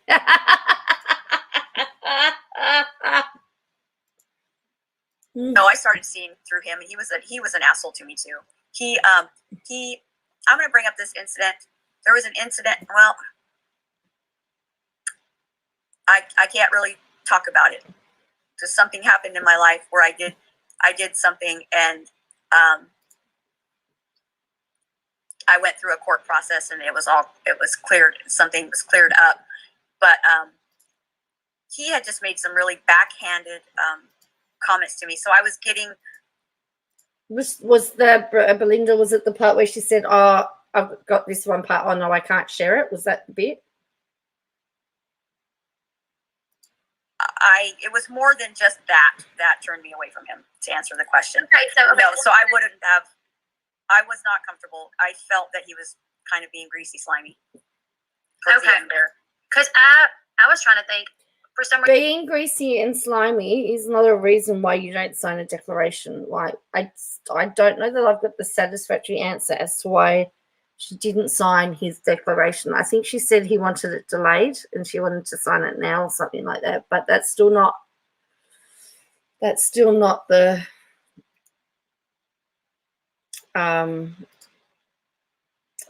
not a reason to do it. Oh,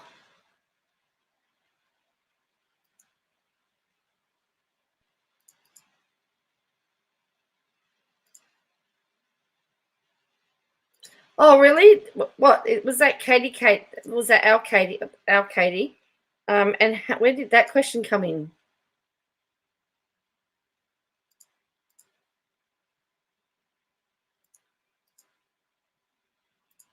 They could not find the husband. You've done this to me. You were rude to me. I didn't know if he was or not. I don't know anything about that. Can anybody say? No, I started seeing through him, and he was an asshole to me too. I'm going to bring up this incident. There was an incident. Well, I can't really talk about it. Just something happened in my life where I did something, and I went through a court process, and it was cleared. Something was cleared up, but he had just made some really backhanded comments to me. So I was getting. It was more than just that turned me away from him, to answer the question. Okay, so I wouldn't have. I was not comfortable. I felt that he was kind of being greasy, slimy. Okay, because I was trying to think, for some reason, I don't know why, that I was thinking that in the declarations that Salt's filed, it said that like Brown had ample time to correct this, and he didn't. So you thought that he wasn't going to. So he didn't. I just saw the real person he was. What kind of person would do that, to not care about another person like I did? I cared about that other Lori. I cared about her job. He didn't care. They didn't care about her. And what kind of person, that tells me what kind of person he is. And so it was more than just the fact that he didn't give a shit to clear it up. It's the fact that he didn't even care to. I mean, I'm taking care of that. And I constantly had to keep asking him about it. And then he would constantly ask me something, and it was just dragging it out. And it was like, I'm telling you, I was going on no sleep. And I was like, this is ridiculous, Okay, that's why because I couldn't remember that, but because I just remember from Salt's side saying like he filed things, but they're saying that there was a Brown filing where he showed proof that he contacted the Attorney General. He never showed it to me. If he did, I've never seen it. I don't know. Maybe that was in there. I can't remember that. But if I would remember, I would have said that. So I just started seeing who he really was. I saw it. I mean, it was just the way he lied to me. He lied to me and said that Saltz was the one that wanted that issued the subpoena. No, it was both of them. No, it was an order. It was in the court document that was signed off by the judge, actually. But anyway, oh no, the judge was against it. So that's enough proof for me that KJ and Ally friends would never acknowledge this interview otherwise. Yes. I did not. I heard Katie, but I couldn't work out what Katie. I was looking for somebody called Katie in the chat. I didn't see anybody. It was both of them, and especially after I even told Saltz. I said, you know what? If you want to follow me, if you want to get into my account and you want to track everything that I do, then please do it, because I want you to know that I haven't done anything wrong. I haven't done anything illegal. If you want, and I said that.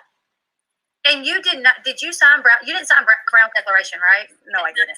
I think that was the difference, because people's like, why did you sign two different declarations? No, I didn't sign it. But you actually didn't sign Brown's. Nope. And in Brown's declaration, it basically said like that you really weren't friends with Katie. Like you were just kind of like a supporter. You kind of watched her, but it wasn't. And then it was just kind of the opposite in Salt's. Right. And I think that's a big question a lot of people are asking. So when you decided that, I don't like Brown, I don't like the way this is going, I've talked to him for this many hours and I'm just not getting a good feel for this, I'm going to talk to Salt. So how did that go? And you told Brown, you said, I know who this line ball is. Did you immediately contact Saltz after that? I think I did, because I was pissed off that nothing was being done about the other Lori, and it wasn't her decision. It wasn't her lawsuit. If he was her lawyer and oh yeah, it is too, isn't it? Oh, sorry. If he was Brown's lawyer, if Brown was her lawyer and she was his client, then she would be able to dictate to Brown what he needed to do. But Brown is KJ's lawyer in this case. He takes his instructions from her. She's paying the bill. Yeah, I don't know who that was. Yeah, I thought he said TT initially, but it was. And it was right after. And it was not only that, it was then when I saw the subpoena and I saw that Brown was lying to me, saying that it was all Saltz that wanted it. So I messaged Saltz and I said, if that's what you want, you got it. Here, have access to my shit, you can have whatever you want, take it, but get this woman out of this mess. You know, don't let her be caught in the middle of this mess. And I just wanted out of it, you guys. I was so done. I didn't care if either one of them got into my stuff because I didn't have anything. And we're talking legal stuff here. I'm not talking about, people want to talk about me to talk about the Declaration. And when I talk about the Declaration, they want me to talk about what I did, what I said on Twitter. And so it's like, you got to make up your mind. I'm talking about the Declaration. And when I say that I haven't done anything wrong, I've done nothing illegal. And I felt like both of them were trying to scare me. And it worked. They did. They scared the shit out of me. And the day that I talked to Salts, I do take medication. I'm on medication for my depression, my anxiety. And I had taken my medication, and I had also taken an edible. Those are legal in Washington State. What they are is I took a marijuana indica, which is kind of helps calm you down. And I told Salts when he called me, I said, I just took my medication, and I just ate an edible. And he continued on to interview me for 11 hours on the phone. That's something that you had said to me, and that is something that actually goes completely against what Salt said in this declaration. In Salt's declaration, it says, we ended the phone call immediately when she told us that. No. Sorry. Okay, you're saying that's not correct. No. Okay. No. And that's why I said, I went on Uni's stream one night, and I said, pull the transcripts. I want people to hear what those interviews were like, both of them. I have no problem signing a release saying, you let everybody hear our conversations, me and Brown, me and Salts. Let everybody hear all of that, and then they can decide what they think. And then they can make an opinion on that. They won't do that, but I will sign off on it in a second. So I want to, when you first contacted Salts, I kind of want to back up a little bit here. Okay. Because I have to imagine for Salts, this would have been like, whoa, Lorianne. So I kind of want to hear a little bit about that phone call. Like, was it an email where you first reached out to him and he said, listen, we'll call you, or what? Thank you, Shans. Thank you for saying great job. Thank you. I've done nothing wrong. We're doing an interview here. Thank you. I keep seeing what you're saying. Great job, LB. Thank you. I'm gonna give you that recognition that you clearly so badly won't. Yeah. Anyways, to continue. He also threatened to Salts also had said that she threatened me too, and I'm afraid. I'm just like. Salt said you threatened him? Yeah, I don't know if you remember that. He said it in a tweet, and then in his declaration, I'm scared of her too. Like threatening to sue me. At this point, if you want to sue me, go ahead and sue me. What are you going to get, $5? No, I'm going to play this again. I'm going to leave this to play. I'm going to go downstairs and make myself a coffee. I know this is where it's going to unravel, and there was no answer. I am half asleep at the moment, so I apologize. I'm going to run downstairs and get a coffee. I'll be back. All right, so, but I'll leave this playing. Well, that's right. She was the ride or die, and that's. But my question is, how did she become the? Why did she become? How did she become the ride or die if they didn't communicate as much? Like she says, you don't have ride or dies if you don't have like there are many people that follow me and watch me. Oh no, that's all right, Gingerly. We're nearly done. I'll get my second win. I'll get my second win soon, and I'll be ready to party. I've got people that email me, and I've got people that send me messages and all that sort of stuff, and that's really great. And I try to respond. So you have to have that relationship with people. So, and I know that some of those people would defend me at a second. So people I DM and everything. So I'll be back in a minute. I'm going to let this play. Behave. Party at Joe. Yeah, party at my house very soon. Well, I can have now 100 people. I can have 100 people in my house. Oh, as of midnight, as of an hour ago. So it's 116 people. So 16 people. You have to work out which 16 have to stay behind. The rest of you can come. I'll be back in a minute. Sorry, I kind of trailed off there again. Yeah, that's kind of the way that I am. If people want to sue me, what are you really going to get? Can you know about it now? Or to me?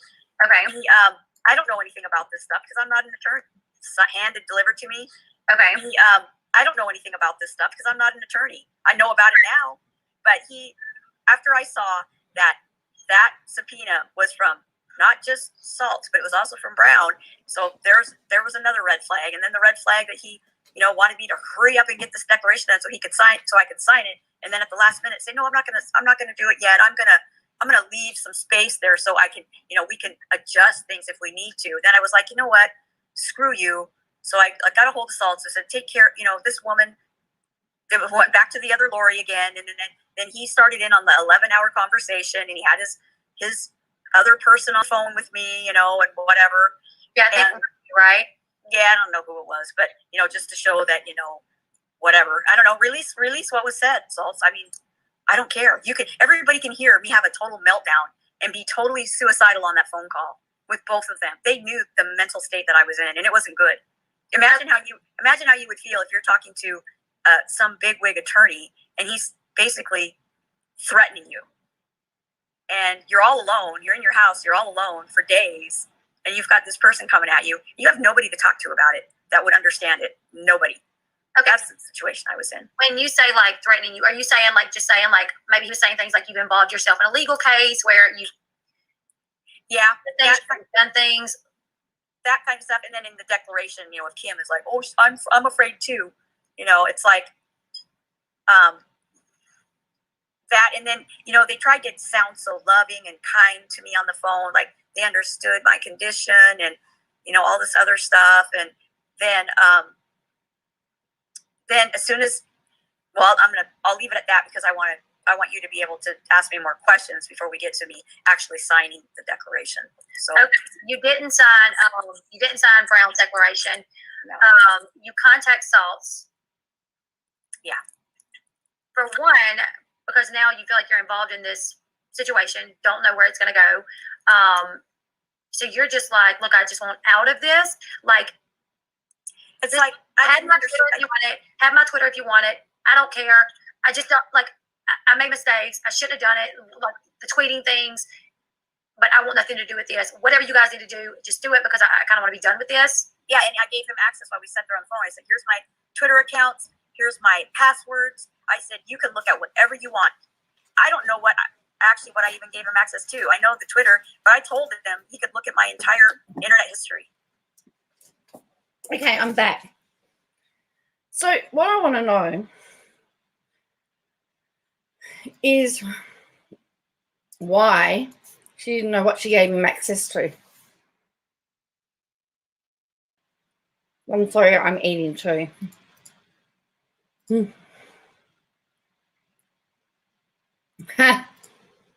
That's all right. Yeah, I've got two stories. I know this might be my first and last one. Oh, actually, I have a rent inspection coming up, so you're all welcome to come and you can come and help me clean. Oh, I agree. Wow. I had to look up what edibles were because I had no idea. Double talk, yeah.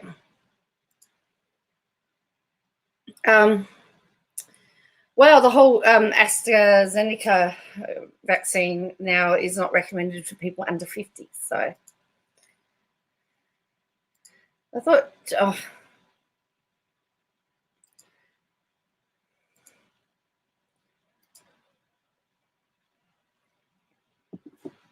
Here's my concern.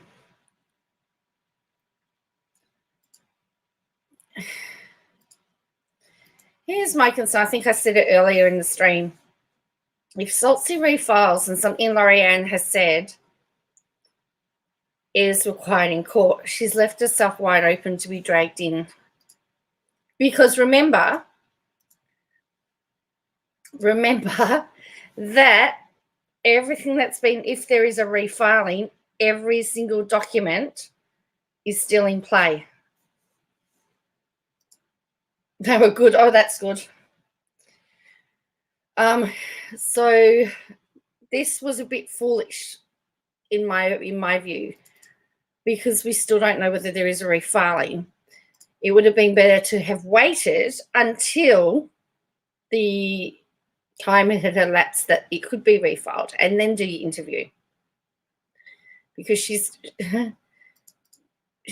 she could find herself in a lot more trouble.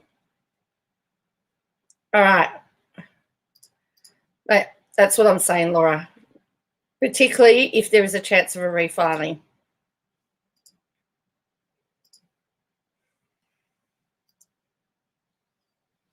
Yes, but the documents are still in play. The documents are still in play, Ballistic.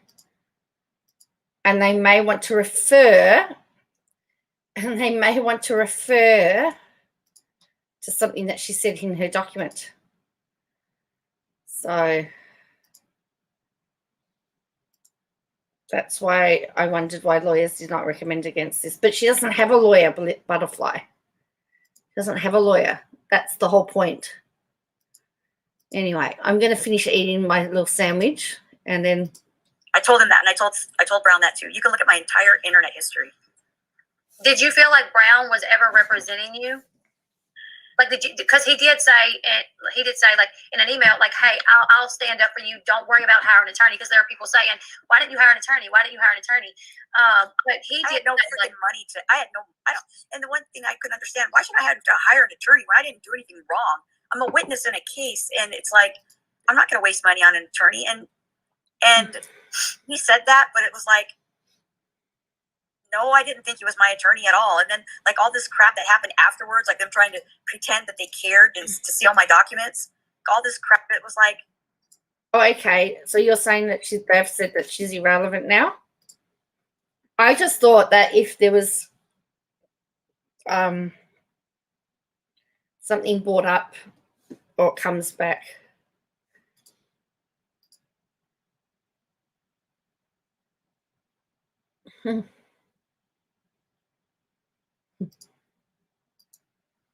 No, I didn't think he was my attorney at all. And then, like, all this crap that happened afterwards, like them trying to pretend that they cared and to seal my documents, it's like, I didn't ask anybody to do anything like that or act on my behalf.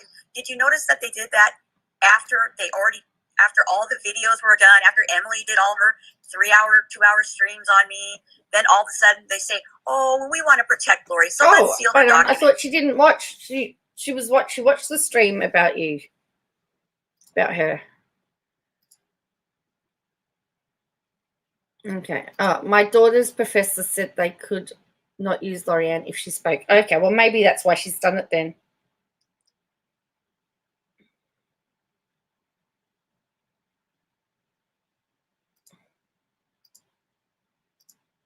In the meantime, Reagan's got them all for free on her Twitter account. But now we're going to go back a month later and we're going to protect her. I'm sorry, I just had to throw that in there. Wait, so there were things that were later sealed after they were already out? Yeah, they tried to get sealed, and I think they were eventually sealed. I never asked anybody to seal anything. I never asked anybody to do anything on my behalf. Okay. I guess from what I understand is Brown and Katie tried to say that they were going to seal my documents, and they wanted Salts to pay for it because it was his fault that all my personal information was out there. Meanwhile, Katie and Brown are sharing more of my personal information.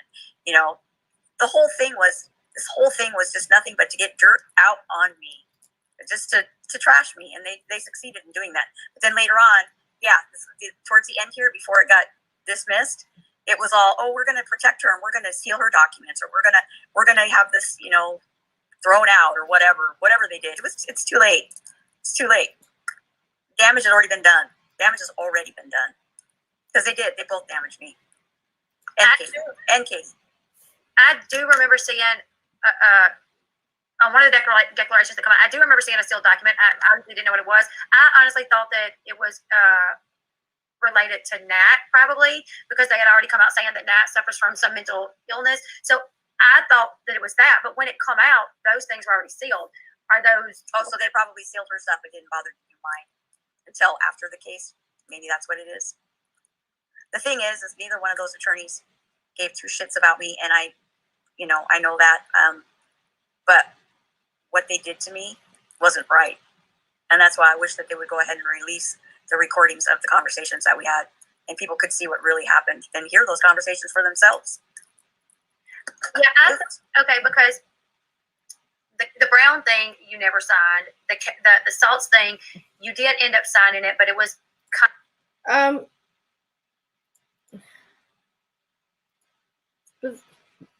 that was bizarre.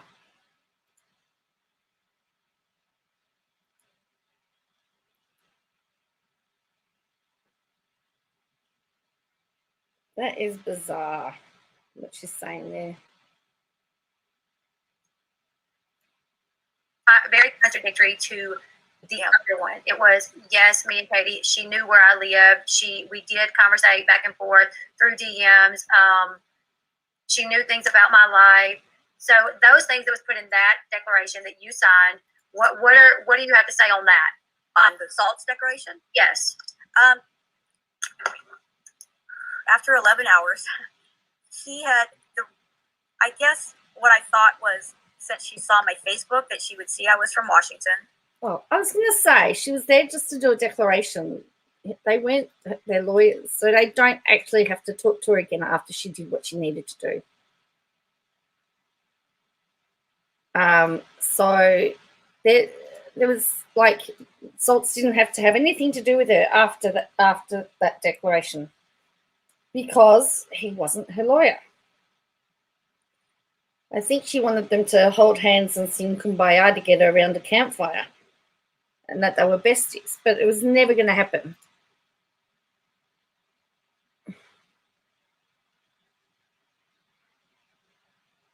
So there you go. And but you don't know for sure that she did. I don't, but when you're talking to an attorney, they're very, very, what can I say? How do you say it? Especially when you got one that's supposed to be so okay, important. Probably what you're saying, like maybe if it was like, okay, you guys were Facebook friends, yes. It's on your Facebook. Probably what you're saying, like maybe if it was like, okay, you guys were Facebook friends, yes. Now she's talking about lawyers. I think she's trying to say lawyers are intimidating. But she did say earlier that she dealt with lawyers, that she had experience with lawyers.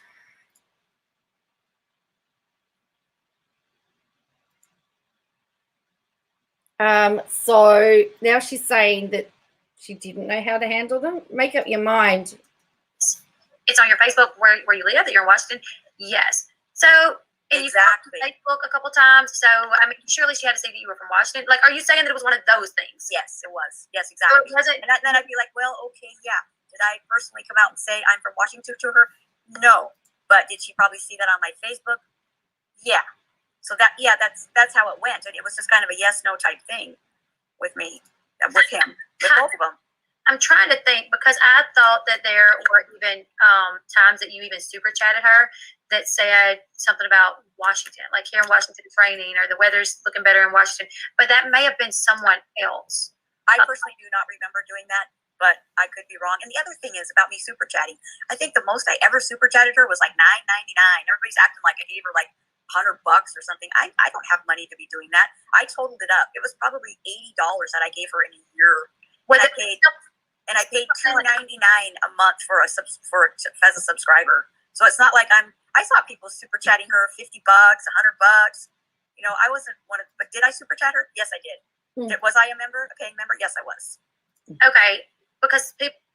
Just as bizarre this morning as it was, and I blamed it on lack of sleep.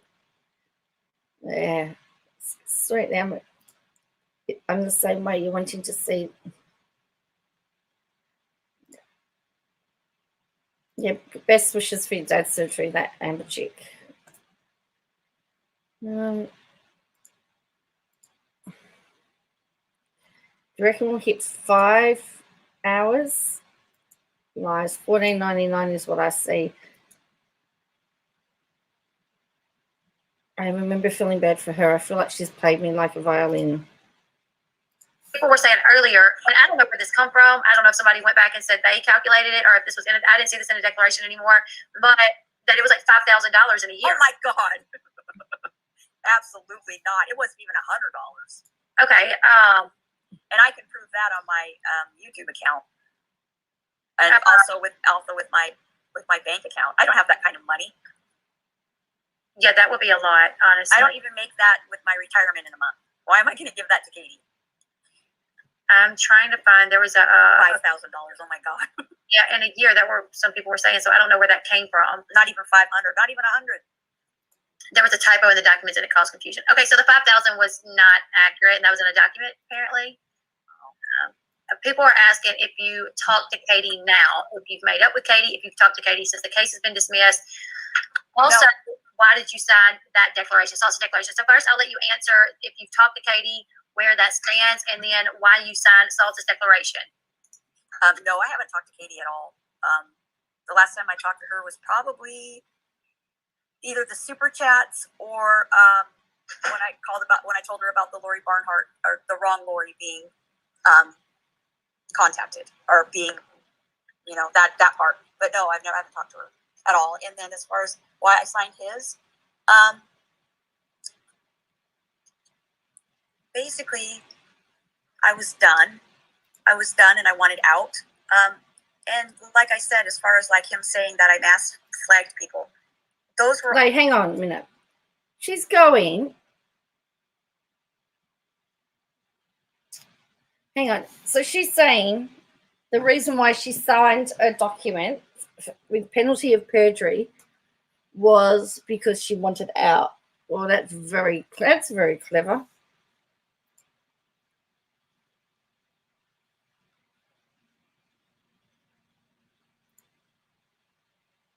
Okay.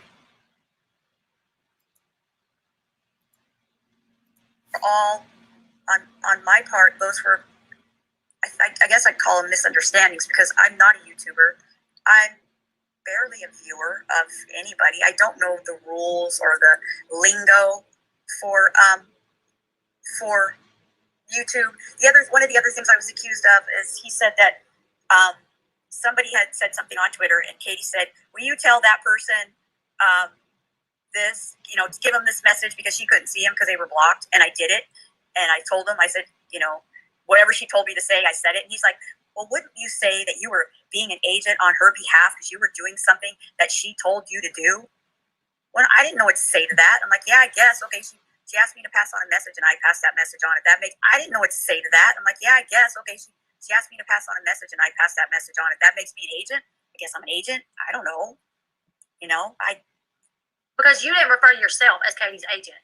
No, I don't think that I did. And then when he had me sign that, he said that he was sending it to me, and I tried to print it out. All I got was one page, and it was the last page. And So I see, Jane. This is really weird.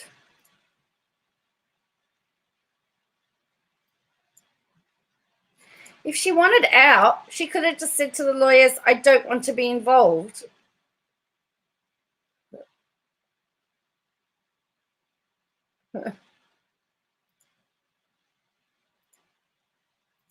Like,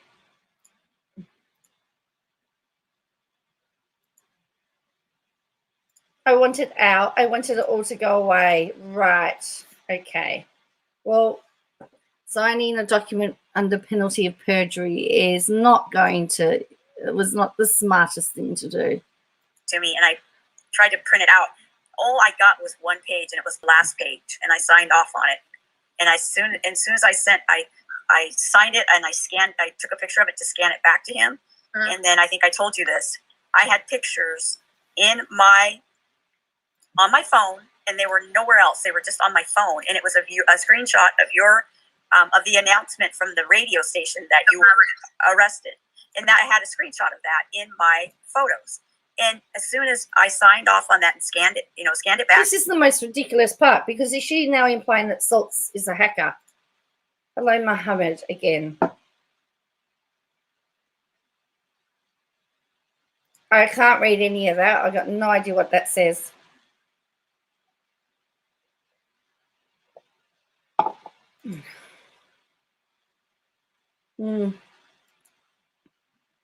So a lot of people.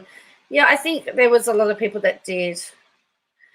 I thought I was going to get some answers. Here comes this thing out of my fax machine, and it's like laughy faces, ha ha ha, like we got you, and it's that screenshot of your of that announcement of the from the radio station's announcement, and my heart just sank because I'm like, oh my God, you know, they were basically letting me know we have access to all of your stuff. Well, do you think you possibly, like, when you took the screenshot of your signing it and sent it back, do you think it's possible you, like, maybe... I don't have a screenshot of my son. What screenshot of my son? Or like whenever you, so whenever you took the screenshot of the thing that you signed, the sheet declaration. So maybe when you signed it, printed it out, signed it, and then took a screenshot to forward it back to him, do you think it's possible that you clicked on multiple pictures and that's how they got more than one picture? No, because if they would have been upfront about things, they would have said, hey, Lori, you sent us some other stuff, you know? I mean, don't you think that a professional attorney would have said, hey, we got some stuff here, you know? So I don't think that was the case at all, because that was the only thing. And plus I got the little, you know, like the laughy faces and ha ha ha, we got you type thing with it. They're saying Saul sent you a message back like laughing. It was like, we see that you got this. Yeah, somebody did. I don't know. Well, I'm saying that it was from them because it was right after I signed the declaration. Oh, and it had my signature on it. Like, oh, look, we've got this, and look, we've got your signature. So I don't know, and that is my perception. This is all. Everything that I'm saying is my opinion. It's my view of things, and nobody else's. This is just me talking, basically from my heart. I'm not a liar. I will be honest about it as much as everything. I will be honest about everything. If I don't remember things, I'll say I don't remember. That's all I can do. Yeah. And that's what I said coming on here was, I mean, when I even tweeted, like, if you guys would want to listen to anybody, who would you want to listen to? And a couple people said Lorianne. So I was like, people wanted to hear from you. And I don't know if I asked all the questions. It's been on for an hour and 45 minutes, and I know it's late here. I don't know if I've asked all the other questions. You know, there's obviously, I can't sit here and say that I know everything that you said is true. I brought you on because I had questions about the declaration, how you went from one side to the other side. I didn't really ask this, but so are you saying that this declaration that you signed, because Salt said in his declaration that they actually got you on the phone and they read it line by line to you? Well, they did read it to me, but I didn't get a copy of it. I still don't have a copy of it. Well, hang on. So they read it to you, but you're saying you don't know what was in it. And when they read it to you, did you not say, can you explain what that says? Because I know that I have done this exact thing. The lawyer's written up and I've gone, can you please tell me what this says? And they will explain it. And then they'll tell you that it's court speak. And you go, okay, good, all right.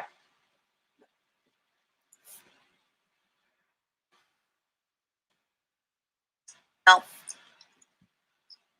they did read it to me, but I didn't get a copy of it. I still don't have a copy of it. And I had not slept. I had not slept that night. And I did sign off on it. Even though I saw the thing where it said mass flagging. I just figured that since I flagged their channel that it was mass flagging. That's kind of what it is, though. I mean, that's what I just flagged the one video. I don't know if that's a mass flag. It's a flag. Tim Piercy basically said if you're like reporting a channel to basically like have it shut down, I guess that would be mass flag. Do you think you made any mistakes? Someone said, do you think you've made mistakes throughout this, the way you treat people, the things that you said to people? Yes, most definitely I did. I've made mistakes, and so have other people too. I'm not the only one that's made mistakes. And like I said, the biggest thing I've been is rude, but I will say that I've never threatened to kill anybody. I heard somebody say that about me, and I was very offended. I've never said anything like that. I've never posted any. First of all, Solo 7, that is amazing. I'm so excited you did that. I got a bit worried because the 2 packages for the UK sat in Australia for at least 2 weeks. So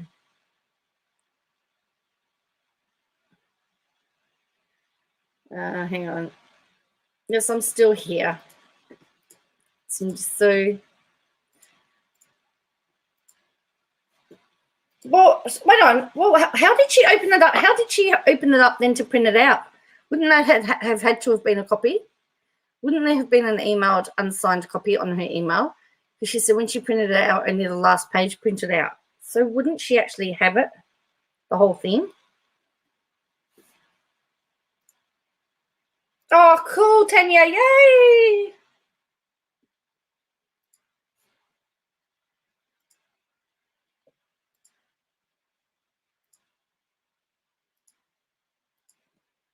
I think she's getting her lawyers confused. But if she was sent it to sign, they had to have sent it to it, which means it's on email. Anybody's address. I've never threatened to go to anybody's house. The worst thing that I did was stand up for myself and saying that if you're going to keep coming at me and keep this up and you want to come to my house, go ahead. But I got family and friends just like you do, just like everybody else does.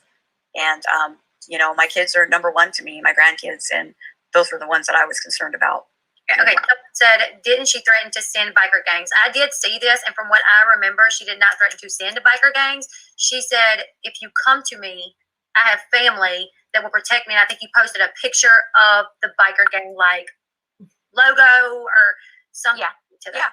Yeah, I have family that are in those type. So if she's got it as an email, then she has a copy of it. Hello.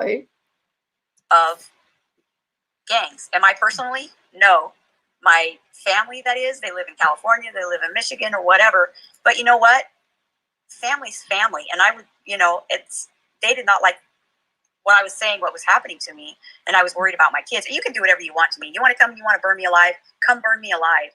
But if I happen to have a child in that house, you can bet that somebody's going to come after you. I mean, that's kind of common sense.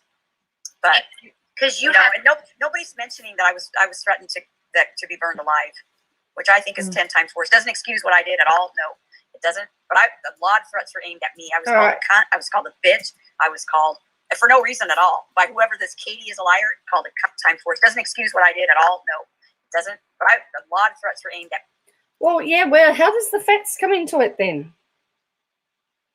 You're right there. Well, why is it snowballing? And now it's about well, it happened to me. Yeah, so was it faxed to her or was it emailed to her? At me, I was called a cunt. I was called a bitch. I was called for no reason at all by whoever this Katie is a liar account was, and moderate extremists and the threats that he made at me, the threats that he made at other people. I saw the post that he made. He was coming after somebody and posted like a landmark right by the person's house or where they lived. And I saw that as being threatening. I mean, I've seen people do way worse than me, but I can take accountability for what I've done. And I can admit that I was rude and that I was wrong and that I shouldn't have said things that I said. I can admit that and I can apologize for that to anybody that was offended. But I find it pretty pathetic that other people can't. Okay. I'm trying to see if I covered everything tonight. I know some people's not happy with this. I know I don't know why. I mean, it's my truth. And I mean, all you're doing is giving, I won't say giving me a platform, but you're asking questions and I'm answering them. And yeah, I mean, I don't understand why they could be mad at you for that. And I apologize. Come to this channel, Laurie, and I've got hard questions to ask you. I'm onto my third sheet of paper now of inconsistencies that I want to ask you about. No, I'm not bothered if I hurt your channel or anything. No. But I feel like nobody has ever seen my face. Nobody has ever heard my voice. But look at how much I've been talked about. Look at how many videos have been made about me. I have not stood up for myself once. Not once. I mean, as far as being... I how to find him, though. I know everybody's like, read the super chats. Because I got to figure out how to find them. And then I'm trying to, like, read the chat, too, to make sure I do cover... I want to let me go all the way to the top. It don't let me go all the way to the top either. I'm trying. My phone's starting to die, so I'm going to see if I can get my charger. Okay, that's fine. You can see all this. I think for the most part, even people that didn't think that this video went well, most people's like, it was respectful. There may be just like 2 or 3 people that hate me now, but my thing is like, if you're going to hate me because I done an interview that a lot of people wanted to hear about, then that's on you. That's not on me. And I asked the questions that I thought people would want to know. I'm trying to get to the super chat so I can make sure we go over them. And Right. One thing was, why did Lori Ann have so many different email accounts? why? Yeah, okay. One of the questions: why did you have so many different email accounts? So what happened was, and I think other people probably have done this before too. You could change your name on there. It got to the point where I would be attacked and I couldn't go into a chat and just talk normally. So I would just put a different name on there. But what people need to realize is they're all attached to my email account. So they're not different email accounts. But I would like change from Lori Ann to maybe Stacy J or something like that, just so that I could go in and chat without being attacked. Okay, but people can pull up my email account and then be able to see that, just like was shown. And I told Brown that too. I go, by the way, there's different names on there, and I told him why, or either him or Salts. I said, and I told him why, and then I think I told Salts, and he's like, yeah, you would never want to go in a chat with the name Lori Ann. So I'm like, yeah, I would get attacked. So I just changed my name every now and then. And I didn't just chat in, I chatted in other people that aren't even related to this mess, this drama. And I would go into their chats and talk. But like I said, you can go back.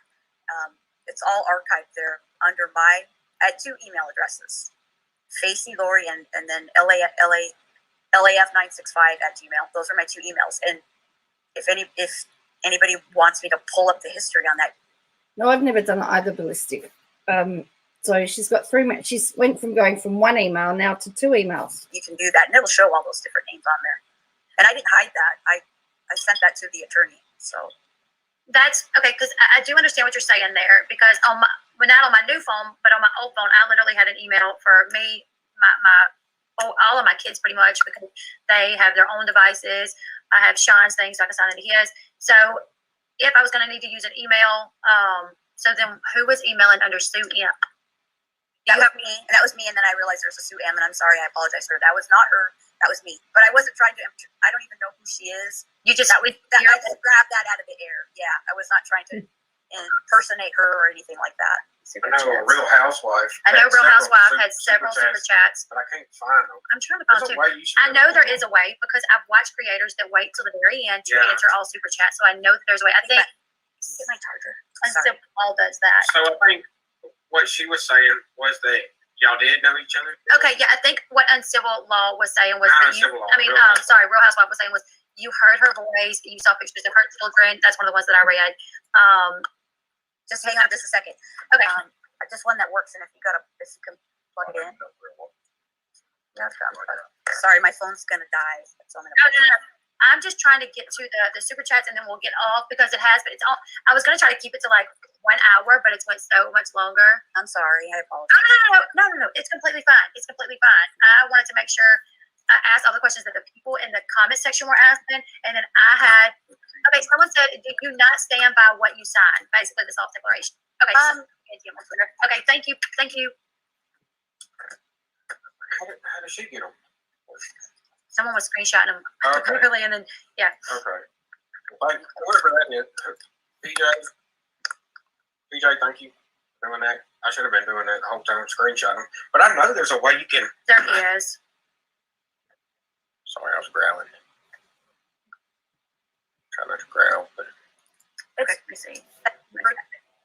Stand by what I signed. It was just that I think things were twisted a bit, and that I don't understand all the lingo as far as mass flagging, and I wanted to make it clear to Lil Red that I like her channel, I like her, and I did not flag her. I just saw that Becky had said that, told people to flag her, and then what were the other things that came up? You told me one about Sherelle, but I think that's for the mass flagging thing. Yeah, it's like one thing you weren't for sure what it was. So even as far as like where Salt is concerned, so when you're talking to Salt and he's like, yes, I heard her say, go report this. So he puts mass flagging in the declaration. Right. You're like, I didn't say mass flagging, but for his understanding, that may be what mass flagging is. Right. Maybe different for everyone. Because one of the other things that really, really pissed me off, but I just let it go. I just let it slide. He said that I take full responsibility for the wrong Lori Ann being put into that declaration that Kim made. You remember that? I don't remember that. Yeah, he put it there. he put in there that that I signed off on it, so it's my own fault. But it said I take full responsibility for the wrong Lori Ann being. I don't remember it saying that. Does anyone know if that's what it said? No, I'm here. I'm still here. Barely, but I'm still here.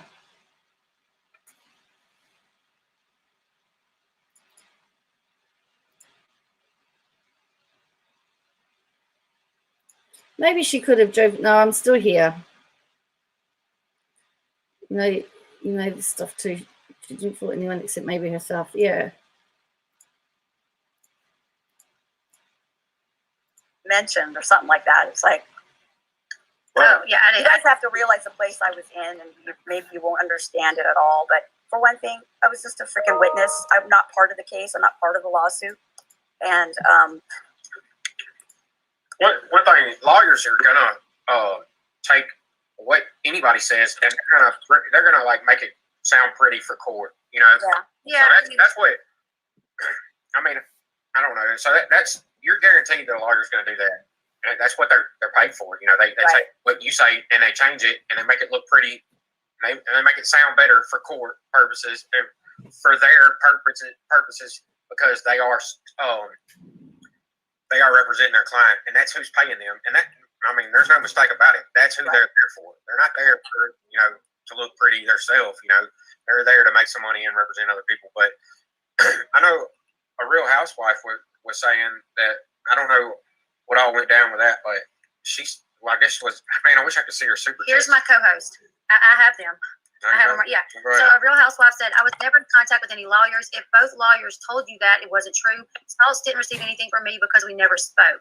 So I never sent any bad information about you to him. It never happened. It wasn't from me. And it was all lies. I wouldn't do that to you, is what Real Housewife said. And then Kathy sent me a message that said that a Real Housewife said, "Get yourself a good lawyer. You get what you're going to get what you deserve," or something like that. So who did that? Kathy said that a Real Housewife said that to give her that message. So is that the Kathy? Is that the Kathy that's referred to in the email?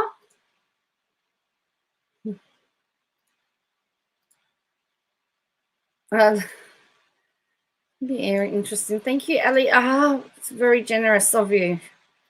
We're nearly there. We're nearly there. We're on the final stretch. All right.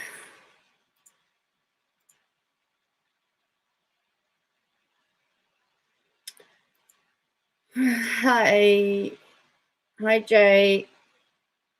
Kathy said, Housewife said, is Laurie not old enough to not believe gossip? What an ugly mess this has become. It is. It's a very ugly mess. Give that message to me that she hopes that I have a good lawyer I'm going to meet. Yeah, I'm not sure who that is. Real Housewife said, I also want to make it very clear that I never flagged anyone's videos or channels. I was never an agent. I'm just a normal sub. Well, I think that's the thing is even when I saw Saul's declaration saying that Lori was an agent, I was like, who's referring to her as the agent? Like, is she saying herself, I was an agent for Katie? Or is this something that it was like, okay. What is an agent? Yeah, it was just like. Well, someone working on behalf of that person, you know, like. Well, that's just another way of him using like more legal terminology to me. Oh, I guess so. You know, that's all it is. It's a lawyer being a lawyer. You know. Okay. If KJ said for her that she's admitted to reporting a video. If KJ has asked her to do something and she's done it, then it could be implied or argued that she's an agent because she has followed instructions of somebody else. Oh, I guess so. I guess, yeah, an agent would just be him putting it into his own words on you done things for her. So it's just a word. It's not really like you identified as that. But I think this is just me being honest, like if I was in the middle of, as a witness and I saw someone call me an agent for one side of it, I'd be like, what? No, I'm just a viewer that messed up and said a bunch of crappy things that I probably shouldn't have. I'm an agent. I'm an agent of God. Exactly. Yes. I'm an agent of Jesus. So Real Housewife, I'm a real person on a real account. Lord, I can't believe you're saying this. You've seen pictures and videos of my kids and family. So that's the one that I saw. And I think that's when you were saying earlier you didn't know if maybe she was a real person. Yeah, and that's because Thanks, Mary HB. B Littles, hello B Littles. She's not just a viewer. No, she's not just a viewer, and this is the whole point. Not an FBI man. Thanks for staying up. You're getting an amazing slumber. Yes. Hey, I'll let you in on a secret AR-15. I've got to be up early on Saturday morning and take my dad back to the hospital. That's okay. I probably wouldn't have slept very well anyway. I probably would still be awake, tossing and turning. So I'd rather go to bed when I'm probably better sleeping now. But I do have my alarm set. the things that I saw that she said after the fact later on are things that I only told her were out all over the place. And so that's why I figured that she was not genuine, because I told her everything. I considered her a good best friend. I told her everything about me. And then to have her to find out that things that I told only her to be out there, it crushed me, to be honest with you. It absolutely crushed me. Who's she talking about here? Is she talking about Lady Crane? Thank you very much. Well, thank you, Lady Crane. Is she talking about Katie there?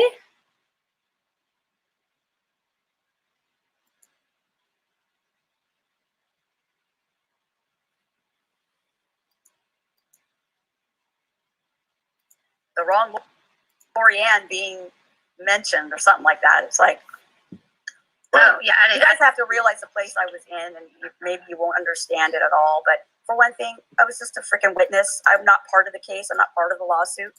And I'm just taking that back, because if she's saying that, then that contradicts what she said earlier when she said that she did a friend request on. So at the start, she said friend request on Facebook, one email, Katie replied, Twitter interactions, including private Twitter DMs, but not a lot of communication, and went friends. So if she's talking about Katie again, then if she's told her life story, then they're closer than not knowing each other. One thing, lawyers are gonna take what anybody says, and they're gonna like make it sound pretty for court, you know. Yeah. So that's what I mean. I don't know. So that's you're guaranteed that a lawyer's gonna do that.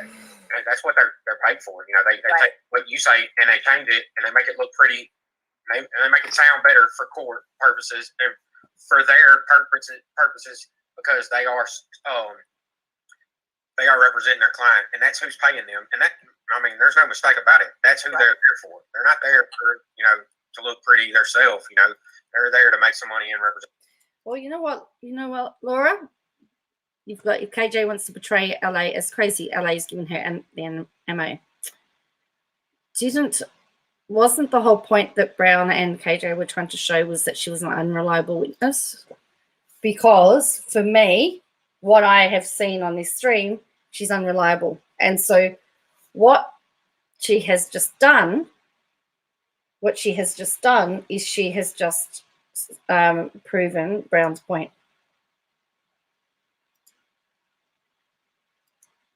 And other people, but I know a Real Housewife was saying that, I don't know what all went down with that, but I guess she was. I wish I could see her super. Here's my co-host. I have them. I have them. Yeah. So a Real Housewife said, I was never in contact with any lawyers. If both lawyers told you that, it wasn't true. Spouse didn't receive anything from me because we never spoke.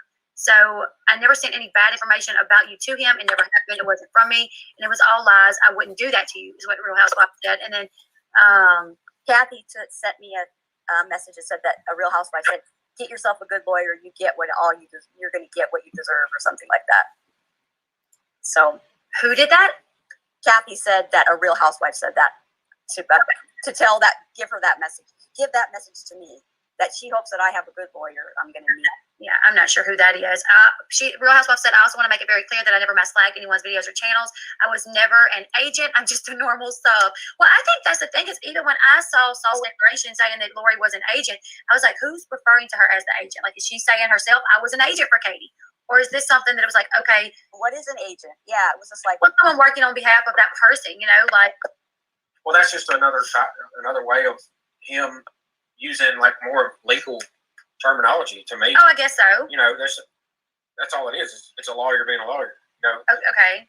Oh, I guess so. I guess, yeah, an agent would just be him putting it into his own words on you done things for her. So it's just a word. It's not really like you identified as that. But I think this is just me being honest, like if I was in the middle of as a witness and I saw someone call me an agent for one side of it, I'd be like, what? No.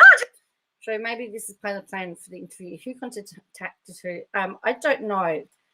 I do know that they spoke on the phone, but I don't know who made contact with the other. But I don't know who did contact first.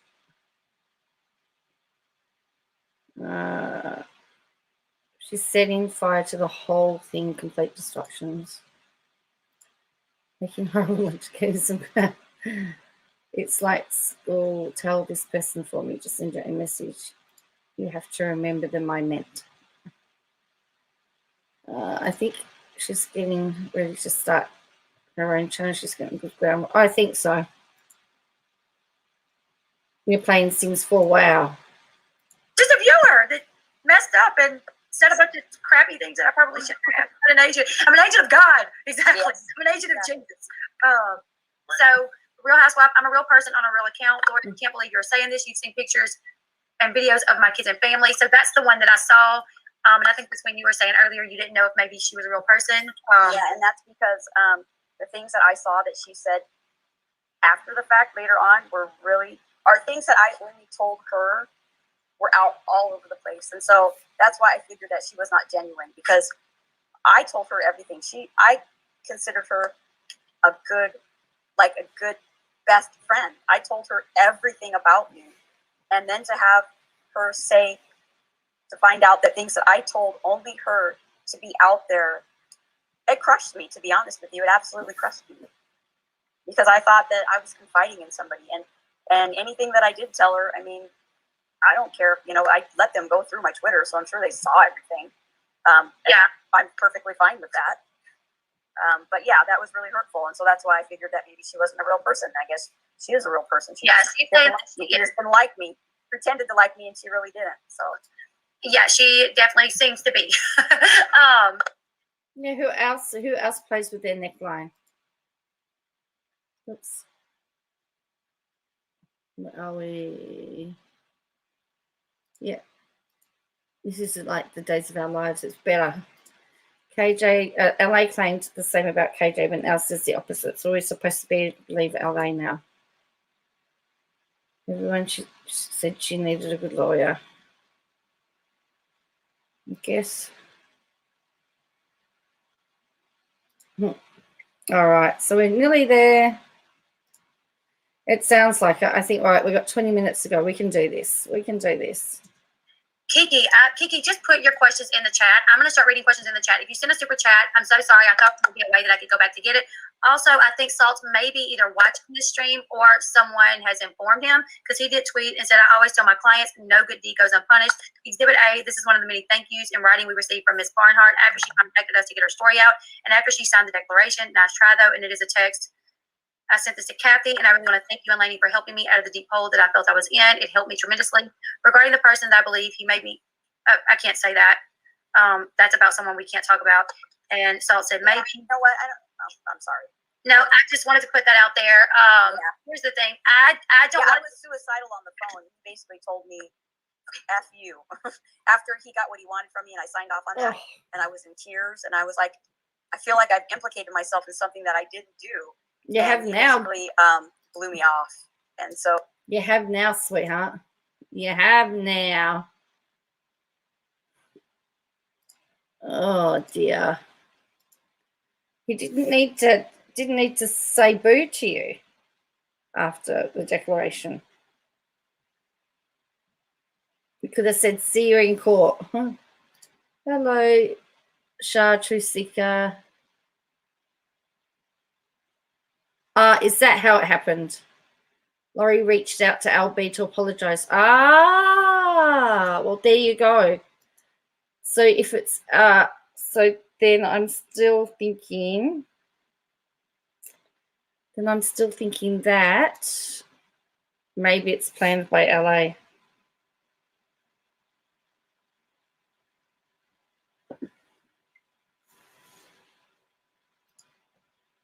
Oh yeah. Okay, and this is what honestly what I would have to say to that, and this is just me. When I'm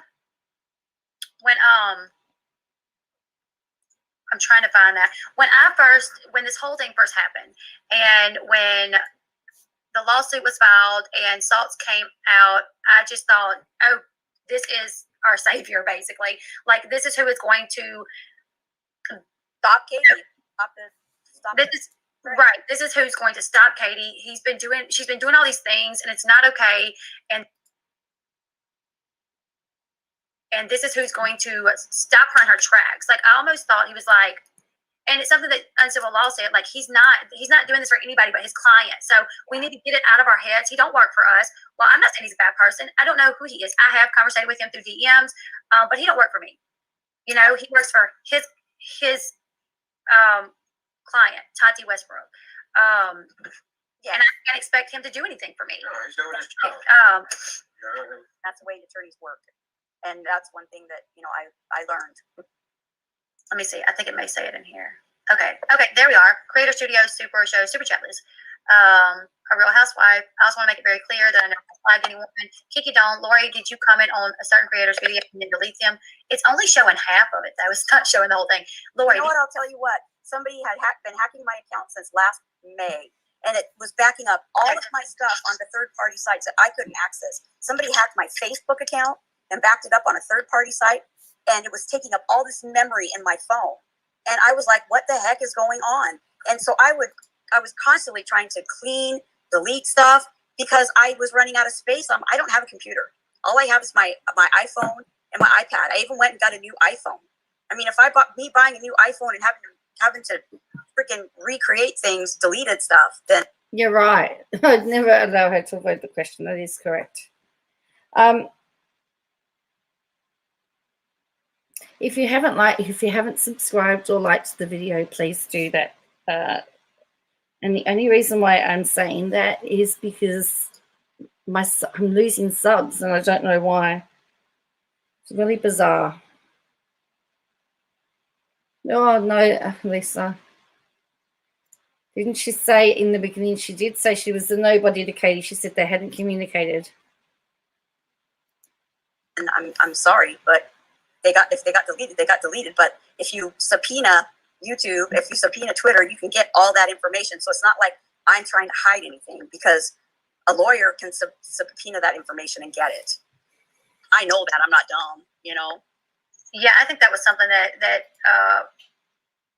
I'd heard, that anything that was put on Twitter, no matter if it was deleted, they can find that. Let's see. Get anything. Did you comment on a certain creator's video and delete them so only the creator could see? I seen a video on that. I'm not sure what that is about. Kiki, I'm not sure what that is. Lori, I don't know if you know. Deleted comments, who cares? I mean, I'm just a dumb viewer. If I want to delete a comment that I made, then I deleted it. Do you think KJ defamed Tati? Is it your belief that KJ defamed Tati? To be honest with you, I don't know who Tati is, and I never watched any of Katie's videos on Tati. I still haven't. So I don't know, but do I support Katie and what she does? No, I don't. I sort of find that, I don't know, because sometimes if you have a creator that you like, you watch everything that they do. Don't get caught in the numbers. Yeah, I know, but I've lost 10 in a week, so that's the thing. Normally ballistic, they don't bother me, but it's like, 10's a big drop.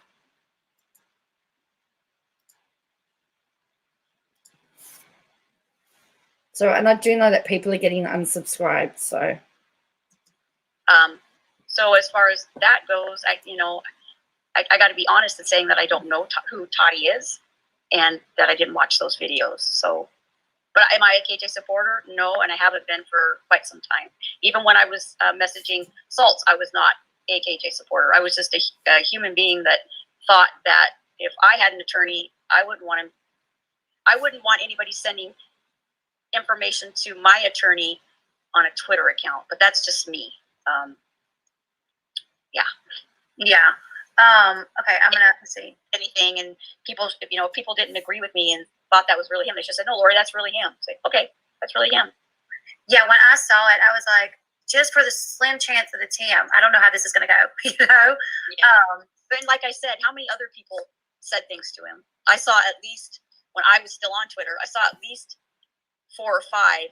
And then I heard that there were even more, I think on Emily's channel, she had mentioned. Well, yeah, that's the thing is like, I have talked to people personally who was like, I was kind of shocked by all the Twitter, you know, like, yes, obviously, like, you know, him getting on Twitter saying, hey, if you reside here and you quit buying Tati's stuff because of the Katie, please reach out to me. But some of the things, it was a lot.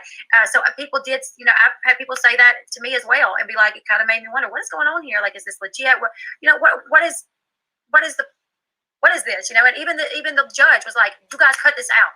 Right. I put in a gag order and I don't want to, but I will if you guys don't stop it. So it was kind of, I think probably Salt and Brown even know too, like that was a lot. That was a lot. The stuff going on Twitter, the back and forth and all of that. Like, I did see Brown. Well, actually, Ballistic wins a lot because I sort of, yeah. This was a poop show. You see, the fact that Emily D. Baker got dragged in, to me, there's a KJ element there.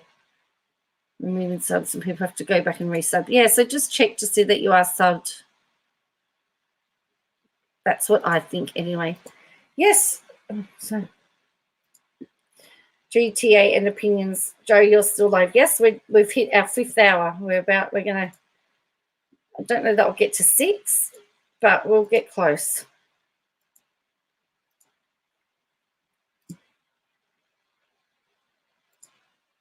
I'd like to hear the interview myself as well. Brown on there. Was Brown on there? I honestly, it was really Katie. Honestly, that's the thing, is it was really Katie that just kept doing things. So when she would, Salts would tweet something like, "Oh, thanks for the evidence. Thank you for that." You know, and I think maybe some people thought like that kind of sounds like, I think I've heard that kind of excuse before. Never mind. I'm confused. Someone said, "Do you feel like the scapegoat for Katie?" Be honest, yeah, I guess I kind of am. I think I've been drugged more than anybody. She gets her butt handed to her a lot. and the sad thing is but I think, and I hate to cut you off, but no, I don't think Katie cares much though that she has all these videos out there about her. I don't think Katie cares at all. You get money off of it. But you said when all this was going on, you ended up having to be checked into a hospital. I did for 2 weeks. It was like just so much going on up there. Yeah, all about it. It's all documented that what I was going through, what I was feeling, what I was thinking. They watched videos about me, you know, and it felt good to be vindicated, for somebody to finally see what I was going through, and let alone let it be a hospital and let it be a doctor and let it be a psychiatrist to say that yes, this is what was going on with her, and this threw her for a loop. And I think that even though just because I comment on social media, I don't think I deserved all that I got. I don't think that I deserved to feel like I needed to end my life like I did. Yeah. So I agree. Well, that's the thing. It's like, I don't care who you are. Even when Katie was like getting on Instagram posting about, you know, being suicidal. Now, I think Katie does do a lot of sad fishing, and it's always at convenient times. But there was this part of me that was like, I really hope that's not the case. I would hate to see anyone be suicidal over anything, let alone something like this YouTube drama. You know, I think, and this is just me. The lesson in all of this is YouTube is just YouTube. You know, maybe people shouldn't take it so seriously, and when lawsuits come about, maybe we should just leave ourselves out of that. Yeah, if I never would have responded, if I never would have been like I have an ex-husband. His name's Ed. He's the father of my 2 older children, Sarah and Chris. He said, Lori, you need to just freaking ignore that. All they want is for you to respond. He said, you need to just throw it in the trash, don't look at it again, and walk away. And I wish to God I would have listened to him. I mean, that man, we're divorced now, but that man has been right from day one. And I appreciate him. I know he's probably not watching, but he's the father of Sarah and Christopher, 2 of my children. Yeah. Okay, well, we're going to go ahead and end there. I think because we went over so long. And like I said, I wanted to try to keep it to an hour. And then someone said, why just an hour? Well, because when you get to this long, a lot of people start losing interest or they're like, it's too long. So that's why I wanted to try to say like an hour. I appreciate you for coming on. Thank you. I hope that everybody's life that's been affected from this can get back to somewhat normal. The ex that she was just talking to, Bare Necessity, the ex that she was talking about was not at all. No, it's Ed Casey. Yeah, it's nobody that was nothing else. It's not the person that you're thinking the video is. When Eagle said, Lorianne, earlier today you said you were not a KJ supporter and she was the main person who harassed you. Does her harassment continue today? So that's I think that's the last super chat. Do I still just recently took my devices in to a computer place and had them fixed, and they did verify that yes, somebody had hacked into my stuff. And I think that the people that have done that may have been Katie people, and I also think it may have been other people. I mean, I think it was a group of people that have hacked me. So I do think that harassment went on for quite some time, and we'll see what happens now. I don't know, but I've got a lot of support right now, and I think I can handle it. Gotcha. Yeah. I mean, that's the one thing is you're in a relationship now. You have a boyfriend who is supporting you. I know there are people online that are like, okay, we thank you for, apologizing. Like, we heard your side now. And it's not just going to be like, oh, Lorianne's this evil. Right. And people, I'm not here to change anybody's mind. And I'm not here to make anybody feel sorry for me. I'm not here to make excuses. I'm just here to say what I think. This is my opinion. And anybody that accepts my apology, I greatly appreciate it. Yes, absolutely. Anybody that's accepting the apologies, Lorianne appreciates it, and I appreciate all of you for being in the chat tonight. If I skipped your super chat, I so terribly am sorry. Yes. Okay, there's like 10 people wanting you to ask Irish's question. Okay, So, where is she? Right there. Okay. I saw the threatened a mother with calling CPS. Why did you do that? Please be specific. And she did talk about that earlier, which. Yeah. Okay, so we brought that up earlier, and she said that you were talking to Hannah. I don't really know Hannah. I saw Hannah on PJ Street one time, and you said, as far as you know, Hannah don't have kids, and you made the comment something to the effect of, you see why people call CPS? I said, with how crappy this community is, I can see people calling CPS, meaning that there's so many crappy people on here that they call CPS. But I did not say I was going to call CPS on anybody. And the person that I was talking to, that I was tweeting, DMing with, doesn't have kids. So I don't know how they could even perceive that as a threat. Okay. Like I said, I've only watched Hannah like one time, but she was super sweet when I saw Hannah. And I don't know and when I talked to her, she was too. Like I said, my daughter's. I think my daughter's a little bit older than Hannah, but I know how much, I would feel if my daughter lost her father. Thank you, Windward. That would be heartbreaking, and I did apologize for her losing her father. And I also apologized to Moderate, too, for his loss, but he said he accepted my apology, but obviously he never did, so. Well, I'm not sure. I didn't even know anything ever happened between you and Moderate's exchange that well. Okay, somebody said Hannah has kids. She does? Well, I didn't know that. I thought she was like really young, but I guess you can be really young and have kids. Mine at 20. But they had said it was PJ. I wasn't even talking to PJ. I was talking to Hannah. But I never told Hannah that I would call CPS on her kids or anybody else. Okay, I have another question because I got on Twitter and I saw that Salt was tweeting. Like, you thanked him. Are you concerned that Salt is going to go for you for surgery? Because you said that you signed the declaration that in your mind may not have been the whole truth, or you felt like it was a little bit different. I don't really care. I mean, if he wants to do that, go ahead. They've drugged me so much. They've threatened me so much. I don't really care. Did you hear her say they drugged me so much? Listen to that again. They drugged me so much. And they keep saying the FBI is involved. I'll let everybody know the FBI has never been involved in this. They never gave two craps about me being threatened to be burned alive. I mean, have we heard anything about that? No, I'm not concerned about that. No, I'm not. And you don't do whatever he wants to do. Okay. You don't think that the FBI is involved in trying to find out who's behind the hacking? Oh no, not at all. They gave you the name of some guy, and I called and left a message, and of course he never got back to me. But yeah, there's nobody involved, and if they are, they don't give two craps about this drama. And I know there was a thing where there was other people that were being threatened, and they were like, we're being threatened, and they ended up having to contact their local police, and then their local police wasn't really concerned about it too. And, you know, there wasn't anybody directly involved in the case. This was another creator that talks about Katie, that they were getting death threats. But I don't think any FBI was into that. No, that was just blowing smoke. That's just blowing smoke. I have made police reports with my local police department as things have gone on, just to document.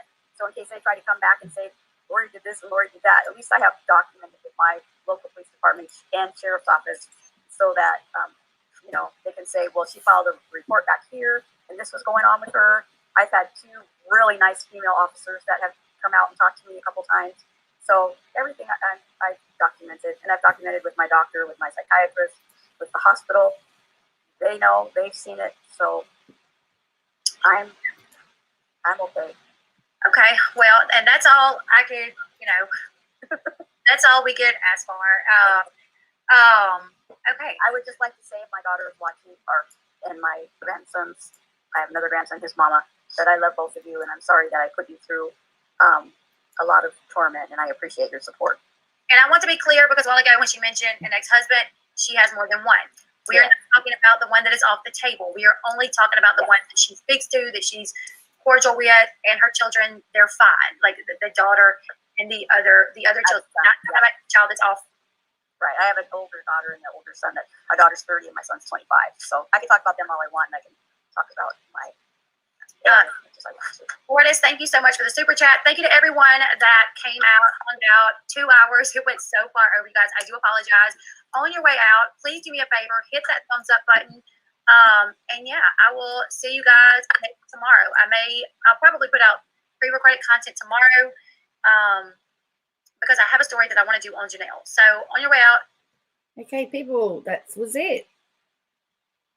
So well done, everybody. We got through it.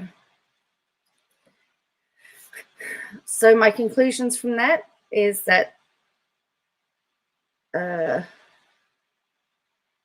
she does seem to be very, very unreliable. Yay. All right. Yeah, I'm going to head off now too. Thank you, Michelle, for hanging around. Thank you, Gail, for hanging around. Thank you, everybody, for being here. I will catch you again. I'm going to have a good sleep now. All right. So I'm sorry. I'm sorry if I didn't make much sense in the last half hour. I did struggle. So anyway, I apologize. That last hour was pretty hard. All right. See you all later.